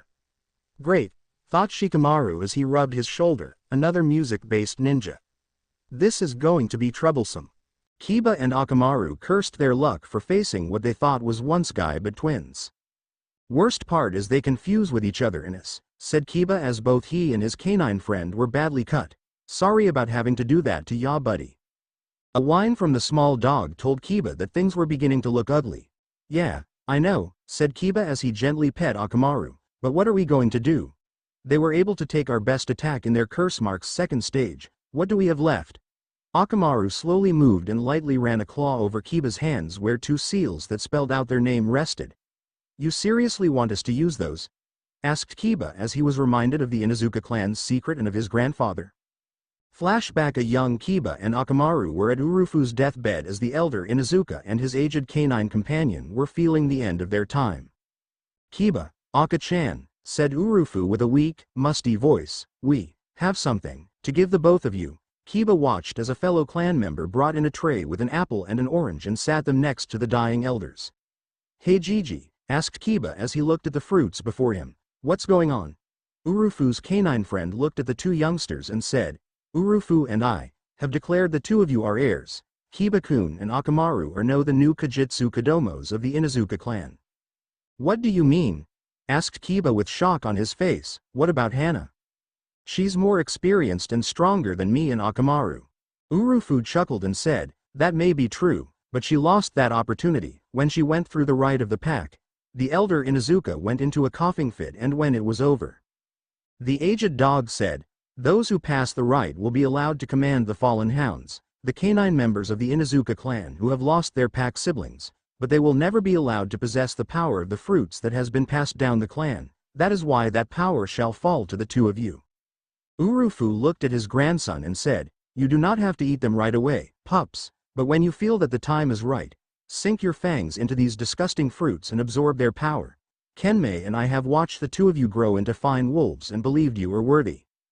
Slowly closing their eyes as the two felt the Shinigami's grip on them, both man and beast weakly said, we love you, our little pups. With tears in his eyes, Kiba watched as a strange energy left the deceased elders and entered the fruits as Akamaru's tiny howl echoed in the small cottage that rested in the middle of the woods that served as a graveyard for the Inuzuka clan members. Flashback: end with tears in his eyes, Kiba unsealed a strangely colored apple with an equally oddly colored orange from his hands. Well packed brother, said Kiba as he handed Akamaru the apple, you ready? A fierce glare of determination showed Kiba that his brother was just as ready as he was as the two began to devour the fruits. Gigi was right, said Kiba as he swallowed the last of the orange, that was disgusting. After finishing the fruits, Kiba and Akamaru felt their bodies change as Kiba felt more powerful and his senses sharper while Akamaru felt knowledge enter his mind and his throat changing. Hope the two of you enjoyed your last meals, said Sakin as the fused twins found them. The two attacked, only to miss as Kiba and Akamaru quickly evaded as their forms changed. Kiba's face had wolf-like features with his now pointed ears resting on the top of his head, gray fur covered his body as a tail formed from underneath his jacket, and his hand and feet were now clawed with dagger-like nails. Akamaru was now standing on his hind legs as his face was a hybrid form of a child's and a puppy's faces while his front paws almost human-like. You're both, said Sakin as Yukon finished for him, Kajitsu Kodomos. The now wolf-like Kiba looked towards the child-like Akamaru and asked, how are ya feeling buddy? Akamaru looked at his new paw-like hands and said, this feels weird, brother. Is this what it feels like to be a human? Kiba chuckled and said, I was actually wondering the same thing about being half-wolf now. I can still smell your markings on the two. They both just ate the fruits, thought Sakin as his brother brought an idea into their shared minds. Let's kill them both and bring that power to Lord Orochimaru. Kiba and Akamaru saw the look on the twins' faces and knew that things were about to get ugly again. Neji was seriously winded after Kidomaru had gone into his curse mark's second stage and sent a flurry of arrows. With him in that second stage and knowing about that blind spot, Neji thought as he was beginning to feel outmatched by the now three-eyed ninja before him, better use that summon that Naruto-san had given me. Neji brought out the slip of paper and pumped chakra into it as dust and cloud exploded around him. When the dust settled, a woman with pale skin and long black hair wearing a dark green half-dress was standing before Neji. I was actually wondering what had happened to you Neji, said the woman with a motherly smile. I'm Nico Robin, Naruto-kun's mother.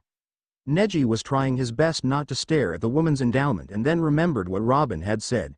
She's Naruto's mother, Neji thought as his face began to pale. I'm in serious trouble. I don't know who you are or whose side you're on, lady, said Kidomaru as prepared another large arrow, but you're going to die. Kidomaru never saw the arm that grabbed the arm he held the bow in as the new appendage jerked, causing the arrow to fly deep into the forest. What the hell? Said Kidomaru as he watched the arrow vanish into the forest. How did I miss? The multi-limbed ninja then saw the extra arm as he heard Robin say, you're not the only one who can have more than 2 arms. The auto ninja saw the arm vanish as the sole of a foot hit him in the face before he felt a fist collide with his stomach. Kidomaru quickly summoned a horde of spiders and launched them towards Robin and Neji. Robin crossed her arms as she said, Mil Fleur. Gigantesco Mano, 1,000 flowers. Giant hand. Multiple arms rose from a nearby tree as the limbs then molded themselves into one giant arm and hand that was then swung into the spiders. Slap, said Robin as the giant hand smacked the horde of spiders away, causing some of them to splatter into the trees in a mess of goo and limbs. This is going to be harder than I thought, Kidomaru thought as he watched the giant limb vanish into cherry blossoms. Naruto was having trouble fighting the new auto ninja, Kimimaro, as the blonde watched his opponent manipulate the bones inside his body into weapons. I have heard of you, Straw Hat, said Kimimaro as his lazy gaze studied the blonde, but I wonder where your infamous straw hat is. Naruto rubbed the blood from his mouth and said, a friend of mine is holding it. Now get out of my way. Naruto knew that Zoro was itching to fight Kimimaro, but Nami had to remind the samurai that the mission was far too important to settle a personal fight. Kimimaro quickly charged towards Naruto, having another attack ready, when a new fighter appeared. Lee? Said Naruto much to his own surprise. Lee looked at Naruto and said, yes, Naruto-san, it is I. Rock Lee, Konoha's beautiful green beast. I have come to aid you in your mission. Go forth and bring back Sasuke and Uzume while I handle this shinobi. Naruto nodded and clapped his hands together. Soul Style. Espiritu Aliado, Spirit Ally. Said Naruto as green mist rose from his mouth and formed a human-like shape. The mist soon changed into a man with light green hair wearing a forest green coat and a red sash. At the man's side were 3 swords and the man's face had a scar on his exposed chest as well as a scar over his left eye. Rock Lee, said Naruto as he waved towards the man, meet Roronoa Zoro, the most dangerous samurai of the Straw Hat Pirates. Lee looked at Zoro with great awe and respect as he knew that it was this man who taught Naruto his unique sword skills.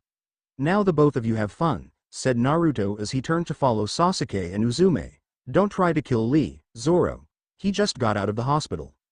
Zoro watched his student, nephew, leave as he then turned to face Lee. Just got out of the hospital, huh? Said Zoro as he sized Lee with his visible eye. You remind me of myself. I hope you can keep up, kid. Lee got into his nice guy pose and said, you can count on me to be your equal, Zoro-sama. This guy's already reminding me of Luffy now, thought Zoro as he and Lee soon got to their fight with Kimimaro, but his fire is just like mine. Brr. That just gave me shivers, and not the good kind. Tayuya watched as Shikamaru was trapped in her genjutsu after she had gone into her second stage of the curse mark while her 2 giant demons stood next to her. This is the end of you, kid, said Tayuya as she noticed that Shikamaru had flared his chakra. Not even flaring your chakra can get you out. She began to laugh, but she was cut short when she heard singing from inside the forest. Yo-ho-ho-ho, yo-ho-ho-ho, yo-ho-ho-ho, yo-ho-ho-ho, yo-ho-ho-ho, yo-ho-ho-ho, yo-ho-ho-ho, yo-ho-ho-ho. What the, said Tayuya as she looked around for the source. Binkusu no sake wo. Tadok ni yuku yo, umakaze kimakase. Namimakase, shio no muko da, yuhi mo sawagu, sora nya wa wo kaku. Tori no uta, what kind of genjutsu is this? Demanded Tayuya as she was getting frustrated, show yourself.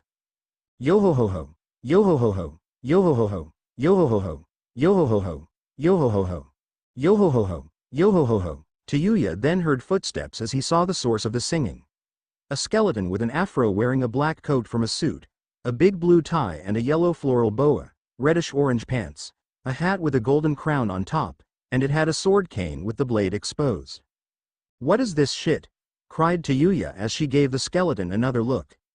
"Oh my, what a lovely lady," said the skeleton as it seemed to prep itself as it approached the Oto Kunoichi. "May I see your panties?" Giving the skeleton a massive kick to its head, Tayuya screamed. "Hell no." The skeleton crashed into the tree next to Shikamaru before standing back up. "I have never heard such full audacity escape a lovely woman's mouth," said the skeleton as it looked at Tayuya, "although, I have no ears to hear a single thing." "Yo-ho-ho-ho. Skull joke." "What are you?" asked Tayuya as she felt like giving the skeleton before another swift kick to the skull, some kind of genjutsu? The skeleton chuckled and said, "If I were some mere illusion, could I do this?" Tayuya watched as the skeleton slowly sheathed the blade in an eerie manner. "Hanauta Sancho, humming 10 feet," said the skeleton before clicking the blade shut. "Yahazu Jiri, arrow notch strike." Once the blade was shut, blood sprayed from Tayuya's two demons while Tayuya saw that not only was her flute cut in twain, but the horns on her head were sliced off. "What is he?" Tayuya thought as she saw Shikamaru recovering from the genjutsu. Shikamaru looked at the skeleton before him and said, "You must be Brook, one of the souls that reside inside Naruto. I never imagined you to be a skeleton." Brook helped the shinobi to his feet and said, "Yes, I am the one who gave Naruto his soul style and song style. As much as I wish not to fight that woman, she needs to be taught some proper etiquette, no?" Shikamaru got into his fighting stance as a sword made out of a tree's shadow formed in his hand. Despite his wacky get-up and odd behavior, Shikamaru thought, he's actually kind of cool. Kiba and Akamaru were having trouble still adjusting to their new powers as Akamaru was out cold with serious injuries and Kiba was still feeling that self-inflicted stab wound. "Buddy," Kiba said weakly as he carried the small human-dog hybrid in his arms, "I'm sorry, but I don't think we can make it." Seeing his closest friend weakly breathe in his arms, so close to death, made Kiba remember how he had his clan had helped Naruto with his fox powers. Wait a minute. Kiba pulled out the special summon seal Naruto had handed him and pumped chakra into it just as Saken and Yukon went to land the killing blow. The twin Auto ninja flew into the dust but were somehow bounced backwards from a mass of brown fur. The dust settled as before the ninjas was a large ball of brown fur with a tiny figure that looked like a small child with antlers wearing a white and yellow striped shirt, orange shorts, and a red hat underneath a blue hat. Standing on top of the mass of fur was a young man with a long nose wearing yellow pants and red suspenders, a white suncap over orange headphones, orange goggles around his neck, and he had a red satchel on his person. "Who are you?" asked Saken with a confident smirk, "A couple of circus freaks?" The mass of fur shrank to a toddler hybrid on man and deer as the man landed next to the hybrid. "We are Usopp and Chopper," said the man as he brought out a large slingshot, fierce members of the Straw Hat Pirates. Yukon looked at Chopper and laughed. "You seriously think that we would be afraid of some long-nosed fool and his freak pet tanuki?" said Saken as he joined his brother in his laughter before he was knocked back by a now taller, muscular Chopper. "I am not a tanuki," screamed Chopper as he was stomping his feet, "I'm a reindeer." Usopp then launched a small bomb that exploded right in Saken's face and said, "And that's for the nose comment. These guys are pretty good," Kiba thought as he watched Chopper and Usopp go at it against the Oto twins. "I hope they are strong enough to handle them." Naruto rushed through the brush and fields until he made it to the legendary Valley of the End, the very site of the fearsome battle between Hashirama Senju and Madara Uchiha, the very founders of Konohagakure. Naruto stopped atop Hashirama's statue as upon Madara's stood Sasuke and Uzume, waiting for him. This is it, Naruto thought as he could somehow still hear his father's roar from within the nearby waterfall, down to 3 straw hats and the fight's going to be 2 against 1. I'd like those odds if Uzume didn't possess Blackbeard's power. "Hello," said Sasuke as he and Uzume had actually been waiting for Naruto, Dobi. Naruto stared at the two figures that were once his teammates as the roar of the waterfall echoed through the valley. "Why are the two of you doing this?" asked Naruto as he hoped negotiating with the two would prevent the inevitable fight from happening, although both Sanji and Nami doubted it. "I have to get the power I need to kill Itachi," said Sasuke as he clenched his fists tightly, "and to help Uzume-chan get back what's rightfully hers." Naruto's stern look never faltered as he then asked, "But what about your mother? She's blind now because of Uzume's new powers." Is she just something in your way that you let Uzume blind her from stealing the Sharingan from her? I don't know, baby brother, said Uzume as she had the Sharingan active, and they were already fully matured. I think I look pretty damn with red eyes from the Sharingan that Makoto-chan generously donated to me. That burned Naruto, but he couldn't lose his cool here, not yet anyway.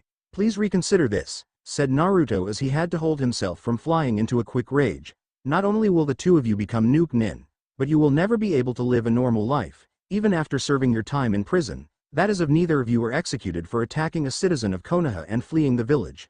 Come back to the village so that the two of you will at least have a decent life. Naruto didn't have to wait long as a fireball was launched towards him with Uzume following. Shit! Naruto screamed in his mind as he dodged the ball of hellfire and quickly used Skywalk to gain distance away from Uzume. Ah, come on baby brother, said Uzume in mock hurt, don't you want to give your big sister a hug? Naruto got out his weather staff and sent out orbs of water and heat into the air. Weather style. Mirage clone jutsu, said Naruto as the orbs began to burst while different images of Naruto appeared. Uzume looked around and she smirked before she struck one of the clones, causing the other clones to vanish. Damn it, I forgot that the Sharingan can see through illusions, Naruto thought as he jumped into the sky again to avoid Uzume. I can't use my gum style since she can cancel devil fruit powers and Kekkei Genkais by just through touch. Naruto dodged to the left as another fireball was hurtling towards him as Sasuke, Sharingan active, threw shuriken towards him. Come on Dobi, said Sasuke as he got into his family's fighting stance, fight us you coward. Do I have any other choice? Naruto thought as he then remembered something. Sasuke, said Naruto as he threw Sakura's letter toward the Uchiha. This letter is from Sakura. She has a crush on you and she wanted me to give that to you. Sasuke caught the letter and opened it as he read the contents. Pathetic, said Sasuke as he crumpled the letter and burned it to ash. I could never love someone as weak as her. I wouldn't even spend 5 minutes with her if she was the last woman alive. Back in Konoha, Sakura was looking out the window when her heart suddenly felt heavy from an unknown pain. Naruto, Sakura thought as she watched a raven flying by. Please be safe and bring Sasuke-kun back. Naruto couldn't believe it as Sasuke had just burned a love letter without a second thought. Why did you burn that letter, Sasuke? Asked Naruto, appalled by the Uchiha's decision. You do know that Sakura loves you and you just burned a love letter from her. How could you just do that? Sasuke scoffed and said, I don't need the likes of that Haruno slowing me down, and I especially don't need her now that she's a useless cripple. My heart has always belonged to Uzume-chan as she and I share a destiny. A destiny to get even with the brothers who ruined our lives. Naruto landed on top of the water after Sasuke's declaration and then looked at the rogue duo. I know you made a promise to Sakura to bring back Sasuke, said Sanji as he, Luffy, and Nami clearly read Naruto's new thoughts, but now I say we kick the crap out of him, no remorse. I couldn't agree anymore, Naruto thought as this was where things were now getting serious. Choji and Frankie was able to get the upper hand in their fight with Jirobo, but things had gotten ugly when the Auto Ninja went into the Curse Mark's second stage. Even with the help of Kurosai and Brachio Tank, Choji and Frankie were having trouble. Well Frankie, said Choji as he looked at the last pill in the capsule, it's all or nothing once I use the last pill and I just want to say that even though you're a weirdo, you're actually really cool. Frankie smiled as he watched the Akamichi swallow the last small meal he would end up eating and said, you were pretty super yourself, Choji. Frankie watched as all of Choji's body instantly slimmed down as butterfly wings made of chakra formed on his back. Let's not be the oddballs out guys, said Frankie as he and the two summons formed the same seals, cyborg style, super hentai jutsu. Super pervert jutsu? Choji and Jirobo both thought as a brilliant light shone from the trio.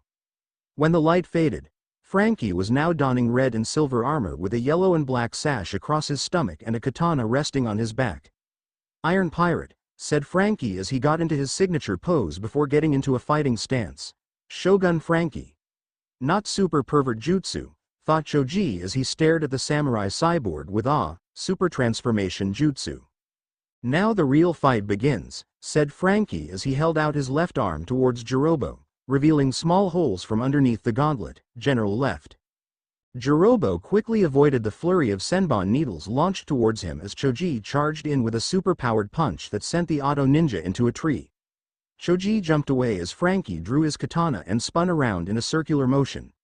"General Ishimoto dangerous," said Frankie as Jirobo quickly ducked in time as the katana chopped down the trees around him as orange hair flew around. "I think I'm in trouble," thought Jirobo as he got away from the destruction, only for Choji to grab him. "Let's finish this while we have a chance, Frankie," said Choji as he jumped really high into the sky with Jirobo in hand. "WW, what are you doing?" asked Jirobo as he and Choji were now dive-bombing towards the ground. Frankie brought his hands together and focused his energy into the opening. "Super," Choji said as he felt the wind hitting his face as he picked up speed. "Radical," said Frankie as a small glowing light formed between his palms. "This is going to hurt," Jirobo thought as he knew that there was no escape. "Butterfly." Choji let go of Jirobo as he slammed a chakra-enhanced fist into the auto ninja's gut as Frankie launched his attack at the same time. "Bomb," said both ninja and cyborg as a massive explosion tore the area apart in a ruthless fashion. The dust settled to reveal the charred remains of Jirobo and a very slim Choji, who had burns on his body but he was still alive, weakly though. Frankie returned to his normal form and picked the Akamichi up. "Let's get back to the others," said Frankie as he carried the weakened Choji in the direction the others had went.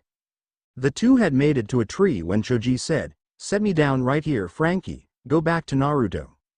Frankie didn't want to leave the kid by himself, but the look on Choji's face told him otherwise.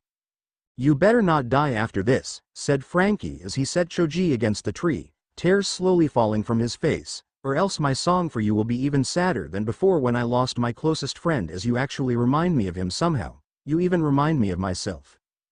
Choji smiled as he watched Frankie disappear in a cloud of smoke and rested his back against the tree that had an arrow carved into it. "I'm glad that I met you, Frankie," Choji thought as he slowly closed his eyes, "you really are a super guy."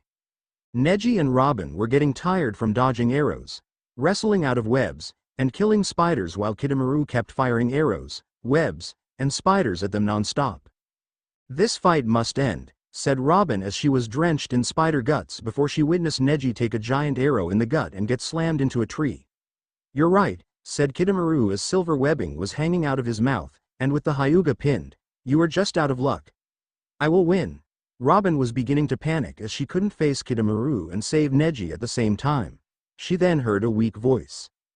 "Robin," said Neji as blood was dripping from his mouth, "we have to finish this. Naruto-san needs you." Robin saw the fire in Neji's eyes and crossed her arms. "Tracé fleur, 13 flowers," said Robin as Neji grabbed the webbing that was on the arrow that had him pinned. The Hyuga then sent a pulse of chakra through the web which resulted in hitting Kidomaru in the back of the neck, sending the auto ninja of the branch as arms formed around his neck and grabbed to the arms that grew from the tree. "Noose," said Robin as Auto Ninja's body jerked from the fleshy noose that he was now hanging from. Robin watched the motionless body for signs of life with sickening anticipation, but she soon let the body fall when she felt no pulse. "We won, Robin," said Neji as Robin approached him. You can go back to Naruto-san. I am quite certain that he will need your aid with his fight." Robin wanted to help the boy, but she remembered that if you pull any obstruction out of the body, the amount of blood loss could be catastrophic if it wasn't already. "Very well, Neji-kun," said Robin with a loving smile. "Please stay strong as I would like to have tea with you sometime and give you the guidance you crave. Hope you can live long enough with only one kidney." Neji watched Robin disappear in a flurry of cherry blossoms and thought, that woman has a dark sense of humor. Naruto felt Frankie and Robin return to him right as he deflected a fireball from Sasuke with a barbecue shot. "How are Choji and Neji?" Naruto thought as he quickly shot away from Uzume. "Both of them defeated their foes thanks to our help," said Robin, "but they have serious injuries. Choji had to use his family's 3 pills and Neji will most likely lose a kidney. Hopefully both of them will live." "Damn," Naruto thought as he gave Sasuke a barbecue rib shot until Uzume was able to grab him. "Gotcha," said Uzume before she slammed Naruto into the water with a sickening hit. Naruto was underwater after Uzume let go of him, believing that it was only water that weakened him. "Good thing that this body of water is not from the sea," said Naruto as he dashed quickly through the water. Both Sasuke and Uzume watched Naruto dash underwater with their Sharingans with surprise. "I thought water weakened him," Uzume said as she floated until Naruto pulled her under. "Blue walk," Naruto thought as he gave his sister a barrage of fast underwater kicks from all directions, grease fire barrage. Uzume was eventually shot out of the water as she slammed into the nearby cliffside, creating a crater from the impact. Sasuke then saw Naruto pop out of the water with heated water spinning around his leg. "Bien cute," said Naruto as he swung his leg to hit the Uchiha grill shot. Sasuke saw the attack coming towards him and then felt that perfect moment. He was able to see Naruto and the water droplets in the air slow down. Quickly ducking, Sasuke gave Naruto a sharp punch to the jewels before grabbing his arm and throwing the blonde into the opposite cliff. How did he avoid that attack? Naruto thought as he got to his feet and held himself from the counterattack until he saw Sasuke's eyes. There was 3 tomos in them now. Sasuke now had a fully mature Sharingan. Oh crap, Naruto thought as he knew that he was in deeper trouble than before. I am going to need some major backup now. Kiba sat back with Akamaru in his arms and watched Usopp and Chopper fight Saken and Yukon with a combination of different forms and many plants that Usopp seemed to shot out from the slingshot. Chopper was using his Kung Fu point and saw that even though he and Usopp had the elements of surprise against the Otto twins, the battle soon turned around as Saken fused himself with Usopp and began fighting Chopper. "Chopper!" yelled Usopp as the Otto ninja was forcing him to attack his friend. "You have to stop him even if you have to use it." The reindeer couldn't believe that his best friend wanted him to use that on him, but he soon saw the logic. Even if he would somehow give Usopp life-threatening injuries, Chopper knew that a massive amount of damage would cause the Straw Hat to return to Naruto's body. "Forgive me, Usopp," thought Chopper before he ate a rumble ball. "I will still try to not hurt you as much." Saken, Yukon, and Kiba watched Chopper's body grew to a gigantic size as fur grew to where it was hanging off his shoulders like a cowl as his hooves were now hands with black fingers. The horns were now larger and sharper than before as giant deer-like legs were somehow holding the massive body upright like a human's. "How do you like my monster point?" asked Chopper as his voice was now deeper and echoed through the valley. "This is my strongest form as all of my power is used in every muscle in my body. I will make you pay for making me do this." Saken forced Usopp's body to run towards Chopper, bent on killing the giant. "What you're doing is suicidal," said Usopp with a smirk. "One of our enemies had once thought he could knock Chopper away, even with our doctor in his monster point. But all he got was a powerful smack."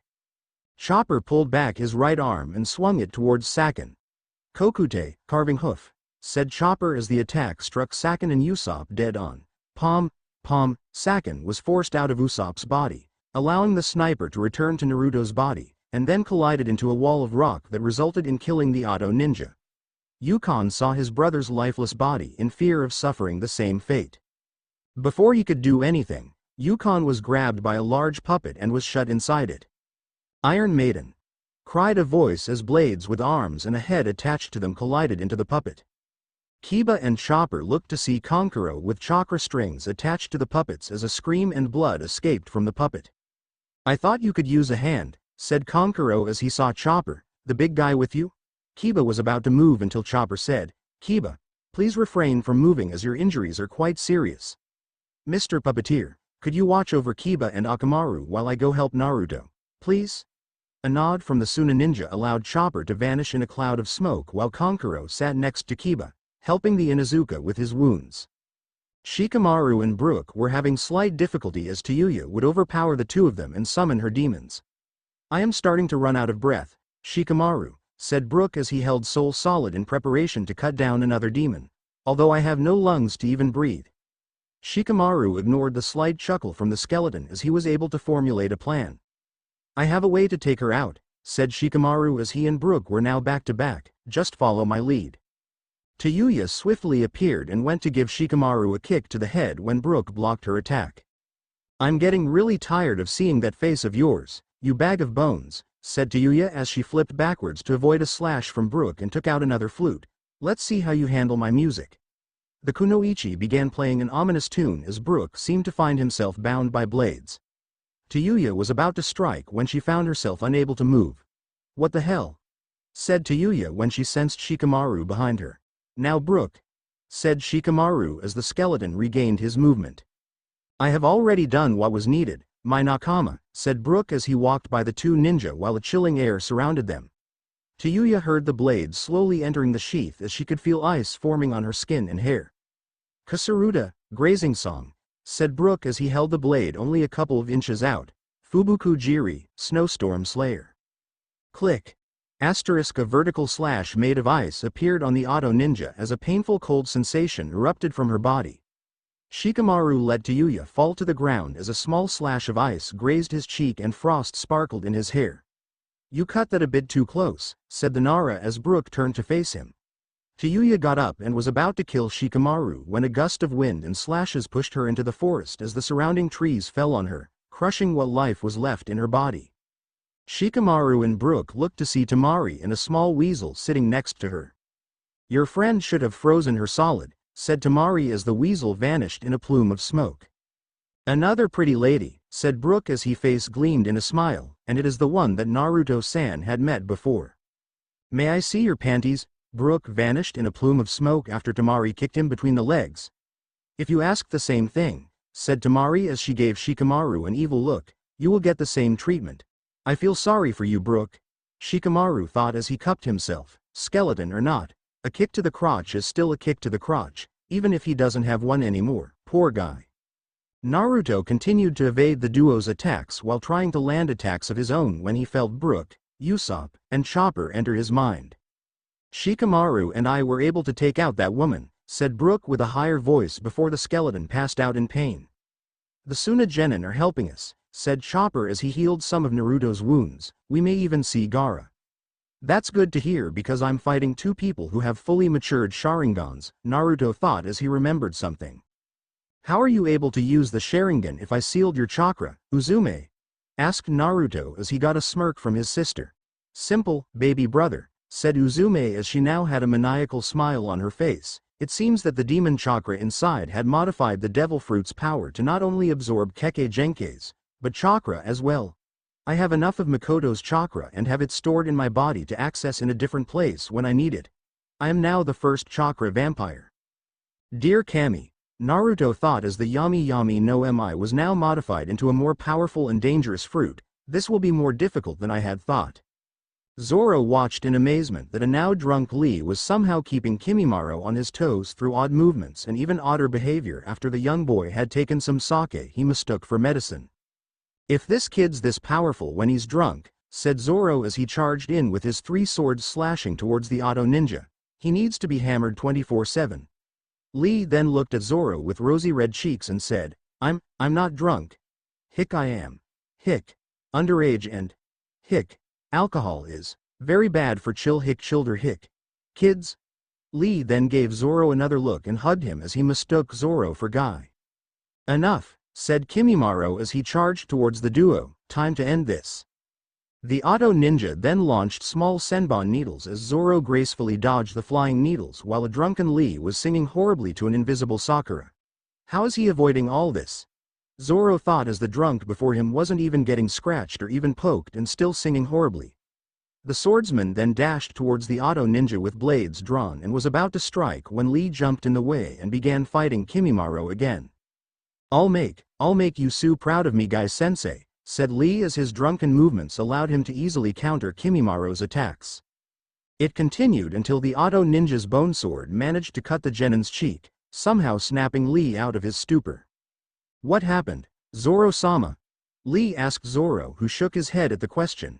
You got drunk from the medicine and we were able to hold him, said the green-haired swordsman. I can see that you are not only a loopy drunk, but a dangerous drunk as well.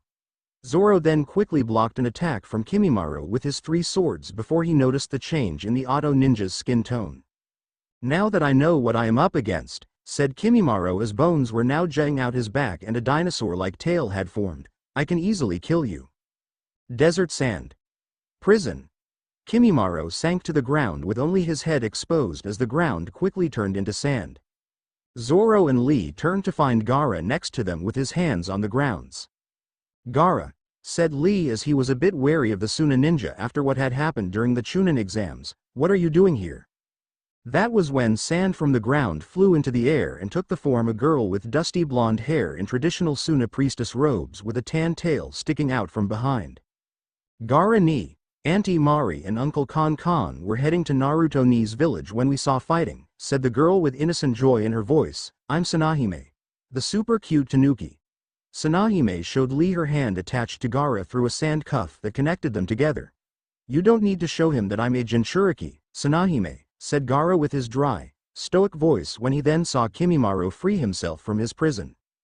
Get back, said Gaara as he jumped towards the auto ninja while Sanahime turned back into sand and melded into Gaara's sand armor, desert sand, sword. The red-haired boy's hand turned into sand as Gaara blocked Kimimaro's bone sword with a sword made out of sand.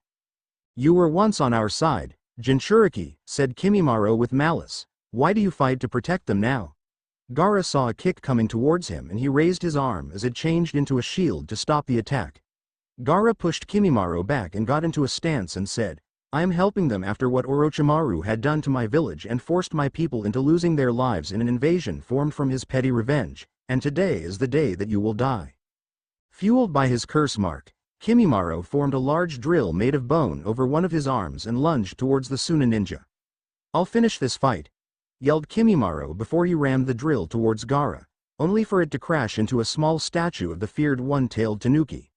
This fight, said Gaara as a fire in his eyes grew in ferocity, has only just begun. Kimimaro had just escaped from Gaara's counter-attack before jumping in for another attack. Desert sand, said Gaara as his hand turned into a spearhead before being launched towards the auto ninja, spear. Kimimaro ducked to avoid the attack until he saw Zoro ready to strike. Onigiri, demon slash, said Zoro as he appeared behind Kimimaro as blood dripped from the ninja's body as well as a few bone spikes being cut off. Lee sat back and watched both Gaara and Zoro fight the Ono ninja with inspired awe. These two are strong, really strong, Lee thought as he saw Zoro create a giant twister with the 3 blades while Gaara threw in his own sand twister. I must strive to become just as strong so that not only Gai-sensei, but Zoro-sama will be proud of me. Kimimaro had brought out a whip made out of bone and cartilage before going into a frenzied attack. This guy's tough, said Zoro as he rested one his blades on his shoulders, but I faced scarier guys than him. Gaara lightly chuckled as his sand armor became more vicious looking and said, so have I. Both ninja and swordsman quickly dodged Kimimaro's attacks as Lee silently cursed the hangover he was having. Desert sand, said Gaara as his gauntlets were now clawed, water-rend. Gaara was able to slash Kimimaro's left arm and not only left cuts from the claws, but the arm became withered. What is this? Kimimaro asked as he flexed his withered hand with slight difficulty. This is no genjutsu, but something more. The front of Gaara's sand helmet morphed to reveal his face as the Suna ninja said, it is the ability that Sanahime has obtained after she had eaten a devil fruit some time after her creation. That devil fruit was the Suna no Mi, or the sand fruit, which granted her the ability to manipulate and transform into sand. It is also one of the strongest devil fruits in the Logia family. I am not only the feared desert of the sand, but I am the god of the desert. Gaara slammed both hands on the ground as the grass withered while sand and rock appeared on the battlefield, turning the once grassy plains into a sandy desert. Desert sand, said Gaara as he pushed his hands against the grains of sand. Antlion. Kimimaro saw sand piled up to form a large insect with giant spiked mandibles and the large bug began to chase him while trying to trap him within the mandibles. The auto ninja easily sliced the creature before witnessing it reforming and continued its chase. Zoro then leapt on top of the antlion and focused his mind into one attack with all 3 swords drawn. Kimimaro quickly blocked Zoro's attack, but the antlion had captured him before completely covering him in sand. Antlion coffin, said Gaara as he clutched his hands, crushing the auto ninja into unconsciousness. After letting Kimimaro go, Zoro stared at the fallen shinobi with a stern look. That was a bit too easy, Zoro thought as he listened to Gaara apologizing to Lee, even if we had a devil fruit on our side. Zoro-sama, said Lee as Gaara and Sanahime helped him up, we should get back and help Naruto-san. We can celebrate our victory later. The Ichibi saw the look on the swordsman as her own senses were warning her of danger. A small twitch from the fallen Auto Ninja alerted Tsunahime and Zoro of the oncoming attack as the swordsman leapt into the air while Tsunahime levitated a platform of sand into the air. Giant spikes made of bone erupted from the ground as Zoro jumped onto the floating platform. "Keep your eyes open," ordered Zoro as he and the others looked around. Everyone looked for Kimimaro on the lone platform in the middle of a forest made of bones. Zoro got into a stance as he grabbed Wado and focused his mind in an attempt to look for his opponent. Kimimaro then appeared from a nearby bone spike with an attack ready to end the team's lives. "Itoryu Ei," said the swordsman. He swung blade at the Auto Ninja before slowly sheathing the weapon. "Shishi Sun, one sword style draw and resheath." Lion Song, at the click of the sword closing, a long gash appeared on Kimimaro's exposed body with blood spraying from the wound. Zoro looked at the limp body of their would-be killer and said, "Now he's finished." Lee and Gaara looked at Zoro with awe as the man before them had just killed the Auto Ninja quicker than a flash. Zoro then looked at the two genin and said, "We'll have to catch up sometime in the future. Naruto is needing some help with his fight. Gaara, keep an eye on Lee as he just got out of the hospital." After that, Zoro vanished in a cloud of smoke while Lee and Gaara talked to each other while Kakashi zoomed on by. "I have to get there," Kakashi thought as he dashed through the trees. "If either Uzume or Sasuke escaped to Orochimaru, then we're done for." At the Valley of the End, Naruto saw Sasuke with his new curse mark covering his skin in black flame-like tattoos. "Gang's all here," Naruto thought until he dodged a hand made out of black smoke. "I need to end this quickly." Naruto knew that he had to use all his strength to defeat Sasuke and Uzume or risk losing both of them to Orochimaru. "How about we finish this?" said Sasuke as the black flames then turned his skin an ash gray along with his hair that now reached to the base of his spine. Naruto watched in horror as webbed hands erupted from Sasuke's back and acting like wings. Naruto quickly created a few blossom clones while he went into second gear with one clone drew out 3 swords, one going into mecha form, and the other crossing his arms. "Straw Hat style!" roared the Narutos as they converged on Sasuke. "Hyakuhachi, 108, said the Blossom clone as he crossed all 3 swords. "Flottant, fluttering," said the crossed-armed Blossom clone as arms appeared holding Sasuke's arms and legs in a brace. "Supersonic," said the original Naruto as he drew his arms back as steam rolled off his body. "Heavy metal," said the cyborg Blossom clone drawing a huge breath as he and the other Naruto let loose an almighty attack at the same time. "Finisher," roared all the Narutos as their attacks hit the curse mark empowered Sasuke. Uzume watched as Sasuke took all of the abuse and smirked as black flames rolled off her body. "Even though the combination of the fruit and the fox's chakra awakened my new powers," Uzume thought as she began to fade out of sight, "I still wonder about how my brother will act to my full power." The Blossom clones vanished after dealing the final blow, and when the dust had settled, Naruto's eyes widened to see Sasuke still standing. "How the hell did you survive that?" Naruto said in shock as the Uchiha cracked his neck. "The curse mark's power increases the power of those who bear it and can allow them to withstand all forms of attacks," said Sasuke while a few cuts on his face and arms began to bleed, "although I do have to admit that you were still able to hurt me with that pathetic attack. Too bad that will be your last." Sasuke charged up a Chidori that was turned into an ominous dark color and ran towards Naruto. The blonde readied his second gear once more and pulled his arms back. "Supersonic," said Naruto as he waited for Sasuke to get close enough until the Uchiha was just about a few feet away. "Rapid-fire Hell Barrage." Naruto launched a rapid-fire barrage of insanely fast punches while Sasuke was unable to block them as the flurry of punches had somehow began to deal damage to him. "I'm sorry Sakura-ne," Naruto thought as he continued the barrage with open palms. "I will still bring him alive, but I will bring him broken." Naruto stopped the barrage to see Sasuke breathing heavily as his curse mark receded and gave the Uchiha one final punch, effectively knocking the boy out. Naruto stood over Sasuke's unconscious body and saw that the boy was still alive and was about to search for Uzume when he heard a whisper in his ears. "Dark world." Naruto quickly saw the world around him became an endless void of darkness. "What is this?" Naruto asked as he observed the nothingness around him. "Welcome to my dark world," said Uzume's voice from all around Naruto. "In here, I can absorb chakra from those inside and add it to all the chakra I have absorbed into my body. The longer you're here, the more chakra I drain. Naruto was in trouble as he felt his chakra begin leaving him. If he allowed Uzume to absorb all of his chakra, game over. I won't let you escape for your crimes, Uzume, said Naruto as he drew out his 3 swords. You need to open your eyes to the consequences of your actions. A chuckle echoed as Uzume said, You think I fear you now? This is my world and I can strip you of everything now. Naruto's grip tightened as he dodged a flurry of spikes while moving around the dark world, searching for Uzume. But you know what, said Uzume's voice as Naruto dodged another flurry of spikes. Why should I take your powers as my modified devil fruit can easily decimate all of those who stand against me? Peek-a-boo, said Naruto as he slashed at a part of the darkness that began to bleed. How did you find me?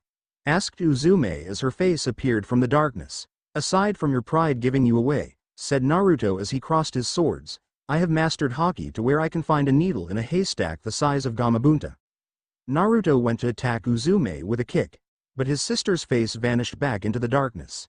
Good thing Uzumaki's of insane amounts of chakra, said Naruto as he felt more of his chakra leaving him. This is going to be a while.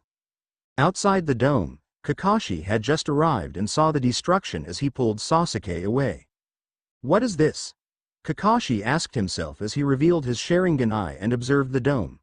The Jonin saw that the dome was made out of a strange energy that was somehow mixed with Naruto's, Sasuke's, and Makoto's chakra and tried to touch it, only for a small fraction of his chakra get absorbed into the dome. Whatever this is, said Kakashi as he covered his Sharingan eye before he used too much of his chakra, it absorbs chakra like a sponge. How right you are, said a voice as the Jonin looked to see Uzume's upper body poking out of the dome with black fire surrounding her. Kakashi-sensei. Uzume covered her hand in black fire before she launched it towards her sensei, only to miss as the Jonin substituted himself with a nearby rock. So this is the Yami Yami no Mi. Kakashi thought to himself as he dodged another attack from Uzume. Minato-sensei told me what Naruto had said about this particular fruit. Guess I have no choice but to call forth my own power. Uzume watched as electricity sparking around Kakashi's body and smirked as she said, Going to use your legendary lightning blade on me, your own student? You are the worst teacher in the world even if you were once daddy's student. Kakashi chuckled and said, You're not the only one with a devil fruit power. You are about to meet Raiju, beast of thunder. Kakashi's legs were then enveloped by electricity as the Jonin flew towards Uzume.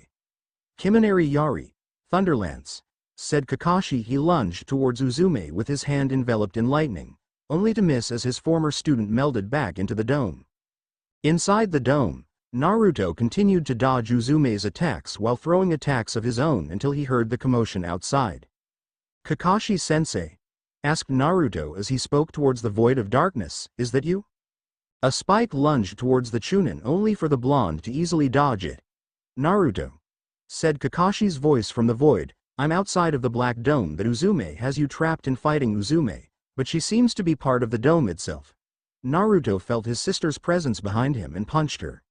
Be careful, sensei, said Naruto as Uzume's presence vanished and dashed around, attacking where he could feel Uzume's presence. She can absorb chakra and use it as her own. Give it up, brother, said Uzume as she continued to elude Naruto's attacks. I am far stronger than you will ever be. Naruto quickly ate a rumble ball and went into his claw form. A more fox than human form with Naruto's claws and teeth becoming longer and sharper. Even with the added chakra from the rumble ball, Naruto thought as he slashed at the void around him and drawing blood before Uzume vanished again, I don't think I can last any longer. Naruto leapt into the air to avoid the spikes, but he then felt a stabbing pain in his sides and saw that some spikes were able to connect. Looks like you're slowing down, said Uzume as she watched Naruto clutch his side, just admit it. I am better than you in every way. Naruto felt his wounds being healed by Chopper, but his chakra was draining slightly faster due to converting chakra into the needed energy for the cells to work.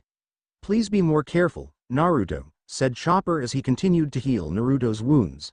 Your chakra supply is nearly gone. Naruto closed his eyes as memories began to appear before him. Flashback. 5 years ago Naruto was in the park with Sakura playing on the swing set and then swimming at the pool. The two were having all sorts of fun adventures before Naruto had to sign up for the Ninja Academy in the next 3 years. The two of them were the best of friends as Sakura helped Naruto coping with the loss of Kurama. Naruto and Sakura were eating ice cream when a look of melancholy appeared on the blonde's face. "Sakura," said Naruto as the pink-haired girl looked at her friend, "do you think it'll amount to anything, even with the help from the Straw Hat Pirates?" Sakura knew that her friend was still reeling from the loss of Kurama and said, "I know you'll do great things, Naruto. I just know it." Naruto only smiled a little bit, and the pink-haired girl really needed to boost her friend's confidence. Naruto heard Sakura leave briefly before he felt something resting on his head, a straw hat. "What's this?" Naruto asked as he felt the brim of the hat. "What's an ordinary straw hat going to do?" Sakura smiled and said, "That hat will help you bring out your full potential and even more. You can even grant wishes on it." Naruto then felt nostalgic, brave, stronger, and even happy as the fibers tickled his blonde hair. "Look out, world," said Naruto with a big smile as the hat had given him strength. "There will be a new legend written and his name is Naruto." Sakura laughed at her friend's newfound energy while a hat vendor far away chuckled after selling his last straw hat. Flashback end Naruto chuckled at the greatest gift that Sakura had ever given him. Courage in the form of a simple straw hat that soon became trademark for him. With the right bonds, Naruto thought as he still felt the strength of his absent straw hat, even a simple straw hat can become the symbol of strength and bonds between true friends. Naruto flawlessly dodged more spikes as another memory appeared in his mind. Flashback. 2 years ago Naruto was sleeping in his room as Uzume's birthday party was going on downstairs. He actually wasn't sleeping as he had already spent his birthday yesterday with the Harunos and a few of those who know of his powers as those memories floated through his mind. He had gotten so many gifts from them that he had to leave some of them with the Harunos. Naruto woke up for a moment and looked at the photo of him and the Harunos on family day at the academy, feeling the warming nostalgia inside his heart. "Thank you for everything, Harunos," Naruto said as he set the picture back down and returning to his nap. "I don't know where I would have been without you three." Flashback end I still think I would have liked to change my name to Naruto Haruno, the blonde thought as he chuckled to himself at the many times the Harunos had reason to Naruto to not change his name, yet he was now glad that he didn't as he was actually planning on changing his name after the Chunin exams, but his parents' change had proven him that his parents were ready to be forgiven and begin anew with them. He then remembered asking Sakura for advice when he was dating Hinata and Haku. Flashback. Before Chunin exams, "I need your help, Sakura," said Naruto as he was on his knees in front of Sakura. "Both Hinata and Haku have agreed to be my wives and I desperately need advice on how to keep them both happy." Sakura looked at Naruto and then said, "Well, you have already been dating Hinata for a while and since she agreed to share you with Haku, I would suggest asking Hinata about spending a bit more time with Haku. I'm not saying neglect Hinata for Haku, but instead set up a schedule and set aside time where you can spend time with Hinata, Haku, or even both." Naruto nodded as he then sat next to Sakura on the couch and said, "Okay, then what about from there?" "Well," said Sakura as began to think, "I would suggest that you and Hinata give Haku a tour of the village and show her the best spots you both know. Then set some time to spend with Haku and have her meet some of the people you know, like the Naruto or Yuhi-san." The two of them continued to talk about different ideas until Naruto asked, "So what do you see in Sasuke, Sakura?" "Well," Sakura said as she didn't really want to hurt her best friend, "I think that Sasuke is cool, charming, and deep inside is someone that needs some love." Sakura then saw the sad look on Naruto's face and said, "I'm sorry if I hurt you. I still love you, my little brother, and we both got over that little crush we had on each other, or are you still attached to me like that?" Naruto let out a sigh and said, "No, Sakura, I'm just a bit protective of you. You are my sister in all but blood and I will protect you. It's just going to be a bit hard to not want to kill the Teme if he hurts you. I love you, sis, and I know that we'll be friends even after the end." The two hugged each other before going over more advice and helping one another with a few chores around the Haruno household. Flashback end Naruto was always so close to Sakura, and even though the two of them once had a crush on each other, the two of them saw that it was childish infatuation and decided to love one another as brother and sister. His happy memories then reminded Naruto of the greatest memory of his life, Sakura becoming his true friend and sister. "I will keep my promise to you, sis," Naruto thought as he prepared himself for one final attack. "I will bring Sasuke back so that you can try and find the real Sasuke and so I can beat the crap out of him later." "Sensei," said Naruto as he got into a stance, "use your most powerful attack you have and don't be afraid of holding back." Naruto began twisting his body in all ways until he reached his limit with his chakra draining quickly. Outside, Kakashi heard his student's words as his body changed through the electricity. His hands were now clawed, his body now had electricity covering it like fur, and his face was now wolf-like. I haven't used the Raiju form in a good while, Kakashi thought as he leapt into the air, above the center of the dome. Get ready Naruto, said Kakashi as he then dashed towards the roof of the dome. Raiju Buritsu, Thunder Beast Blitz. Inside the dome, Naruto let his body unwind with blinding speed while multiple kicks and punches flew out of the tornado of spinning flesh. Gum style, said Naruto as his attacks vanished into the darkness. Shrapnel barrage. Uzume smirked as she melded her body around the darkness to avoid the attacks and said, if that's the best you really have, then I'm afraid to say that this fight is as good as mine. That's what you think, said Naruto as Kakashi's attack connected, sending electricity into the dome. The Jonin outside saw many fists and kicks burst out of the dome as his palms slammed into the dome before witnessing them absorb the electricity and arcing towards each other. Kakashi jumped away and returned to his normal form and watched as flashes of light erupted from the dome along with an ear-piercing scream. Kakashi turned away as a bright flash shone throughout the area, not noticing the dome evaporate into the air. The Jonin then looked to see Naruto kneeling with small sparks crackling around him and Uzume on the ground, covered in electrical burns. Naruto, said Kakashi as he approached his student and absorbed the excess electricity out of his body, how are you feeling? Naruto got to his feet and stretched his body as he said, considering that my sensei has the devil fruit power of one of Luffy's enemies and helped me defeat Uzume, not too bad, just a little tired. Kakashi chuckled as he created two shadow clones and had them carry the unconscious Genin while the original lifted Naruto onto his back. Just rest for now Naruto, said Kakashi as he and his clones headed towards the village. You have definitely earned it, Oto. Naruto slowly opened his eyes after falling asleep what felt like a couple of hours to find himself being carried by Kakashi, getting closer to the village gates. The Chunin looked to find both Sasuke and Uzume still unconscious being carried by two other Kakashis. He had done it, he had defeated Sasuke and Uzume and prevented them from joining the likes of Orochimaru, even with a little help in the end. I see that you're awake, Naruto, said Kakashi as he adjusted his grip. You feel like walking? Naruto nodded before the Jonin gently let him down on the ground. How long was I out? Naruto asked as he stretched before walking next to Kakashi. It felt like 2 hours. Kakashi grabbed Sasuke from one of his clones and said, you were actually asleep for an hour and a half. This whole mission took quite a toll on your team. How are they Kakashi-sensei? Naruto asked with concern for his friends. From what I had heard, said Kakashi as he and Naruto was getting closer to the gate, Choji is in pretty bad shape after using his clan's last resort weapon.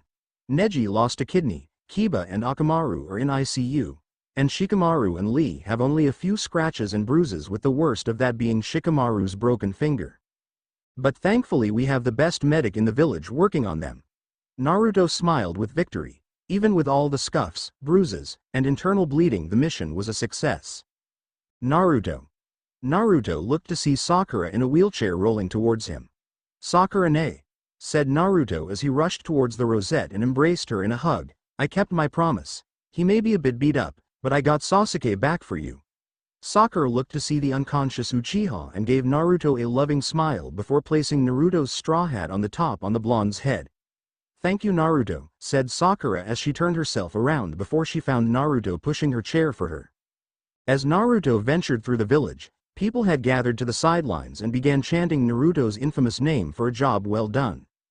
It was a nice change after being so long in the shadows of a fallen hero as Naruto sheepishly waved to the crowd and it was welcoming to hear people cheer for him, but he had to steal a glance towards Uzume in order to remind himself that having the title of a hero can be a deadly poison.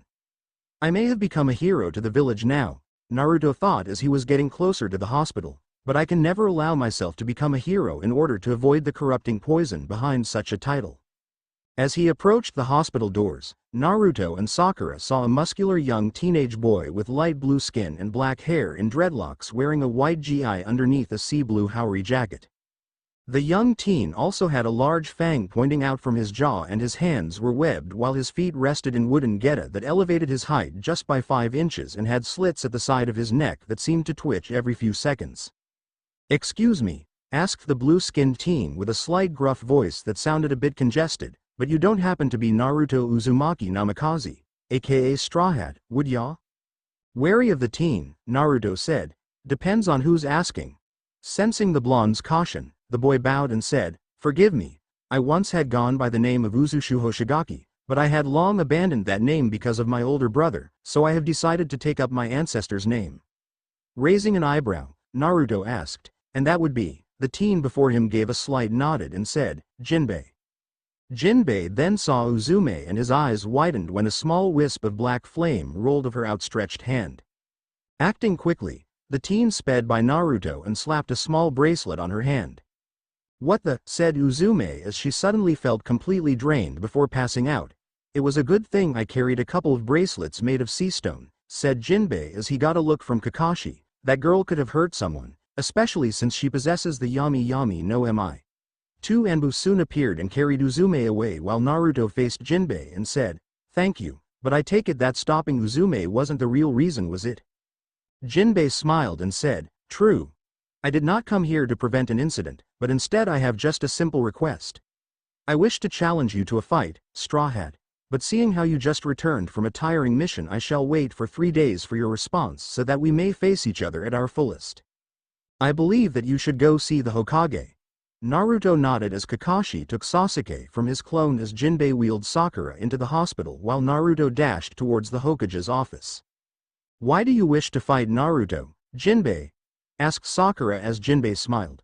"I wish to fight Straw Hat-san more for my own path," said Jinbei as he nodded towards the nurses. "Much like my ancestor, I too wish to fight for the people, for the new world ahead of us. My brother, Kisame, had taken a different path to instead cause destruction and abandon our heritage of being merfolk, half-human half-fish people. My family left Kiri due to the bloodline purging, and I had changed my name due to the shame my brother had brought to my family," continued Jinbei as he entered Sakura's room and helped the rosette onto her bed. "While he is one of the 7 swordsmen of the mist, I decided to bring back the art of Gyojin karate as well as the honor of my family." After placing Sakura on her bed, Jinbei bowed and said, "Well, I best be heading back to the hotel to await Straw Hat's response and prepare for whatever comes my way." Jinbei turned to leave when Sakura said, "Please, Jinbei, could you stay and keep me company? I would like to hear more about you and your ancestor." Jinbei smiled as he took a seat next to the rosette and began to tell her about how his ancestor was a feared warrior on both land and sea during the Great Pirate Era. In the Hokage's office, Minato sat in front of Naruto while the 2 Anbu he had sent held Uzume by her arms. "Naruto," said Minato with a stern look on his face, "you and your team had successfully brought back both Sasuke Uchiha and Uzume Namikaze Uzumaki, and as both a Hokage and a father, I couldn't be any more proud." Naruto smiled a bit before getting a serious look and said, "It wasn't easy, but with a little help from our allies from Suna the mission was a success, so the credit shouldn't all go to me." Minato nodded as his Anbu flashed away with Uzume in tow and said, "I take it that you had met Jinbei?" Naruto nodded and told the Hokage about the challenge issued to him. "He's giving me 3 days to respond, allowing me some rest after my mission," said Naruto as fire entered his eyes, "and I will accept his challenge." "Very well," said Minato, "I will inform him of your decision as your fight will be held within 3 days from now. The council must decide on what to do with Sasuke and Uzume in the meantime." The doors flew open to reveal a Chunin in rough shape.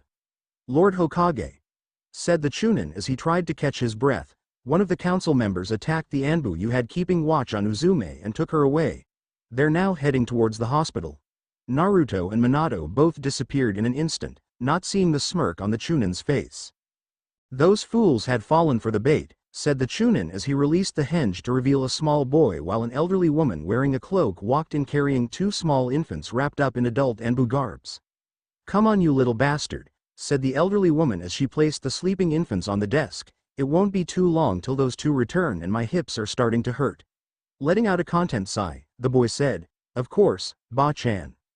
Minato and Naruto arrived in Sasuke's hospital room to only see the Uchiha bound to the bed with Jiraiya clapping his hands. Just in time, Minato, said the Toad Sage. I just sealed Sasuke's chakra along with rendering him temporarily unable to use his Sharingan as well as moving a single limb. He's going nowhere. The two blondes looked around the room to see that it was just the four of them as well as the trusted Anbu. Minato got to watch Sasuke. You didn't see anyone suspicious walk around here, did you? Asked Minato, getting a confused look from Jiraiya. No, I haven't, said Jiraiya, raising an eyebrow. It's just been me, Sasuke, and the lovely lady nurses coming and going. Wait a minute, Naruto thought as he closed his eyes to focus on his blossom style to get a visual of the Hokage's office to see the Chunin that told them about the hospital holding two infants in his arms. We've been had, said Naruto as Minato quickly grabbed Naruto's wrist and the two disappeared in a yellow flash. This can't be good, Jiraiya thought as he got Shizune to keep an eye on the Uchiha before dashing away. Minato and Naruto arrived in the Hokage's office and were about to confront the Chunin before the man stopped them. Shish, whispered the man as he cradled the two infants, you don't want to wake the babies, it's not very nice. Naruto drew Arashino and pointed the tip of the blade towards the man's face before he said, Who are you and why did you lie to the Hokage? The man chuckled devilishly and said, I only lied to the Hokage so that our important guest could be safely taken to my leader, Tenna, so that she can achieve her goals. As to who I am, just call me Kanrainen. Here, upsy daisy. Kanrainen lightly tossed the two infants towards the blondes and before Minato and Naruto caught them, Kanrainen snapped his fingers as the two infants became a grown man and woman. The two blondes weren't expecting the sudden change in weight and fell after catching the unconscious adults. You like the power of my Toshi no Mi, or age fruit, said Kanrainen as he walked towards the fallen blondes. I can manipulate the age of those around me, including myself, to any age I choose. Kanrainen then stood above Naruto and held a hand close to Naruto's face and said, I could save Tenna some trouble and age you into either a bag of bones or a day-old infant, Straw Hat.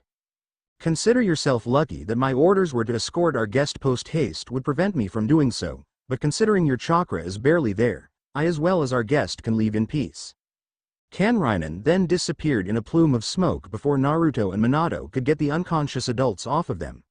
That man must have turned those two into infants, said Minato as he covered both adults with the clothing left behind. They were the ones I had watching Uzume.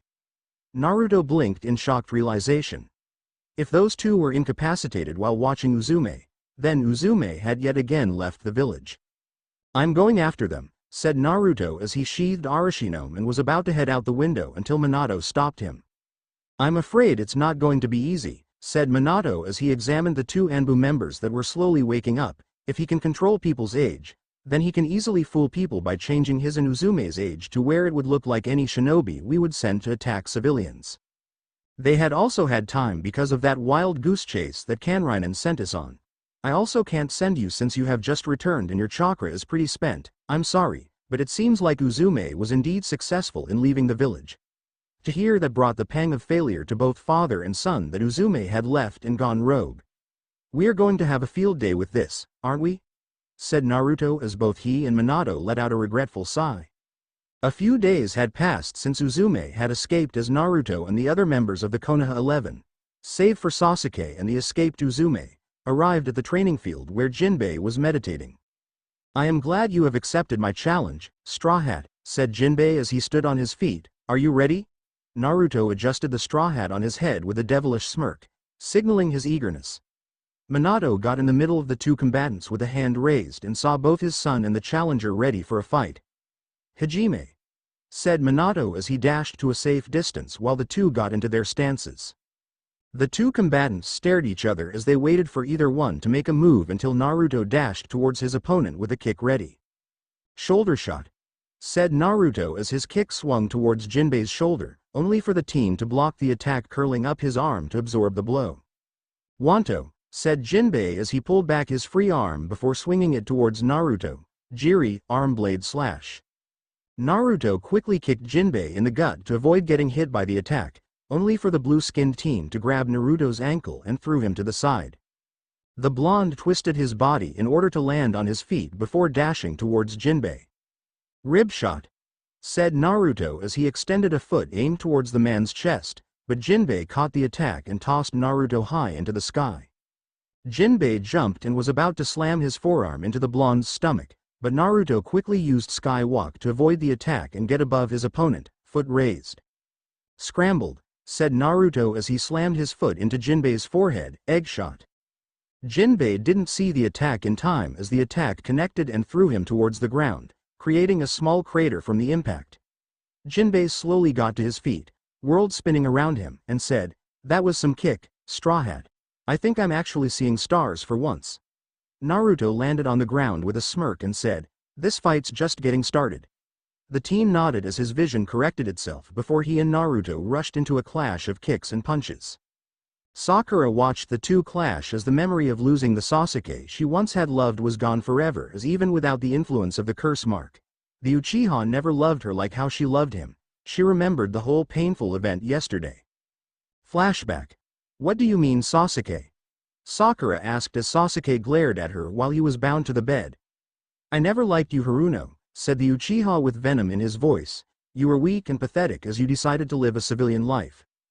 I would never been seen with the likes of you, and even if you were a ninja, and I'd rather be dating Uzume-chan as you were nothing but an ugly nobody not worth anyone's time. Now get out of my sight, you piece of garbage." A nurse was walking by and heard the conversation and quickly wheeled a crying Sakura back to her room where Jinbei had just replaced the flowers in the vase. "Did something happen?" asked the teen with concern on his face before the look was replaced by anger by what the nurse had told him. The fishman teen pulled a chair next to Sakura and gently rubbed her back to comfort the crying Rosette. "Sasuke's right," Sakura said as she wept into her hands. "What kind of person would be in love with an ugly nobody like me?" "That is not true, Sakura," roared Jinbei, catching the girl's attention. "You are not ugly and you are somebody of great importance. That bastard is too damn prideful and blind to not see the treasure of true beauty before him." Fishman teen clammed himself down before he said, "Believe it or not, Straw Hat-san had told me so much about you. How you gave him sisterly love when his own was nothing but a bully to him, how the both of you were each other crushes at one point, and he wouldn't stop talking about how you were not only his closest friend, but his first real friend he ever had. In his own words, Straw Hat-san told me that were it not for you that he would have ran away from the village or have taken his own life." Sakura blushed a little as not only was this boy preaching about how great of a person she was, but was drawn by his charms. "Another thing you should know is," said Jinbei as he swallowed a lump that had formed in his throat, "you are beautiful and your name proves it. You are as beautiful as the cherry blossom trees during a bright summer's day." Sakura giggled at what the teen had said as the stinging pain of heartbreak was slowly leaving her. Sakura happily wrapped her arms around Jinbei's shoulders in a hug and said, "Thank you, Jinbei-kun, thank you." Flashback end. The sounds of fighting awoken Sakura from her trip down memory lane as she then saw Naruto with Arashino and his two other swords drawn while Jinbei stood his ground with his jacket ripped. "He's so calm," the Rosette thought as she saw Jinbei's well-built form, and charming as well. Sakura's parents couldn't help but see their daughter beginning to swoon over Naruto's opponent, glad to see Sakura getting over Sasuke. "I must say, Straw Hat-san," said Jinbei as he ripped what was left of his jacket off, "even though I have faced ninja before, I have only used my Gyojin karate to defeat them, and I have never saw the use of jutsus. I have awakened my chakra, but I never learned any jutsus as my people can fight on both land and in the sea. You, however, are quite the opponent as I have heard." Naruto chuckled and said, "I'm flattered to hear that you never needed to bother yourself with learning jutsus. I'm pretty sure Lee would love to meet you and challenge you to a taijutsu match. Unfortunately, flattery will get you nothing but trouble in the ninja world." Naruto charged towards Jinbei with all three blades crossed while the fishman teen crossed his arms. "Gyojin art," said Jinbei as he quickly turned his back toward Naruto. "Turtle shell defense." Naruto slashed Jinbei's back with the three blades, only to see that not a scratch was on his opponent's now obsidian black back. "So," said Naruto as he sealed away the swords before he cracked his knuckles, "you know about hockey. Nice use of the armament hockey."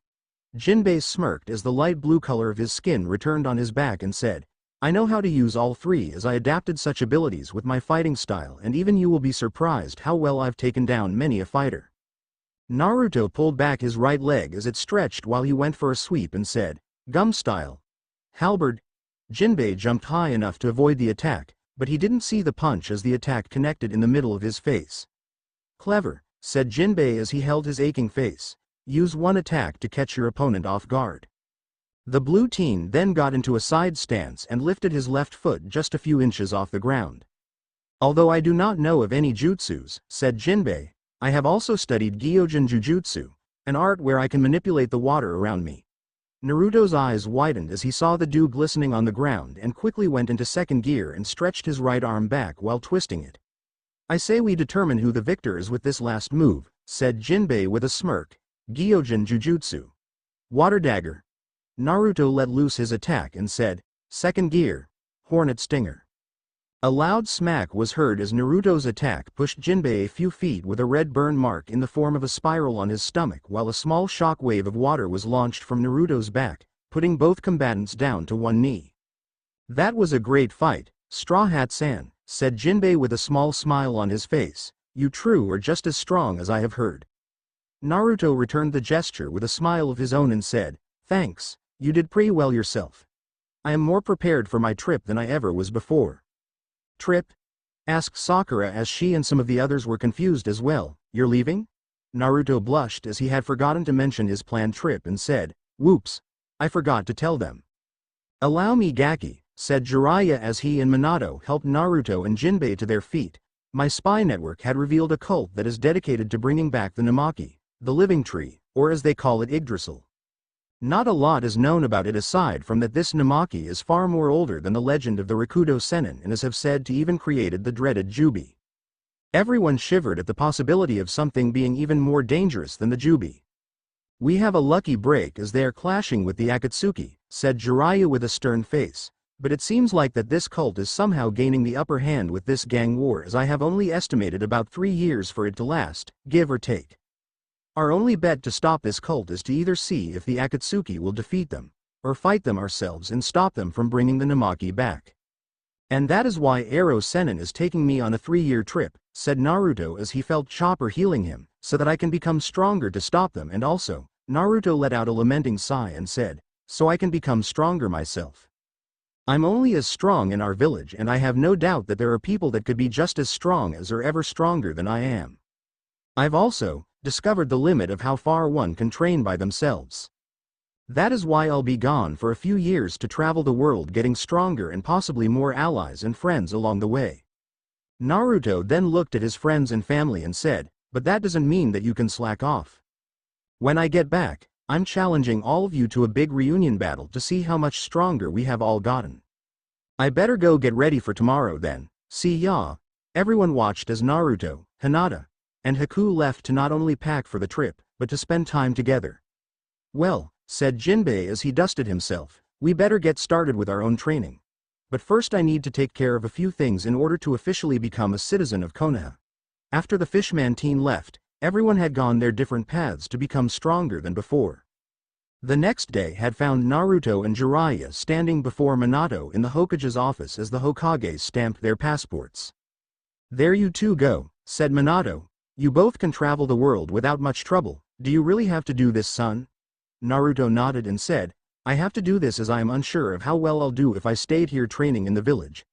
Minato nodded as he knew that such a day would arrive as he and Kushina spent some much-needed quality family time with their only son. Please stay safe, said Minato with a gentle smile on his face, Straw Hat-san. Naruto and Jiraiya had just gotten out of the office when Jinbei approached them.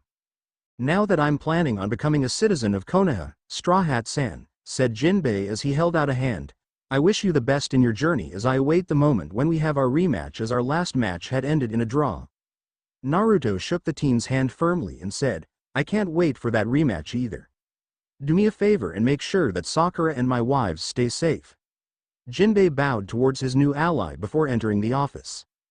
Naruto unsealed a large guitar as tweaked the strings on it a bit. What's up, Gaki? Jiraiya asked as he raised an eyebrow. Thought I might give all my friends and family a nice song before we part ways for a while, said Naruto as he and Jiraiya had walked out of the building and began playing the guitar in an upbeat rhythm as he and the Sannin were walking through the village with the blonde singing through the bottom of his heart. Oh yeah. Kodomo. Uru Eiyu no Hanashi. Oni Naru Otoko no Hanashi. Itsumo Senkyu wa Matanashi. Funbat Bison ni Hidashi. Neji was training with Hinata and Haku as the three of them were working on their forms.